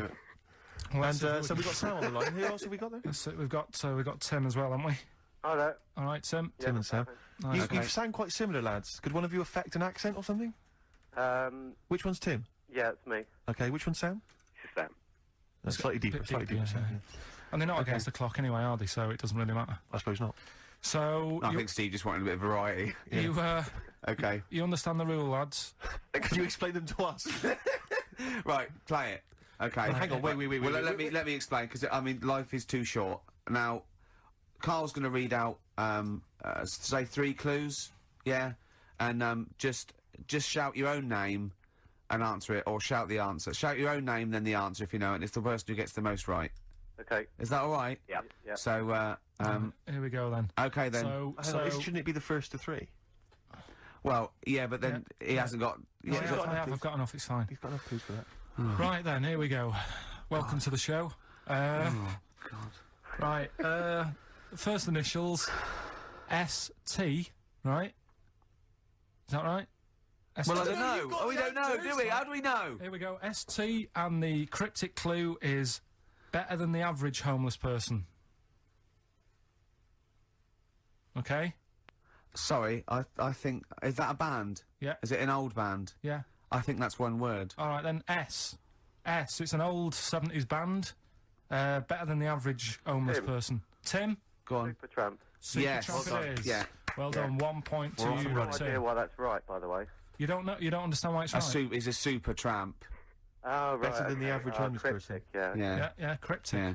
Okay, second one. Come on, Sam, you've got to... That's actually quite good for Karl. Trust me, Tim. I mean, take that as a good clue. Because, yeah, okay. We won't do this again. Right, 1-0 Right, to here Tim. we go. Right. F. The letter is F. That's the next one we're moving on to. And the cryptic clue is, the little girl is hungry. What shall we do? The S or F? I've F. got it. F. F. Ready? Sam. Peter. Yes, 1-1. Feed her. He's pulled out of the Feed her. Yeah. Feed her. Okay. Yeah. So that's 1 each. So this is the decider, isn't it? Wait a minute, ITV are on the phone. Well, you said first to 3, so no, it's not, is it? That's what I said. Just do the 3 clues and who gets the most. Okay, well, we can do that now. So, here we go. I love this. This is rubbish. Go on. So, here's the last one. The initials are AK, right? And the cryptic clue is exploding pet. Shout out your name if you know it. Last orders at the bar, please. Last orders at the bar. Exploding pet. AK. You're tuned to XFM 104.9, Carl Pilkington's quiz, Rockbusters. The format is still available. The highest bidder, please give us a call, or you can email ricky.gervais at xfm.co.uk. Is it a band or a singer? I'll give you a bit more of a clue. It's a pop band. Okay, we wouldn't play. Sam. Tommy Kitten. Yes. Hey. Oh, this is amazing radio. So who was that won? That was Sam who won. So it's 2-1 to Sam. So he wins. What does he win, Karl? He wins some CDs and some videos. No, he's got and obviously now, Sam, if you're ready, take the spot. You're going to do the gold run. Away you go, Karl. I haven't got any more. You're a fool. Right, Right. stay on the line. We're giving both some presents. Play a record for. Rick, I'm going to shoot off. Not come. Feeder, come back around. He's getting all stressed again. You know, we've only done an hour. I know. I'll tell you what. This You know, seems there's like another 3. hour to I go. know. I don't know what it seems like to the, the listeners. I say I'll tell you listeners. this, I'm not trying to be disrespectful, Carl, but I think maybe someone else should come in and press the buttons. Because I'm not sure you're across it. I don't think you can concentrate on talking and working at the same time. I'm not sure you can... Walking. Yeah, and it's, eating. for you it seems it's a Oh bit no! like... Don't say that. Look, he's gutted. No, there's a lot of gone wrong here. I say, throw this desk out and get a real one. Seriously. Well, I think there's a Fisher Price one you can buy in Argos that might be Yeah, worth but getting. yeah, we got there. We were stunned because it was second hand. This one, but this is like the Mir space station. I mean, it really is falling apart Get a new one in. Let's not, you know, oh, I can't believe it. Get the, I mean, look at that. Look at the library. Look at the gaps in the library. Let's not go on about this, because this isn't good. What? Whereas that quiz was. Whereas that was good radio. You can join in and stuff. But the with that. problem is, okay. Carl, why do you rush to do it? I told you before we should practice these things. That's how Although, it's to be done. fair, Steve, I haven't got time to do anything, so at least Carl's coming up with stuff. But I don't mind, you know, running What other through with ideas it have you while got? you're having a kip outside. Really? doing What the other ideas have you got? Have you got any other ideas, Carl? Because we've got another hour to put. Have you got Well, anything at all? I've got that feature Educating Ricky, which is a bit of a play on words as well. Right? Do you know the film, Steve? Educating Rita. Yeah. I see what you've done. I see what you've done. Go I'm on. doing that, and I teach Ricky stuff. What do you teach me, Carl? Well, I've got a few different topics. Go on. Do you know, like how you taught me about Hitler and Che Guevara and Winston Churchill? Mm-hmm. I'm going to come in with topics every week, and this week I've got Ghosts. No, hanging bacon is one of the topics. Say that again. Hanging bacon. Hanging bacon. All the titles. Francis Bacon. No, all the titles are sort of named to sort of tease you and get you more interested in it. Hanging bacon. Well, you've certainly intrigued Go me. on. What's another title one? Hairy Chinese kid. I'm gonna go for that one. If there was a university degree with that title, Yeah, no, I'm gonna go for hairy Chinese kid. And I the think. final one, Yeah. Alien gives man a beard. Right. alien gives man a beard. I am gonna burst. Right, listen, Carl, you've got to tell me. Right, first, right, let's do it in No, reverse. we're not going to do it now anyway. What do you mean? We've got to do it now. I mean, this is the first interesting thing you've said in an hour. Okay, the listeners have just been subjected to rubbish and mistakes and everything for the last 6 months. Please, we've got to do Alien Gives Man a Beard. What is that? Tell us that. Right. Sorry, this is just you telling me something, is it? This feature is you telling me something. Well, teaching you something. Educating Ricky. So are we playing it now? We're already into this feature. Well into this feature, are we? Yeah, I suppose we are, yeah. Should there not be a jingle or something? Yeah, can we have a Well, there's jingle? no point, because look, I come up with ideas and you dismiss them straight away, so I'm not wasting my time making stuff. Right. If you don't like well, okay, let's play Educating Ricky. Right. Brilliant. Go. Right. Right, so- Ding-a-ling-a-ling-a-ling-a-ling. Educating Ricky. Right, what we going for then? Hanging the bacon, hairy Chinese kid, alien gives man a beard. I think alien gives man a beard. I'd we're like all to do excited that. about. Right, there's this fella, I think it happened in America, and he saw a bright light in the sky. And Carl, if you're bored. he stood there. This is a true story, is it? Yeah. He stood there, Yes, of course it isn't, Steve. and he saw this bright light, and it came closer and closer, and it was a UFO, right? Yep. And he looked at it, and it disappeared, right? And he gets back in his car, He looks in the mirror. and he looks in the mirror. Yep. He's only got a beard. He has. You sure it wasn't someone else who got in the car and he was still standing out there? No, right? What? And it turned out, Yeah. he got home and said to his wife or his girlfriend, it's a bit weird. So I just got out of the car to look at a bright light, and I got back in the car and grew a beard, and she said, never mind your beard, where have you been for 3 days? And what had happened is, He passed out because he was pissed. no, the UFO had taken him for 3 days, Yeah. but he'd only thought that he'd only looked at it and it went away. Yeah. But what had happened is, he took him and Yeah. he grew a beard because he hasn't had a shave. Right, okay. I mean, was Will Smith or Tommy Lee Jones anything to do with this at all? Did you see this on a video maybe and thought it was an educational film? No, it's from a book that some kind person sent in to me. Here. Can I just ask again? Just again. I'm just throwing this right back at you. Do you think there's any other possible answer here? Right, a man is absent for 3 days from home. He's the grown a length beard. of time that it could take to grow a beard, lest we forget. What if he hadn't actually seen a bright light in the sky? What if he he'd was been lying? What if drunk? he was lying? He'd got knocked unconscious. He'd had a car crash. Just any number lying. of other No, things. just lying. Or he was just lying. Yeah, he'd been on a bender, getting pissed for 3 days and that with was his his mates. excuse to his wife. And they went, Dennis, what are you going to tell your wife? Well, wait a minute. Wait a minute. She's not going to believe I was out with you, lads. Just say you're only away for a minute. No, I wasn't away from it because of the beard. Oh, yeah, look, it looks like you've been out for 3 days. Well, we have, that's... Exactly. Right, okay, we've got to cover that then. Alien abduction. Great one. Okay, let's try that. Do you see? That's a little scenario there that could have been played out. So, when you say educating Ricky, what have I learnt from this? Never listen to you again. That's all I've learnt so far. Never listen to you. Yeah, we'll add a little bit more in here, right? To Well, spice this no, up. what do you mean add a little bit more? We'll add a bit more to this, what I'm educating you about, Go on. right? There's only a law in America that says if you touch a UFO, you're gonna get done. Now, why would they make a rule? I don't know that. Do you know, like, all their rules have a code? Carl, I genuinely do not know what you're talking about. Right. Do you know, like, how here they might have... Do you know I what? have no idea. Right, Okay. Do you know, like, over here... I'm listening to Capital on these headphones. I got Foxy on from yesterday. Right, let's bin that. No way, it's great. No, I want to hear about Airy Chinese Kid. Let's play a tune. And Okay, let's come play a back tune, with come back with Airy Chinese Play Kid, a bit- definitely. Some doors. Yeah, I Yeah. just thought I'd go back, take it back to the 60s. This is a tune that a friend of mine sent If me. you touch a UFO, you get done. Soul Kitchen from The Doors. Shambles today, this. David Bowie, Slow Burn, yeah. Quite a Eno trilogy Yeah, feel not bad about at it. all, yeah. Lodger Is it and a sort new of tune? low type, yeah. But, yeah. Enjoyable. Now, okay. That's stressful, isn't it? I think we've got things working now. We've had people coming in and out, just shaking their head going, shouldn't have bought that desk. But it's all sorted now, I think. And, You notice how I'm it took sorry. about What? 25 minutes for them to come down as well, though? Do you feel like we're maybe quite low in the pecking order in the building? Definitely. You know, it's like Capital First, Capital Gold. They can shoot off to other sort of pirate stations. Yeah. People's car radios, then they come back here. Oh dear. Oh, I had a job at Richard Sounds. Yeah. Light fitting was buzzing. Yeah. Now, but we've got. Thanks for staying, listening. Right, okay. Educating Ricky. What have we got? Airy Chinese Kid. Go on. Right, yeah. This is the... I didn't want to do this.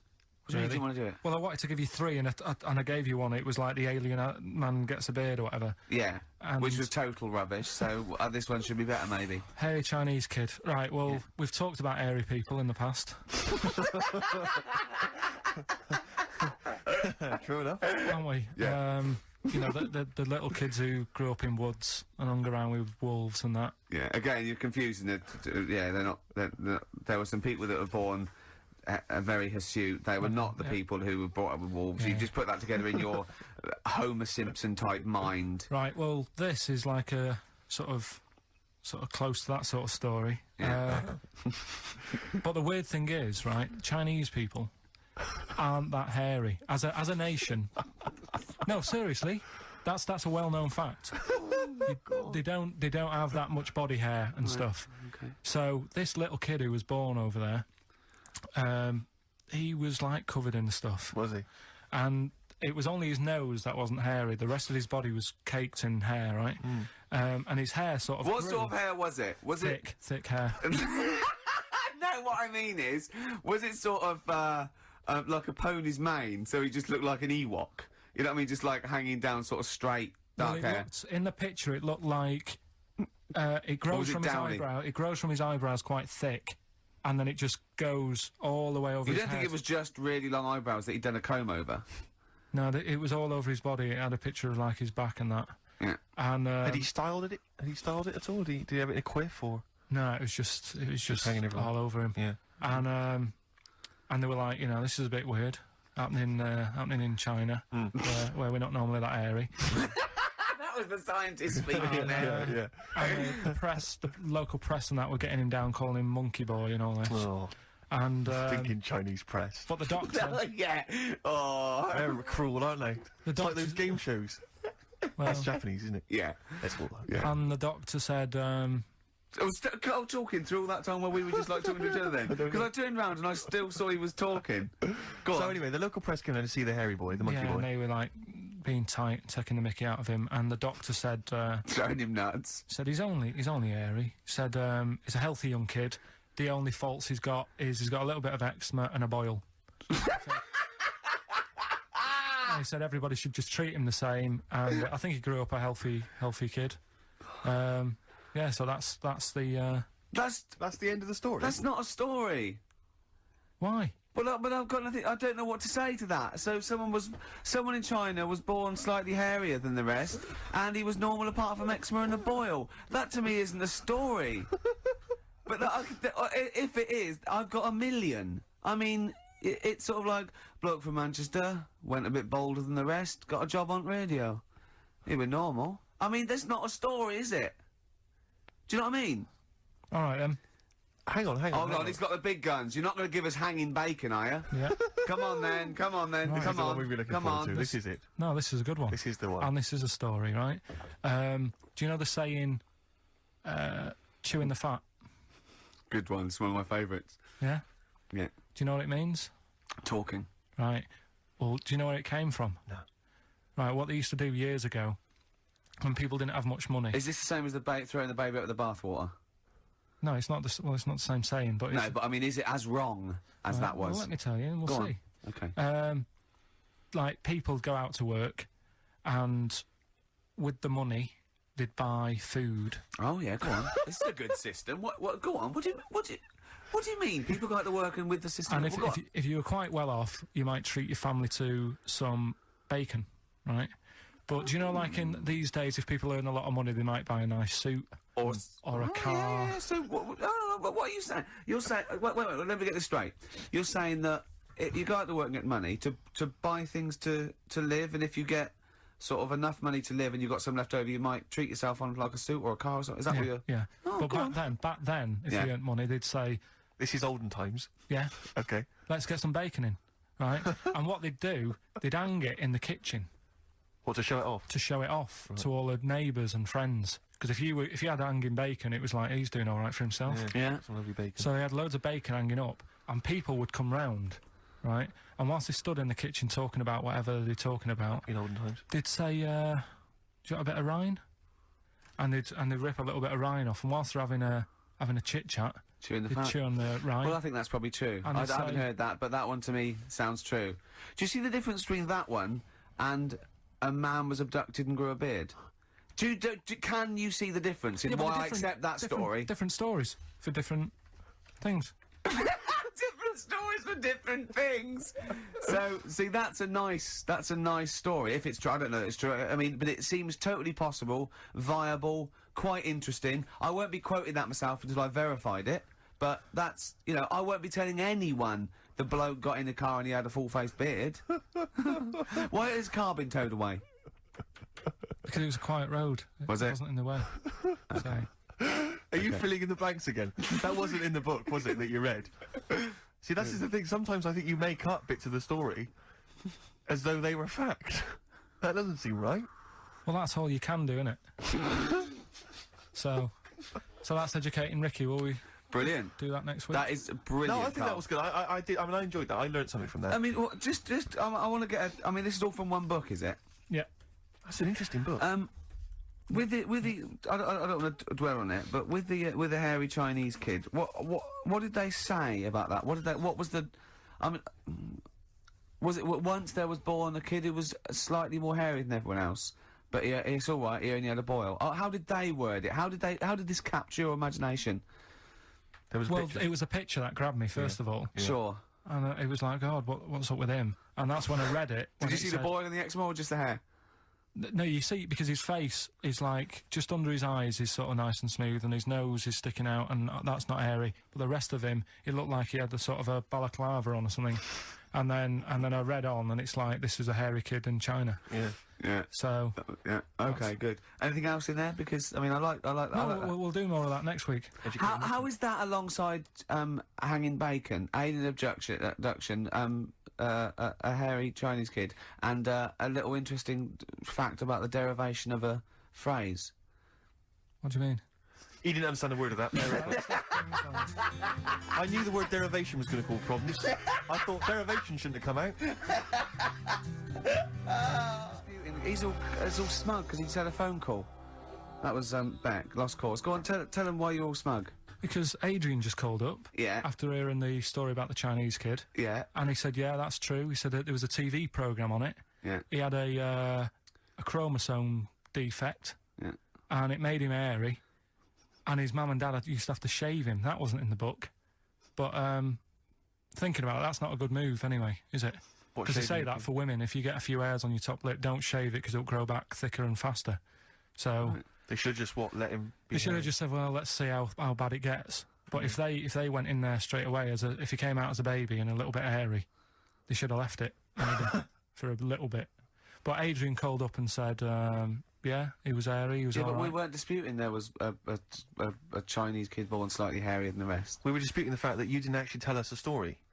You just told us a And sort what of we are selection of disputing facts. is that man was abducted by aliens for 3 days and grew a beard. Yeah. That's definitely not true. No, We don't know about chewing the fat, but it sounds quite viable. Yeah. You see, the difference is between me and Steve and you is that what we believe isn't random. Do you know what I mean? It's not random. The things that... we don't believe stuff just because it's interesting. It's not every other thing we believe and every other thing we don't. Well, I sort of think Karl believes stuff if it's interesting. Yeah, I know. Yeah. If he thinks, oh, intriguing. Fact. He said to me on the, before you got him in, he said, that Ollie's record, he ain't ever used my brother, what's that about then? And I went, oh, I don't know, I heard, it was about someone who had a disabled brother, and, he was lifting him in and out of a car or something, and someone said, oh, do you want a hand? And he went, no, he's not heavy, he's my brother. I.e., this isn't a burden for me. Yes, yes, Right? yes. Carl, what did you say? I'd say... No, I'll tell you what he said. He went, that's ridiculous, he was still heavy. And he said, and don't turn down help. Which, we were talking about that, because a new feature we're starting about this time every week. Oh, yeah. We start about this time every week? Yeah. Yeah. We'll do, that song's got a good story. Okay. Yeah, love it, snappy. Go on, go on. And, there's loads of songs out there, isn't there, with songs that you couldn't fade out. When you hear them on the radio and that, you don't want anyone to talk over the start or the end. Yeah. Because oh, it's but remember we did this once before with, Killing a Georgie by, Rod Stewart? Yeah. And I was a bit worried that it might have been a true story, because we were, you know, joking about it. And, he went, oh, you know that Killing a Georgie? He went, I think it is a true story. I went, why? He went, I listened to it again, and Rod Stewart at the beginning says, this is one of my best friends. So... It's brilliant, isn't it? It's genius. So there's loads of songs out there, and what I want to do, we want to get the audience involved in this, so if you've got, like, a favourite song that's got a really good If you've got an story, audience. Well, yeah, go on. and they email in ricky.gervais@xfm.co.uk, and they say what the song is now. What would examples be then? Examples, ones that jump to mind straight away for me, Elvis, In the Ghetto. Yeah, good one. Brilliant. Andrew Gold, Lonely Boy. Absolutely. Don't know that one. Eminem, Stan. Right. Yeah. Good one. You couldn't fade it out, could you? Because you go, well, what happened? Yeah. Yeah, no, absolutely. And that's what I'm saying. Not just any sort of pop song that keeps repeating itself. And, you know, it's like, it doesn't matter. It doesn't matter if it skips or, you know what I mean, if you turn the radio off. Yeah. But I'm talking about Ernie, songs. the fastest milk in the world. Yeah, that is a good story. That is a good story. Oh. Yeah. Do you know that one? Yeah. Yeah, it's a story, yeah. Ted from Teddington, he drove the baker's van. Well, So what have we got then? Have we got one? so we're going to kick it off today with Stevie Wonder, Living Just Enough for the City. Okay. And, just Sum briefly. it up. Right, Yeah. if you haven't, if you are nipping out, maybe you're in the car and you're about to pull up somewhere and get out. What it's all about is a lad who's growing up in, like, America in some rough area, right? And he's trying his best to do well and get a job and everything, but because of where he's from, it's stopping him doing that, right? It's like how I grew up on an estate in Manchester. I had to leave there and come to London to do all right for myself, Yeah. right? And it's his whole family, and it's a tale of, like, how his mum works dead hard and works loads of hours, but the kids are always well dressed and cleaned. It doesn't mean just because you haven't got a good job, you let your house run down. Do you know what I mean? She's looking after it. The sister, you know, she hasn't got new clothes, but they're always clean, and her knees are clean, I think it says in one point. Good. Excellent. Clean knees, always important. So will we give it a listen? Let everyone Brilliant, hear it's it? a Well, I great don't track. think Stevie can do it justice. After that explanation. Right, so Oh, I'm not sure he's I going hope to he top uses, that. like, some sort of, like, backing tune to try and, Try and pep it up a bit, because Yeah. you have really knocked it to the socks off so- it. Brilliant. I'm looking forward to the right, here clean we go knees. then. It's a new feature. What is it called again? The story in that song's really good. Here's Stevie Wonder.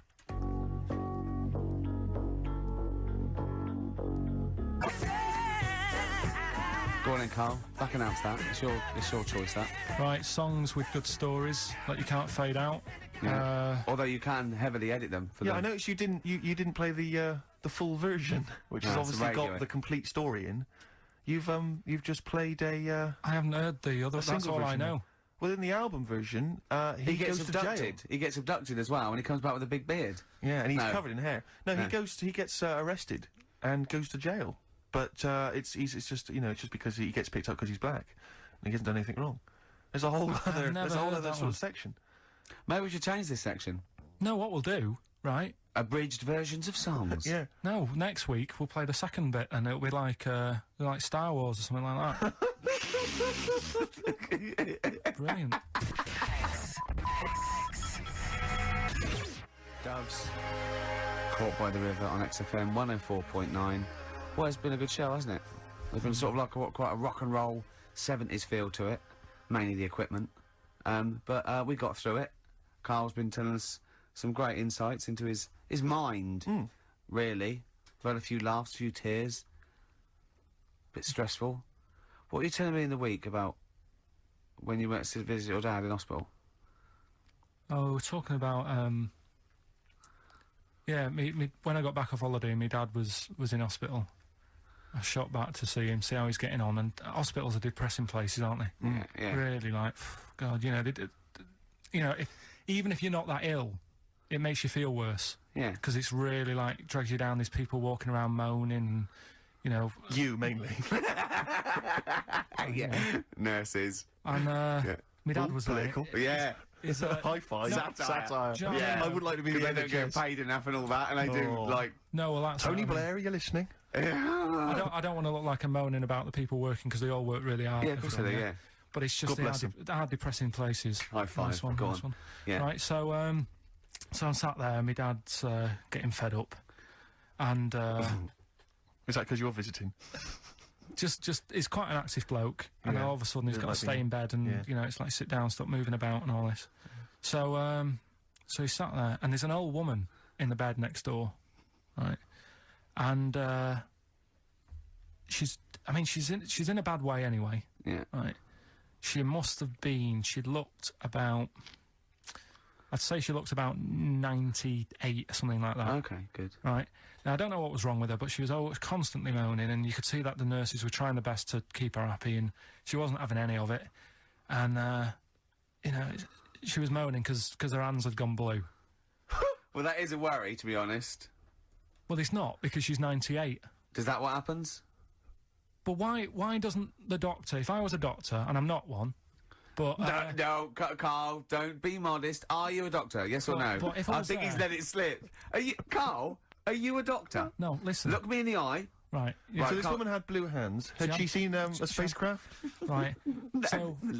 Go on. She had blue hands. Now, she's 98. If I was a doctor, I'd be No, thinking, she's not 98. You said earlier on she looked about 98. So you're making that up.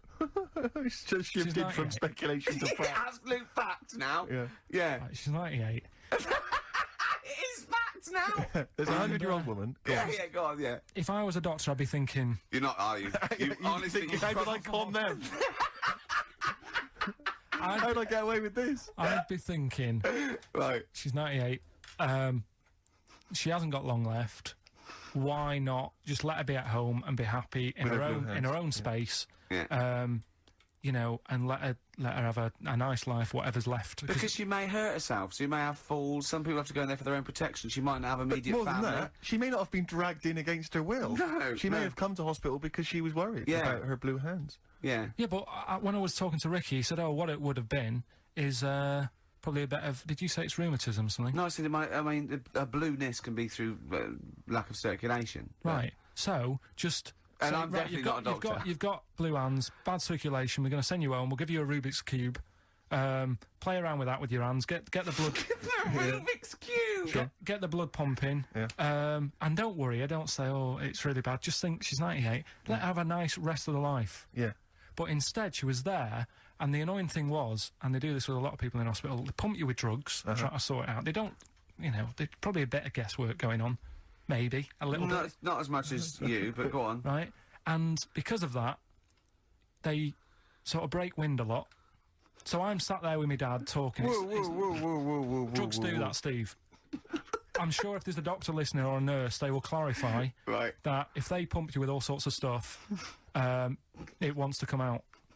Right. So you're sat there having a serious chat. It's a quiet hospital.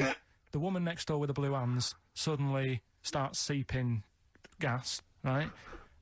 I start laughing. Because if there's one thing that makes you laugh, it's that, innit? It's a 98-year-old woman with blue hands fine. So you try to hold it in because it's a really quiet hospital, and it'd be obvious that that I was laughing at, and I didn't want to be mean, but it is funny. And then it got me talking about my auntie, because my auntie Nora, she same thing, pumped her with loads of drugs. She used to have a cabinet next to the bed is like Boots. She's got loads of stuff, right, for all sorts of stuff. And I mean, she's not that old, but she's on loads of stuff, right? She's a bit coked up, is she? She called up my mum once. And, yeah, you told us this. Go on, tell it again. And she said, "Oh, how are you doing?" And that. She said, "All right." Bit worried though. My mum said, "Why? What's up?" She said, "I've been breaking wind." So she goes, "Well, yeah." She says, "No, but this one is going on and on and on."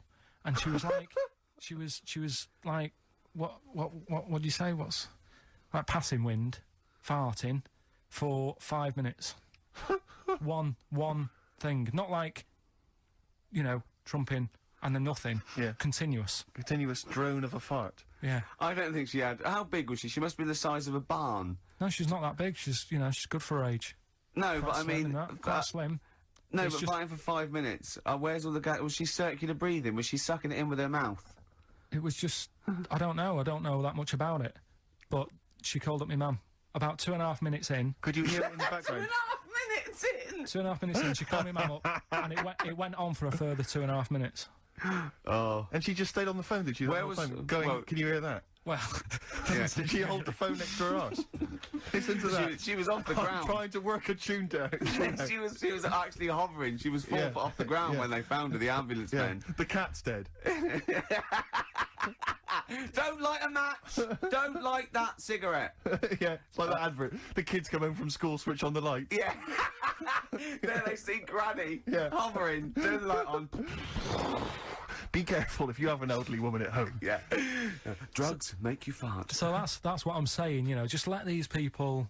What are you saying? No, wait a minute, what are you saying? I'm saying let people enjoy the life they've got left. No, you're not. You're saying don't put them in hospital, leave them at home to die. No, I'm not. Give them a Rubik's Cube and let them die. I'll tell That's what you're something- saying. Yeah, I'll tell you something now, right? Steve, I'll tell you something. I didn't want to do it because it'd bring the show down, but she did die. Who, the blue-handed lady? Yeah. How do you know? Because I said to my dad, how's the woman next door? Next She said, party. oh, she went last night. They've got an old fella in there now. God. So, there you go. So, wouldn't it have been better to leave her at home, where her friends and family can call her and speak to her, even nip-dap round if they want, you know, with a cat, I imagine. No, it's definitely a cat now. What was that cat's called, do you imagine? Probably, I'm seeing like a big ginger one, so I don't know, something like, I don't know, maybe ginger or whatever. Maybe I had a budgie. But that's what I'm saying, just let him enjoy his life, because dying in hospital, I wouldn't like to do it. If I went to the doctors and they said, you haven't got long life left, I'd say, well, I'll stay at home. Yeah. And that's the point I'm getting at. Yeah. Right? If you can't do anything for them, let them enjoy their life. Yeah, a Rubik's Cube. Right, well, good. Backfired. Now, let's play the second of the Rolling Stones track. I'm going to try and do this every week. It's a feature called Too Lazy to Go and Get Another Album. Yeah. What about a classic bit of rock and roll? Yeah? I'd love to hear Brown Sugar. Do you know what this is about, Carl? Drugs. Maybe, I'll tell you later. Stones, Brown Sugar. Steve thinks I can't tell you what this is about because it's too rude for radio. But you've done it again, haven't you? You've said another call, haven't you? Yeah, just that drugs do make you have wind, morphine especially. That's the bad one to have. And that was from a medical student, wasn't it? Yeah. Up in Leeds, so cheers for that. Haven't had any calls about the alien abduction, funnily enough. it. No clarification on that so No, far. no. Keep you posted, though. Yeah. If When anything those calls happens, come we in. will let you know. Yeah. Yeah. Well, that's it. We got through it with all these mistakes. They've got to get this equipment fixed and they've got to go to HMV Monday and buy about, I'd say, £5,000 to £10,000 worth of new albums. It's gonna That's be good. definitely. It's gonna be good Get next this week. fixed. No, get this fixed. Definitely. Yeah. Don't go on about that. Next week, though, we'll have more educating That's the Ricky. phone. Look, that's yeah, the phone. Yeah, don't do that. What? Educating Ricky, we'll do the quiz. Rockbusters. Do that again. Right, Yeah. I might And not be songs. here. If that's the case. And Steve, What? what have you got? What, next week? No. I'm just going to bring some sandwiches. Do you notice I was quite quiet for the last 20 minutes? Yeah. Just dozed off. Yeah, well, the air conditioning's... I'm feeling quite muggy. It's too... That doesn't work either. And this is totally serious. I'm not joking for the... It's ridiculous. So... Right, a song for the ladies to end with as ever. Sly and the Family Stone is always a favourite. If you want me to stay. Yeah. See you next time. Doves. Caught by the River on XFM 104.9. I'm Ricky Gervais, Steve Merchant, Hello there. Karl Pilkington and everything. No, I'm going to be honest with you. A Go on. little bit hungover, Yeah. don't feel very well. Yeah. I don't know if I'm hungover or still a bit drunk, but I don't feel... You sound like you're still a bit drunk. Yeah, so what But I'm then worried you do about... every week, so... But what I'm worried about is that the standard will slip. Yeah, Sure. if I'm not right on the ball. And the other thing is, I haven't had a lot of time to prepare the show today, Okay. so I don't, I don't really, I don't feel, you know, 100%. yeah, I haven't done the Karl. Right. Look, Have you finished that sentence? I don't make me laugh because it hurts as well. And there's the other side effect to me being a little bit hungover and or drunk or whatever, right, is that I can be annoying. Right, yes. Yes. Because just to amuse myself, I sort of like turn my body off a little bit and just poke and like that and annoy people and that. I want to sort of like. Well, you do the climb- physical equivalent of freewheeling. yeah, don't yeah. you? You just I sort of want to climb on Karl and go to sleep on him. Yes. Do you know what I mean? Yes. They both annoy him and it'd be comfortable. Yes. Yes. Which is, you know, can be annoying. Just a little thing just to make this show a bit easier. If you'd put your hand up when you want one of us to speak, because it's not quite, I'm not quite sure when the sentences are finished. The hands are up. Okay, good. So, The hands are up. okay. Okay. Good, alright. Okay. Are you gonna just keep them up for the rest of the show, or? No, that like Karl, do what you. Good, alright. Do you want to, I mean, is there an excuse as to why you're a bit hungover? Too A bit much drunk? wine. Okay. Alright. Last night, yeah. Yeah. Good, good. Thanks Okay. for that. Because this is the only work you've got to do all week, isn't it? It's like, unless I'm very much mistaken. You don't have to do anything. You just sit at home eating cheese. Yeah. And Yeah. then occasionally you do a bit of sort of shadow boxing. And that's exercise. And then you sit and watch TV. Yeah. Is that roughly what you did this week? Yeah. Uh-huh. So this is the only 2 hours you had to do anything for all week. This is you had to prepare for Yeah, this. but who can plan a hangover? Right. You know, you'd think, Karl, you said you had some stuff. Yeah. What have you got? Yeah, Karl, I love the fact that, whereas I was a little bit slow, Karl there leapt into action to keep this show afloat, keep the pace up. Go on. Right, well, Karl, are you hungover as well, or? I'm just a bit annoyed because I'm with you. Do you know Sure. what I mean? He Yeah. hasn't got much to do all week. You're having a laugh. What? What angers me is I kind of hope that maybe I could have quite a long career in radio, and I sort of feel like I don't know, the word sinking ship. Yeah. Those words spring to mind. But- Because it feels like, I mean, Karl, you're just a chancer anyway. You weren't even supposed to be on air, and we've made you into something of a household name, and that's cool. And Ricky's already a celebrity. He's got it stitched up. He's got corporates. He's got, Yeah. you know, voiceover work. But I've got nothing. I'm running on empty. I'm Yeah. not, nothing. I've got nothing. I'm sort of dependent a bit on this. Yeah. Financially. And, Go on then. What and are you two saying? are sort of bringing it down, really. Right. Do you reckon I Karl. can get my own show, Karl? Carl. Tell On, them like, what I did Capital out there Gold with or a something? bit. No, Carl, tell them how funny I was out there with a bit in that a minute ago. So anyway, record, come Karl, on, I'm right? bored of this. I tell you what. will we tease them with what we've got coming up next? Yeah, Carl, tease us after the next Because I record. think we've already got them for 2 hours. Yeah, we've hooked them, Carl. Don't worry, this is textbook radio. What's this? Badly drawn boy. You were right. XFM 104.9. Ricky Gervais, Steve Merchant, Karl Pilkington. Karl, you were saying what's coming up? Right, over the next 2 hours then, last week was a bit of a mess. Don't be silly. So I've sorted it out. We'll be doing the same features. Right. We've got... I think that was the reason it was a mess, if I'm honest. Well... You've tightened it, you've tightened the ship. Tightened it up, and also keeping people for longer. Okay. Right, So- tell me your plans. What have you come up with Tell then? me your ethos behind this then. Right. Always show your workings, Carl. Always show your workings, Karl. Alright then, so last week we started good sort of play on words that we had going. Go on. The well-known film Educating Rita. Yeah. That's become, thanks to Karl Pilkington's brain, it's become... I've tweaked it a bit, and now it's Educating Ricky. Brilliant. Right? And that was a new feature we started last week, if you weren't listening, where I teach Ricky stuff. What did you teach me? Taught you about that little Chinese hairy kid. Yeah, you didn't teach me anything. You said there was a kid that was born that was slightly hairy than other Taught Chinese you people. where the saying "chewing the fat" came from. I enjoyed That was good. That was interesting. And And a man who had a beard because he was being abducted for 3 days. Again, that was rubbish. Lest we forget. That taught me more about you than about alien abduction. but what happened last week is Go on. we sort of talked about it all in one go. And you can't... Whereas this week you've done what? You've spread it out over the show. Well, I've spread it across the 2 hours, because I always found that if you try to be taught too much in one go, you just can't take it in and it'll be wasted. Is that your experience of school? Yeah, They taught you in 3-minute bursts. Yeah, and not every day. Yeah. Every other When month. you felt like it. Yeah. Right? So that's what we're going to do, right?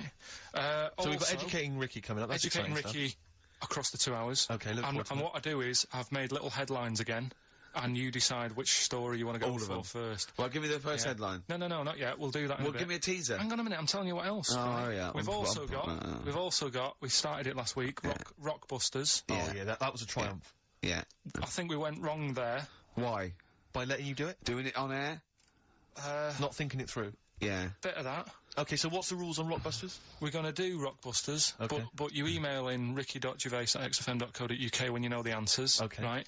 And sort of round near the end of the show, right? Yeah. We'll give out the answers then. So if they think they know the answers, they've got to hang about. Rick, I should tell you now, I'm not hanging about.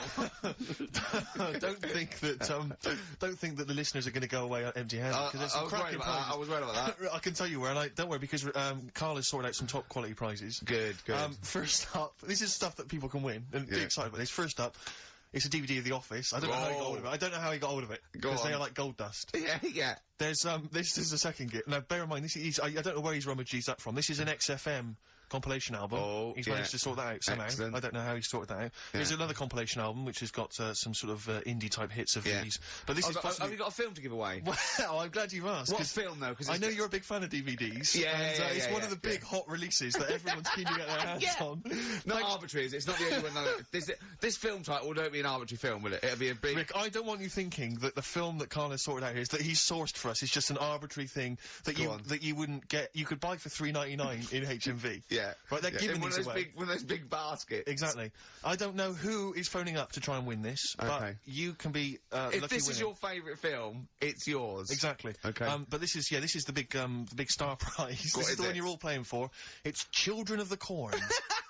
Stephen King's Children of the Corn. It's a widescreen presentation on DVD. Imagine getting that and going, excellent. We can watch this now. But Rick, I mean, let me just run through some of the cast. Peter Horton. Pete Horton's in it, and that's about I'll tell you what, I don't want to give it away if Hort is in it. Exactly. I'd love to see his If performance Porter's again. in it. Also Linda Hamilton, I know you're all Linda big fans Hamilton, of she Linda plays a piece of corn. Hamilton. Exactly. And I don't know I've not seen Children of the Corn, I could be wrong, but But it that's says great. it Carl, says it's when amazing. you root around the office, why don't you start throwing like a mouse mat and a pair of scissors and a pencil? Because that is just arbitrary. That's an arbitrary selection That's next week's stuff. But also I should say we also have some this is a little bit more exciting. We've also got some tickets for DJ Shadow, who's performing at the Brixton Academy this He's good, evening. and he's good at 9 DJing. o'clock. So he's very good at DJing and scratching and the like. Plays all the records that you want. Exactly. Plays all the records that you want. Don't bring your own. He's got them all. He's got them all. I've seen him arrive. He's got 2 big bags of them. Yeah. So there's 3 pairs of DJ Shadow tickets. We'll give those away later as well. Is there any lemonade? Don't just start phoning arbitrarily now. No. We'll give those away in our own Is there good any time. lemonade? Sorry? I need some lemonade. Okay, well while we sort out some lemonade, let's play a tune.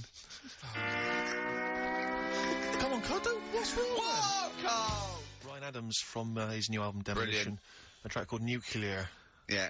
I've found a new way of making it more exciting. When you're talking about something, I'll go, yeah, brilliant, agreeing with you. Making it all interesting. Yeah, I can see that, yeah. Yeah. Well, it's a really good album, that. Yeah. And, it's Brilliant. apparently just a collection of sort of demos and songs he had lying around. Oh, I wish I had that. Yeah. You know, we're giving away those DVDs and Children Look of the forward Corn. to that, Children of the Corn. I've got an interesting anecdote about, the Office. Carl. Me and Carl went out, right? and with me and Jane, Karl and Johnny and Gigi, wasn't it? Karl, I'm talking to you, wasn't it? No. Wasn't Gigi Is it important What's to his win? No. Okay. But we're walking down the street. Karl was there though, and he can back me up on this. We had a curry. We were walking back, and this little funny homeless fella, didn't he? He oh, I got to tell it before I go, didn't he? Yes. he came up to me, right, and he recognised it. Talking's more difficult than you think. Right? And he came up to me and he went, oh! He said, I've just nicked 5 of your DVDs from HMV. And he shook my hand. He was so happy with it. And I went, right, excellent. He went, all I do is I just swing the bag over the top. Like that, when I'm going out. And he had a bag full of DVDs, didn't he? And he was so pleased to tell me that he'd stolen. That great. He said they're going like hotcakes. Yeah, he said they're going up, of course they are! Yeah, you're nicking them. I know, we get paid for them though, don't we? So not the stolen ones? Don't we? No. What do you mean? Did you sign them for him? you idiot. What, so, he just nicked 5... Yeah. Well, Yeah. you say he was homeless, was he? Well, he dunno, maybe. No. Surely, how would he have seen the show? He'd just walked past Curry's one morning. Dixon's. Yeah. Yeah, to tell you, Seen a trailer for it, thought, interesting. I don't know if he was homeless. I didn't go into his home Sure. life. He But, shook his hand, though, and... but he went. he made Karl look smart, do you know what I mean? So, but he wasn't northern, was he? No, it was like, do you know in the Fast Show with Paul Whitehouse, when he did that character, that shady character? Yes. The spit of that, you know, Was like it? a ponytail, t-shirt on, a bit too big for him, and just the movement and everything, really like a cockney, little cheeky chap type Yeah, person. a little cockney cheeky chap. Yeah. And, he just said, oh, it's you. He said, Yeah. you've got your DVDs, got 6 of them from HMV, going like hotcakes they are. And then off he went, whistling. Yeah. Well chuffed with himself. Yeah. Going like hotcakes. What was he gonna do with them then? Probably sell them. Yeah. How does he sell them? Where does he sell them? Does he go up to people and go, do you want an office DVD? They're not nicked. Yeah. 4 quid. Yeah, exactly. Are these stolen? No. No. They've still got the tags on them. Well, it's like those people who, you're those cab drivers that you'll meet at sort of 3 in the morning who've just got a car. Yeah. And just went out with a car. Yeah. And just, I'll pick people up and charge them. Yeah. I got in one once, I said to him, a guy just pulled up, he said, I was in like, East London, I'm going back to, North London. I said, yeah, going to, Swiss Cottage. He went, sure, hop in. We set off, he went, do you know the way? I said, well, not really, no, I thought you'd know the way, you're in a cabbie on. He went, no, don't really know the way there. I said, have you got an A to Z? He went, no. I thought, well, if you're gonna go out just on the, just winging it as a cab driver, Yeah. 2 things, take a map and a torch. He didn't have either. He said, well, I'll probably get to Camden. I said, right, I'll direct you from there. Drove on for about 5 minutes, making conversation. About 5 minutes later, he went, do you know the way to Camden? I thought you knew the way to Camden. I don't really know the way. I thought I did. Oh. It was lewd. I mean, Let me out. 4 quid. Exactly. And that's, I don't know who's got that sort of time on their hands, that they just think, it's 3 in the morning, I'm at a loose end. I think I'll go out doing a bit of cabbing. Wow. Yeah. Because your dad was a cabbie, wasn't he? Yeah, he was, yeah. Couldn't stand it, but it's good money. He was he wasn't like a chancer, though. Black What cab. was he doing when he put that little Forrest Gump in a weedy bin? That was part of the cab company thing. They had to do like a charity event once a year, and he did it one year. Never asked him again. Tell us the story again. I know you've No, told I'd it. rather not, because Why? we got a few sort of complaints about it. Why? Why did you get complaints about it? Because he put a kid in a bin, and it's not the thing to do. So, But we could use it as a sort of sobering lesson for people. Yeah, tell it like a, you shouldn't do it. no, yeah, but that's how I did it last time, but people still didn't like it. All the stuff I tell you, we don't take the mickey out of people on purpose. No. It's real life, innit? And that goes on in life. Yeah, My dad was saying that in hospital, though. Do you know I was in hospital? Yeah. He did some jokes about old people and that, and he said at the end of the day, if something makes you laugh, it's funny. And if it makes you laugh, you can't help laughing, can you? Do you know what I mean? enough. So, what you meant to do? And laughing's good for you, Yeah. so... But being though laughed at isn't as good for you, is it? No, but there's probably more people laughing at one person, so if you balance it out, there's only one person who's upset and there's a bunch of people laughing. So, it's... Jesus! Give me an example of that. Give me an example. Well, for instance, Karl Pilkington as he talks and the people listening. yeah. No, give me an example of I can't, because again, that's what I'm saying. I can't tell you the story, Yeah. because there might be someone out there who... This person might even be listening and think, I forgot about that and you brought it all back to me. Yeah. So I prefer to leave it, but I think people know. Why did he put him in the bin in the first place? Because he was getting out of hand. What was he doing though? You see, I can't explain. You can't. Don't be silly. I prefer to leave it, honestly. What was he doing? Was he annoying him? He was annoying me dad and the other people in the cab. Right. And he thought, how can I deal with this before it gets too out of hand? Yeah. He pulled over and put the lad in a wheelie bin. I'm gonna burst. So we'll leave that. Right. Yeah. Yeah. Right. How old was the kid? I'm not sure, but I mean, it was a trip to sort of Blackpool, so I'm guessing Do you think it was one of the rides? 17. This is rubbish. 17? Yeah. Oh, he's quite an old lad then. So a big lad. Yeah. But let's. Did he pick him up? He picked him up and put him in a wheelie bin. Every time he says it, I like it. And then on the way back, he got him back again. He said, right, you won't do that again. On the way back? Yeah, he left him there for a bit. He left him there, what, they went to Blackpool and he Yeah. left the kid in the wheelie bin? Yeah. Did But- he? Yeah. What, was the kid in the wheelie bin when he drove back? Yeah. Did he not get out? No, because how do you get out? It's tricky, isn't it? And he wasn't a normal kid, was he? Let's leave it. He wasn't a normal kid. Right then. So, Is your father in prison? I think he should be. can we put a song on? Yeah, go on then. Feeder, come back around. XFM, 104.9. Ricky Gervais, Steve Merchant, Karl Pilkington. I asked Karl in the week, right, what animal would he never trust? Even if he got to know it and it was a pet and everything, what animal would he never trust? What was it? Was this, a wasp? Yeah. Why wouldn't you trust a wasp, Karl? I just think that, They're shifty. all other animals, if you get them at an early age, you can sort of make them like you. You can train them. A wasp. Nothing. Never. Is there anything do you think there's anything you could do that would kind of, win the favour and win the trust of a wasp? What would you have to do you think? What if you had it from a little grub Yeah. and you fed it, you had its favourite marmalade? It doesn't affect it though, does it? A bee dies, doesn't it, if it does it, so it's not gonna, like, use it willy-nilly. That's easy for you to say. But a wasp, I Do you, wouldn't- you think they sting arbitrarily? They just sting for the fun of it? They're like sort of like delinquent insects? Like I delinquent think so, because crickets, last yeah. night, right, I mean, this is part of educating Ricky in a way, but something I learnt last night was that tarantulas only bite you if you annoy it. Right. They don't, do you know how people say, oh, if you're in a sleeping bag living in a jungle, a spider will get in there and it'll bite you? Yeah. Apparently not, you've got to really annoy it. The thing that it really hates is having its leg sort of twisted. It hates having his leg twisted. Right. Yeah, but that's more for... Is that what they said in a documentary?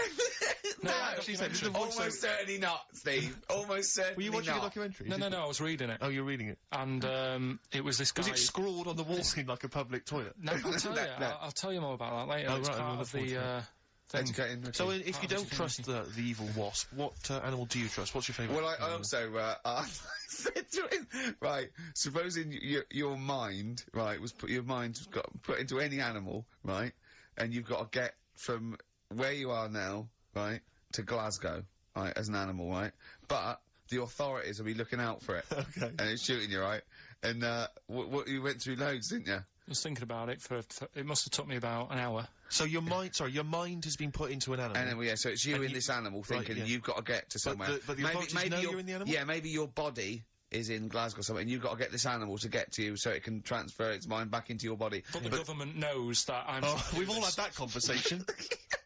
So the government's going. Karl can't have his own brain back. I only have it with Karl. I don't like these conversations. Go on, yeah. So you're on the way. So think about it. You think about it just for a second. So let's recap. Your body's in Scotland. Right. He's the only one that takes my question seriously. Your brain is in London. Right, and there's like loads of security and stuff looking out in the sky for animals or looking on the field, seeing what's looking a bit suspicious. Trying to get to your body, And they're to put shooting the 'em. brain, and they're shooting everything and killing all the animals. What thing would you pick to get your brain to Scotland that wouldn't get caught? And I reckon I've got the answer. A wasp? No, because think about it, a lot of people get irritated if it sort of wanted to get a lift in a car going down the motorway. If someone's driving was it's a hitchhiking, wasp yeah. in the car, it's a nightmare. Yeah, sure. Cause a right accident. Yeah. So think of something that people wouldn't, you know.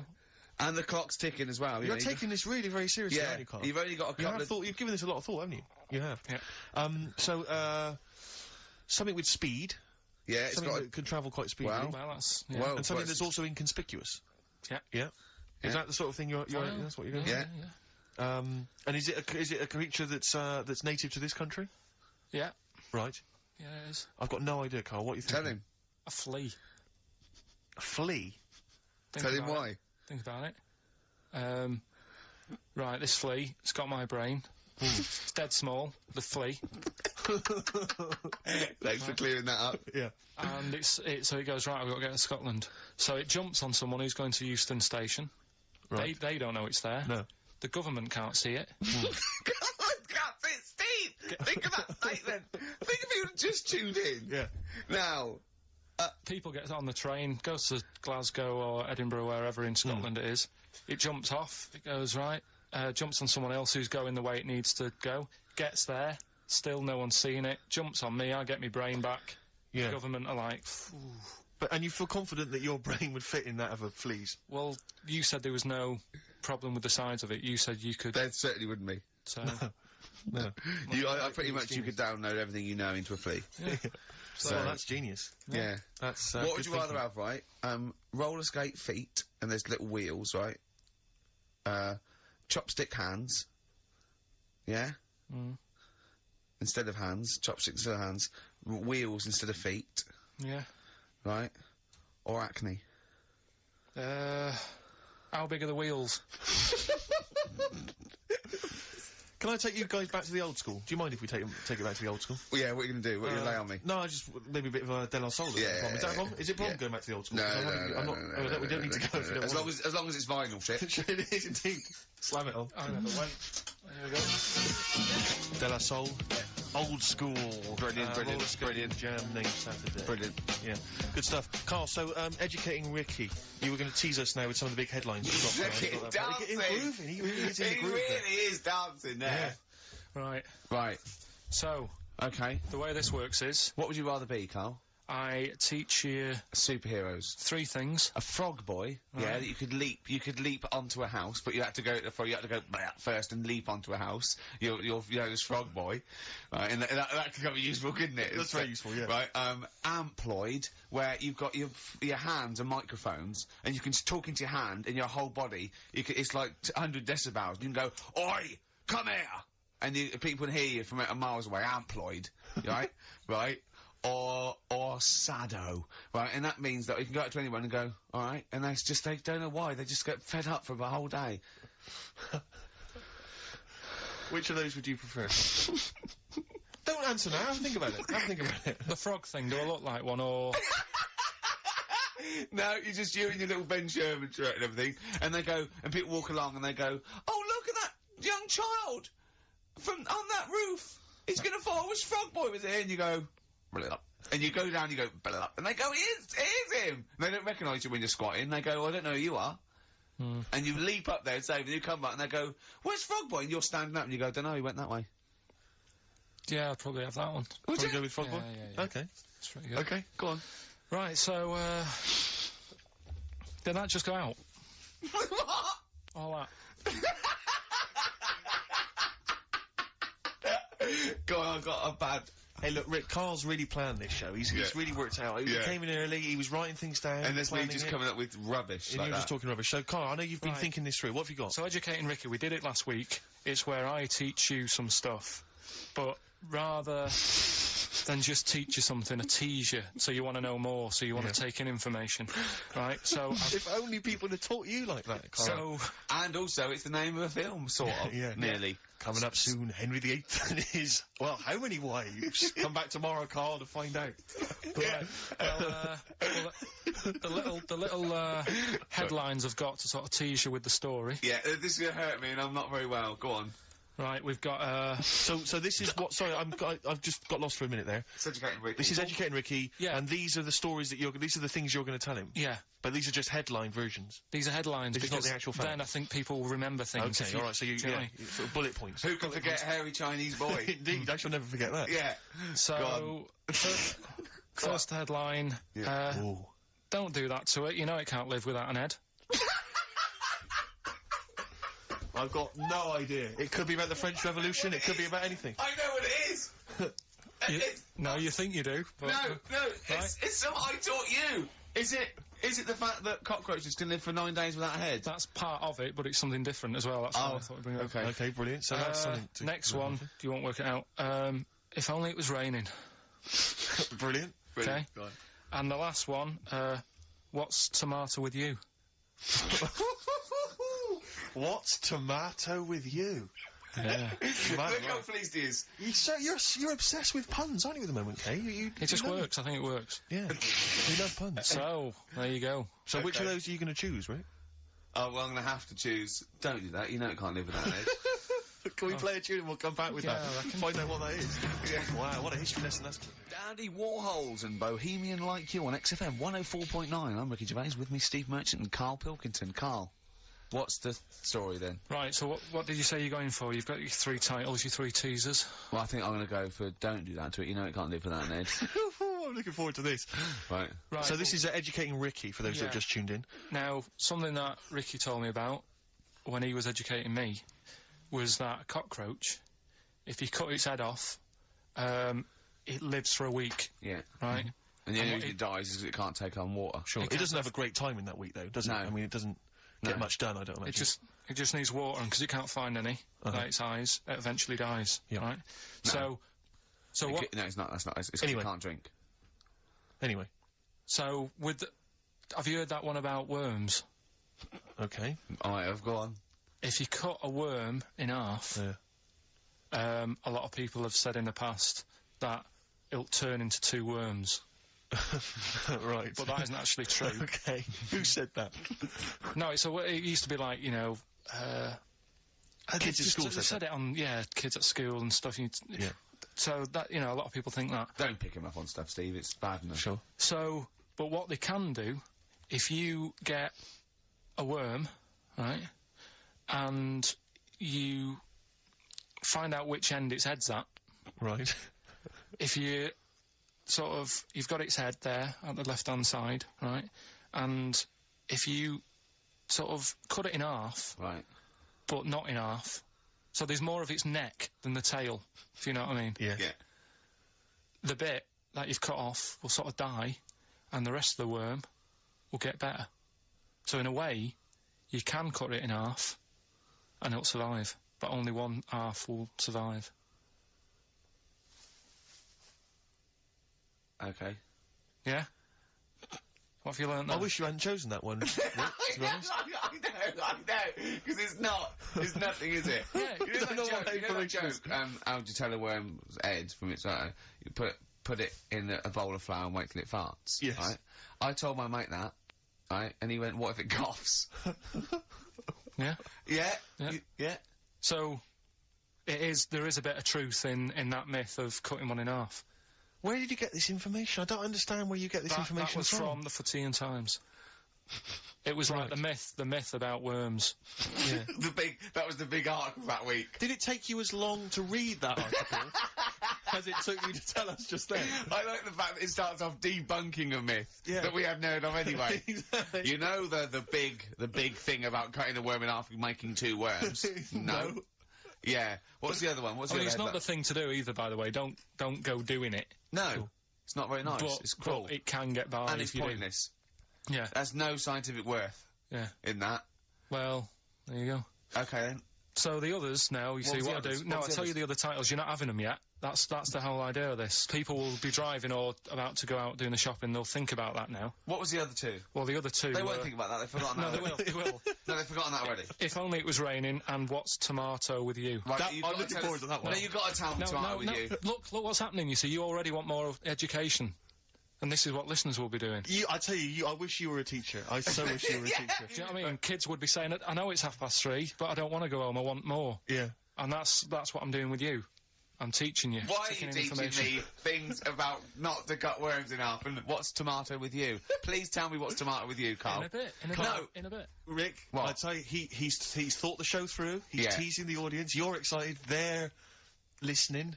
Yeah, maybe. Yeah. So listen, I think we should all, because we got your competition to squeeze in. We got all these great goodies. Let's not This is forget. amazing. Hello, children of the corn. I do feel slightly give that guilty away that, before that 3 o'clock. now this is Carl Pilkington show. I don't think we should have our names involved. No. It's not fair, is it? And I think we should give Carl the money. I don't want my Yeah. name to this. It's a Ricky Gervais show. Yeah? Right, the quiz. Yeah. Will we get that out of the way? Because they've only got an hour to start. Don't you worry emailing. about that, Carl. I've already got this one. I'm thinking on your terms now. Let's play a tune. We'll come back What with we the, play? with the big competition information. All right? Money Mark. We got a classic from Money Mark from his album Push the Button. Play that, Carl. And afterwards, are we excited? You got the competition. Look at his face. He's so excited now. He's thought this through. He's loving it. Rockbusters. Rockbusters.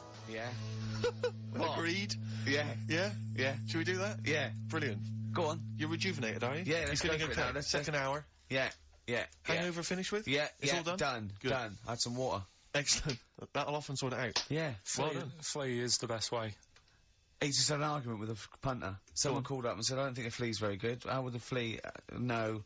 Tell him what he said. He said, how would the flea know what train to get on? He went, he gets to Houston and look at the timetable. Yeah.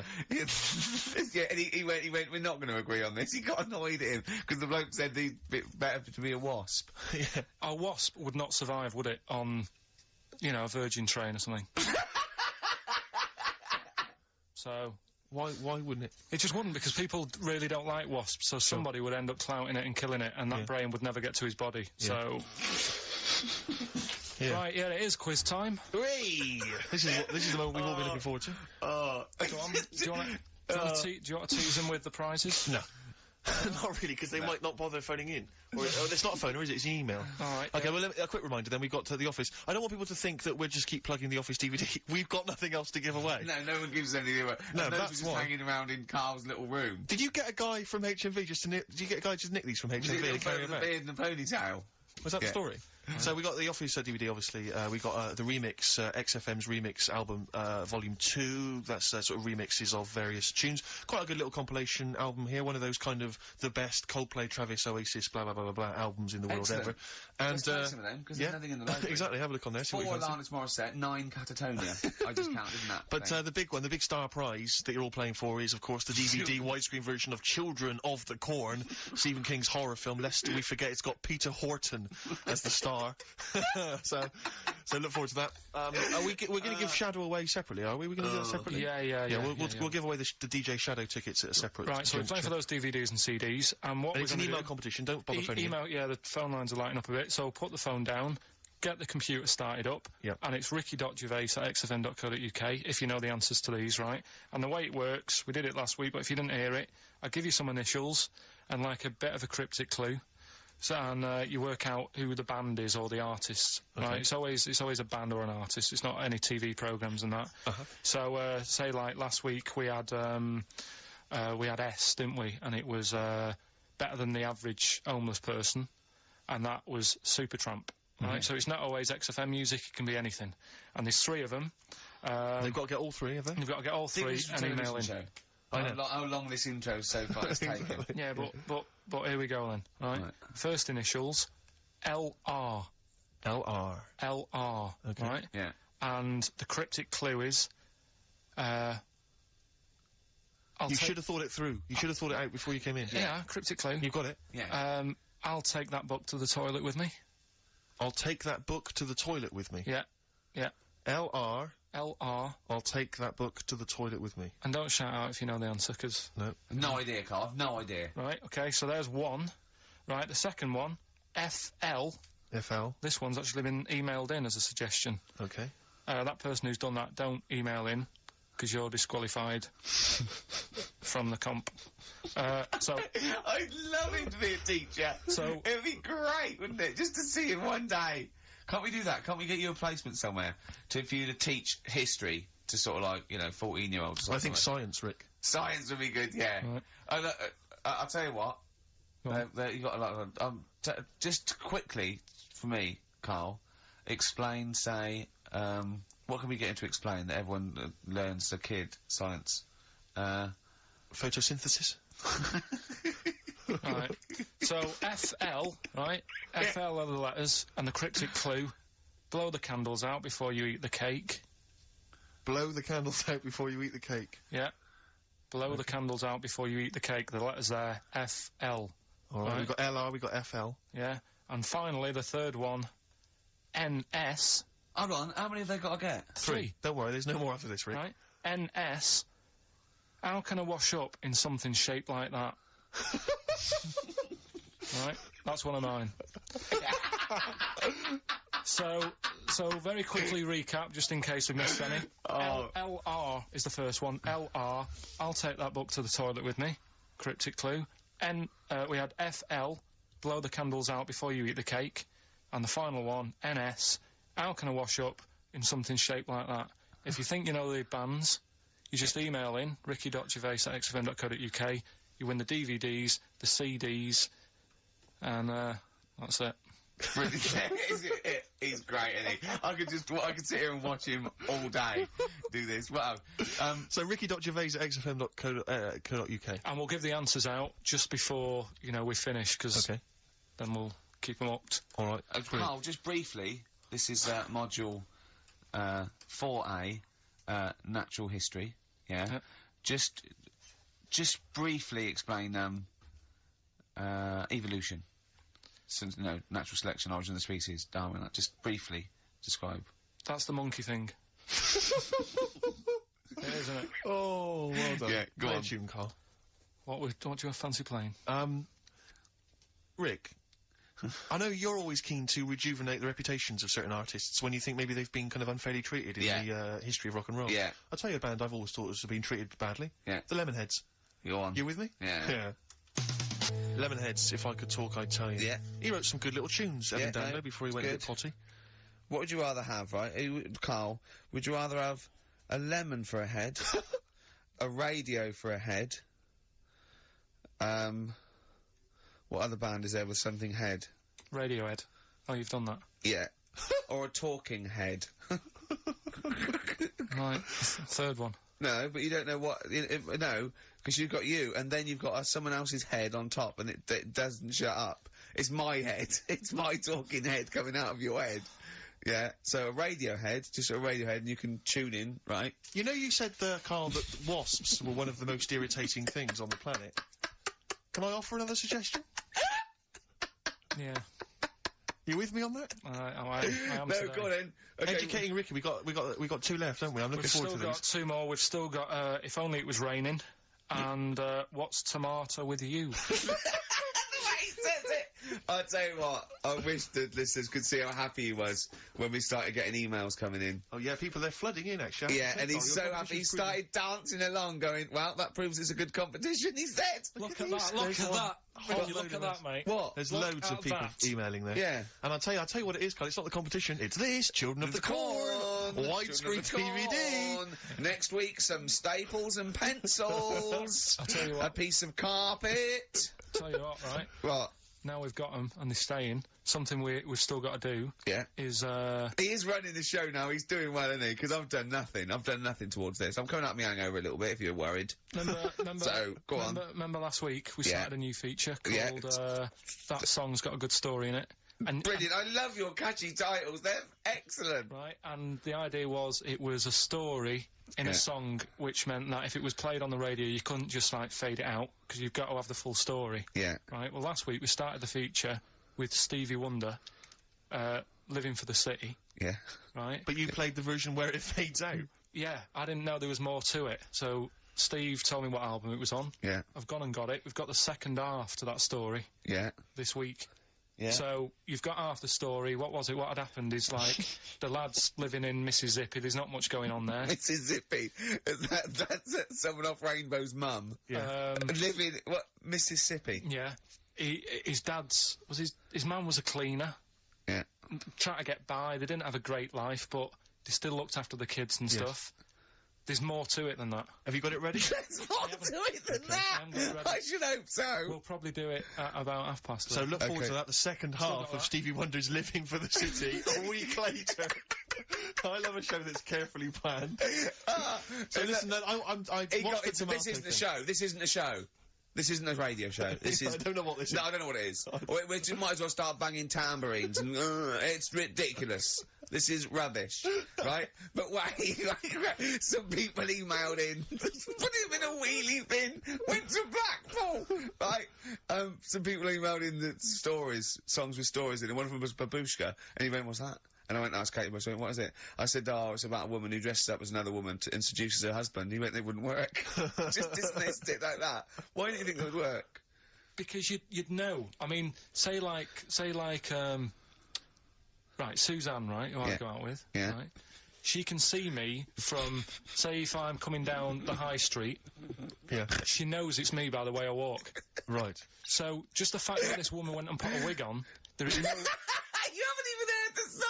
I know, but you're saying that she put a disguise on and he's like, oh, I fancy her, and he takes her out, and he doesn't know it's his missus. It's just... You're not buying it? I mean, I'm controlling this Whereas feature. the flea with your brain going to Glasgow, perfect sense. Yeah. Babushka, rubbish. Karl, can we have the tomato story after the next tune? Yeah. Bit of Coldplay? Yeah, love it. Yeah. Coldplay. Scientist on XFM 104.9. Right. Competition, isn't it? No, it's Educating Ricky Part 2. Oh, is it? Yep. I wasn't even listening. He's doing all the work, I wasn't even listening. Oh, and he's spilled some water down on that. Right, what's this one again then? Right, What's the teaser headline? Teaser headline is, What's Tomato with You? Brilliant. Yeah? Go on in. How excited were you when you came up with that? You couldn't wait to come in and tell us, could you? I think it's a good one because you won't forget it now, will you? I mean, like the worm one. What's so special about the worm? You know, a lot of people think that if you cut a worm in half, two worms will grow, but no. What happens is if you cut the head end slightly nearer the tail than the tail will die, but the worm with the head will be okay. So, it's exploded a myth, and it taught me something. Right, so, the second one, part 2 of Educating Ricky. What's Tomato with You? Yeah. What this one's about is, ages ago... This is scientific. There's never a date. There's never a country, a location.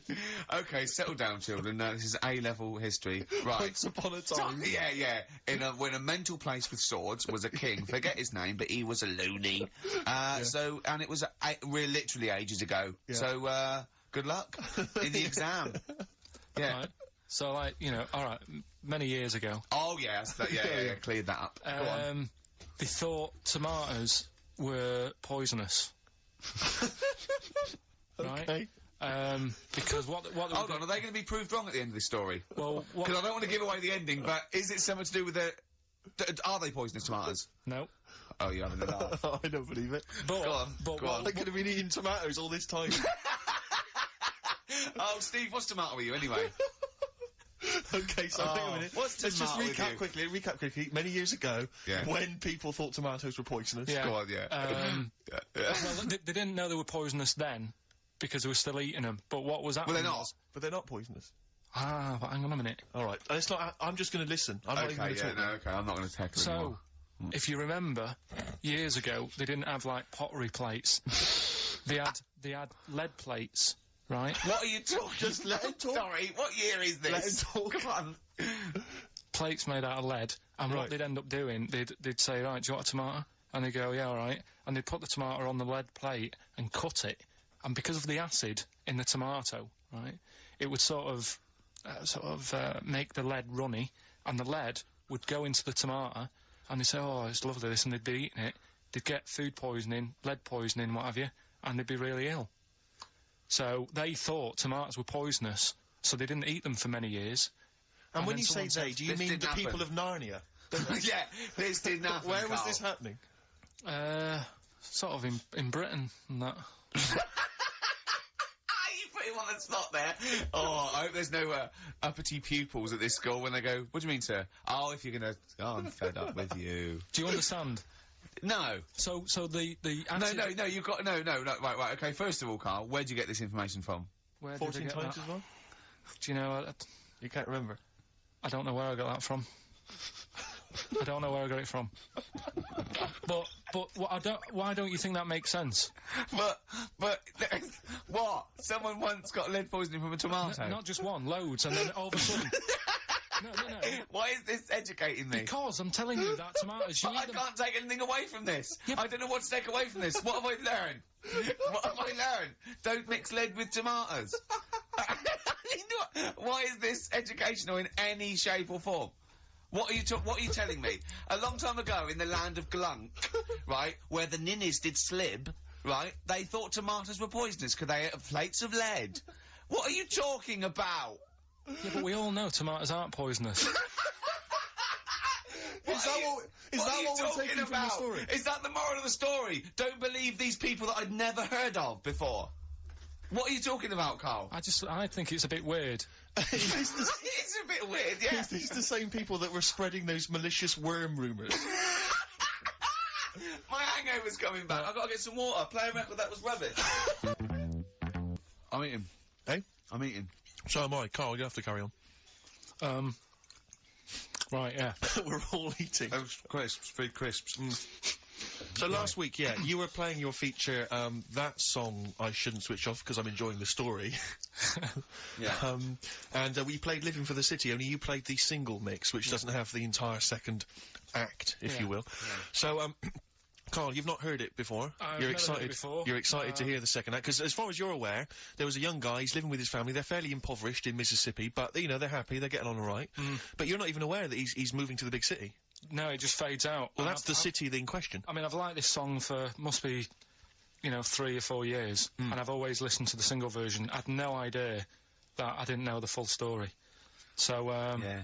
It's not, I mean, and I know your attention to detail, you like to know the full story, like, where everything was. Well, the whole idea of the feature is to say, you've got to listen to the song. Where was the lead plate thing? Where was the lead plate thing? Where was the lead plate thing? That was like a few years back. Where was it? Where was in it? Britain and Scotland. Yeah. It was a problem all over the world. They had to deal with it. You're making it up now. Is it something you saw in Lord of the Rings? Yeah. Right. So anyway. Yeah. So the Lion and the Witch, yeah? Go on. Go on. So far then, what did we learn in this story from We Stevie learned so Wonder? far from Stevie that there's a young lad, as I say, he's got a family, he's fairly happy, except they're very poor, and they struggle to get by, but they're happy and they're doing it anyway. He's moving to the big city. Karl, this is the bit you didn't realise. Just play the track. Okay, here we go. So this is halfway through. This is now, halfway through the tune now. This is, you've not heard this before, have you? Let's go. Sorry, we accidentally played an episode of Kojak. By mistake. We were going to play a song. Karl, what did you make of that then? Yeah, what's happening there then? Eh? He was living with his family, he was fairly impoverished. He went He's on a moved bus. to Is the that a new... bus he was on, was it? Right, so what's your take on it, Karl? After hearing that, what I've worked out by it, the first part that we heard last week, everything's alright, but it's not that great living in Mississippi, right? So he goes, I'm gonna go to New York. There's plenty of work there. Yeah. They'll sort of accept me as, and everything. So he goes there, and, the weird thing is, he's hardly, been in New York for a second. He gets on a bus, all of a sudden some cop is arresting him. He's like, what's going on? And then he's got 10 years. I mean, what you can't hear, because the levels are quite bad. I mean, I work with sound.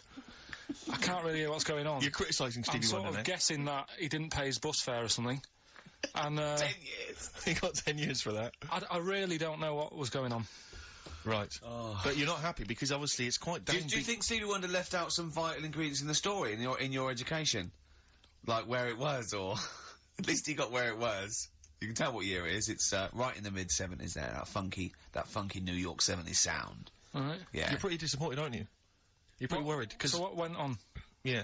What happened? You're aware, Karl, because that shows quite a bad image of New York. It's quite an intolerant city, by all accounts. They arrested a guy. But it is quite seemingly bad, for being black. That's one song where you shouldn't go to New York. Killing a Georgie Rod Stewart. That lad, he was doing alright in Scotland and said, I'm going to go to the big city. He got done in. Yeah. Seems to me it's that you don't go there if you've got problems. Don't think New York's the answer. Right. Oh, hold on, yeah. So what you're saying, that if you're a bit fed up with your life, but you live with your mum and she's really nice and you got friends and life's not that bad, don't go and be murdered, or what? What are you saying? Don't go and be murdered. Well, Don't go and... leave home. What? Go on. Leave home, but don't go to New York. Right. There's other places.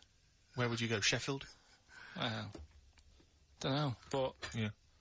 But you're a little mank lad, weren't you? You're in your garden. We had your train set. Your brother blew up. There was a horse next door, and you thought, oh, I want to go to London.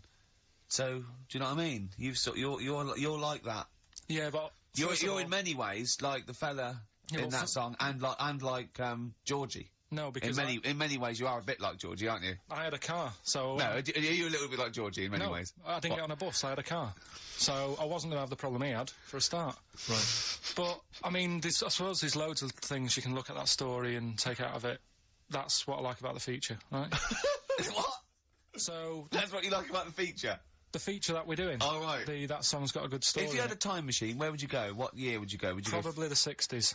Okay, would you go forward at all? What's your favourite year in the future? No, I don't know. If someone could tell your future to you, if someone could, you wouldn't want to know. No. Straight away, you knew it. Straight away, there was no hesitation. Yeah. You've thought about this, haven't you? Yeah. You've thought to yourself, if someone can reveal my future, Carl, you've got to do one of these things, right? You know, like Quantum Leap, like a fella in Quantum Leap. What's his name? I forget his name, but yeah. Yeah, and you've got a little fella with Hal, and he's telling you, right? Would you rather go back, and you go in someone's body, would you rather go back, you could go back to be, a donkey that's carrying Mary to Bethlehem. You could, be a Saigon prostitute in 1975. All those GIs queuing up. Think about it. Or, you could be, Moby Dick. Which of those would you be, Carl? Think about it. Probably Moby Dick's the best option, isn't it? Okay. What work have we got? Play a tune, Carl. After this, we need to educate Ricky for the final time. Final time educating Ricky. We've still got to give away these tickets to DJ Shadow, and we've got to give the answers to your magnificent we've only got a quarter of an hour. It's not enough time in this show. It's packed. Race for the prize from the Flaming Lips. Competition answer time, is it, Carl? Yeah, we did this like about an hour ago. Rockbusters. Rockbusters. With Karl Pilkington. Yeah, I gave you some initials. The initials sort of made up a band. We had LR, we had NS, yeah, we had FL. Well, give us the clues. Give us the clues in the answers. What? Right, so LR, the clue was, I'll take that book to the toilet with me. What's the the answer? answer? Lou Reed. Lou Reed. Good. That's very good. That's very good, Carl. Well done. Alright, okay, next one. FL, blow the candles out before you eat the cake. Yeah? We just played them. Flaming Lips. There we are. Very okay, good. and the final one was NS. How can I wash up in something shaped like this? Yeah. That was NSYNC. Yeah? NSYNC. NSYNC, it'd be a bit... NSYNC.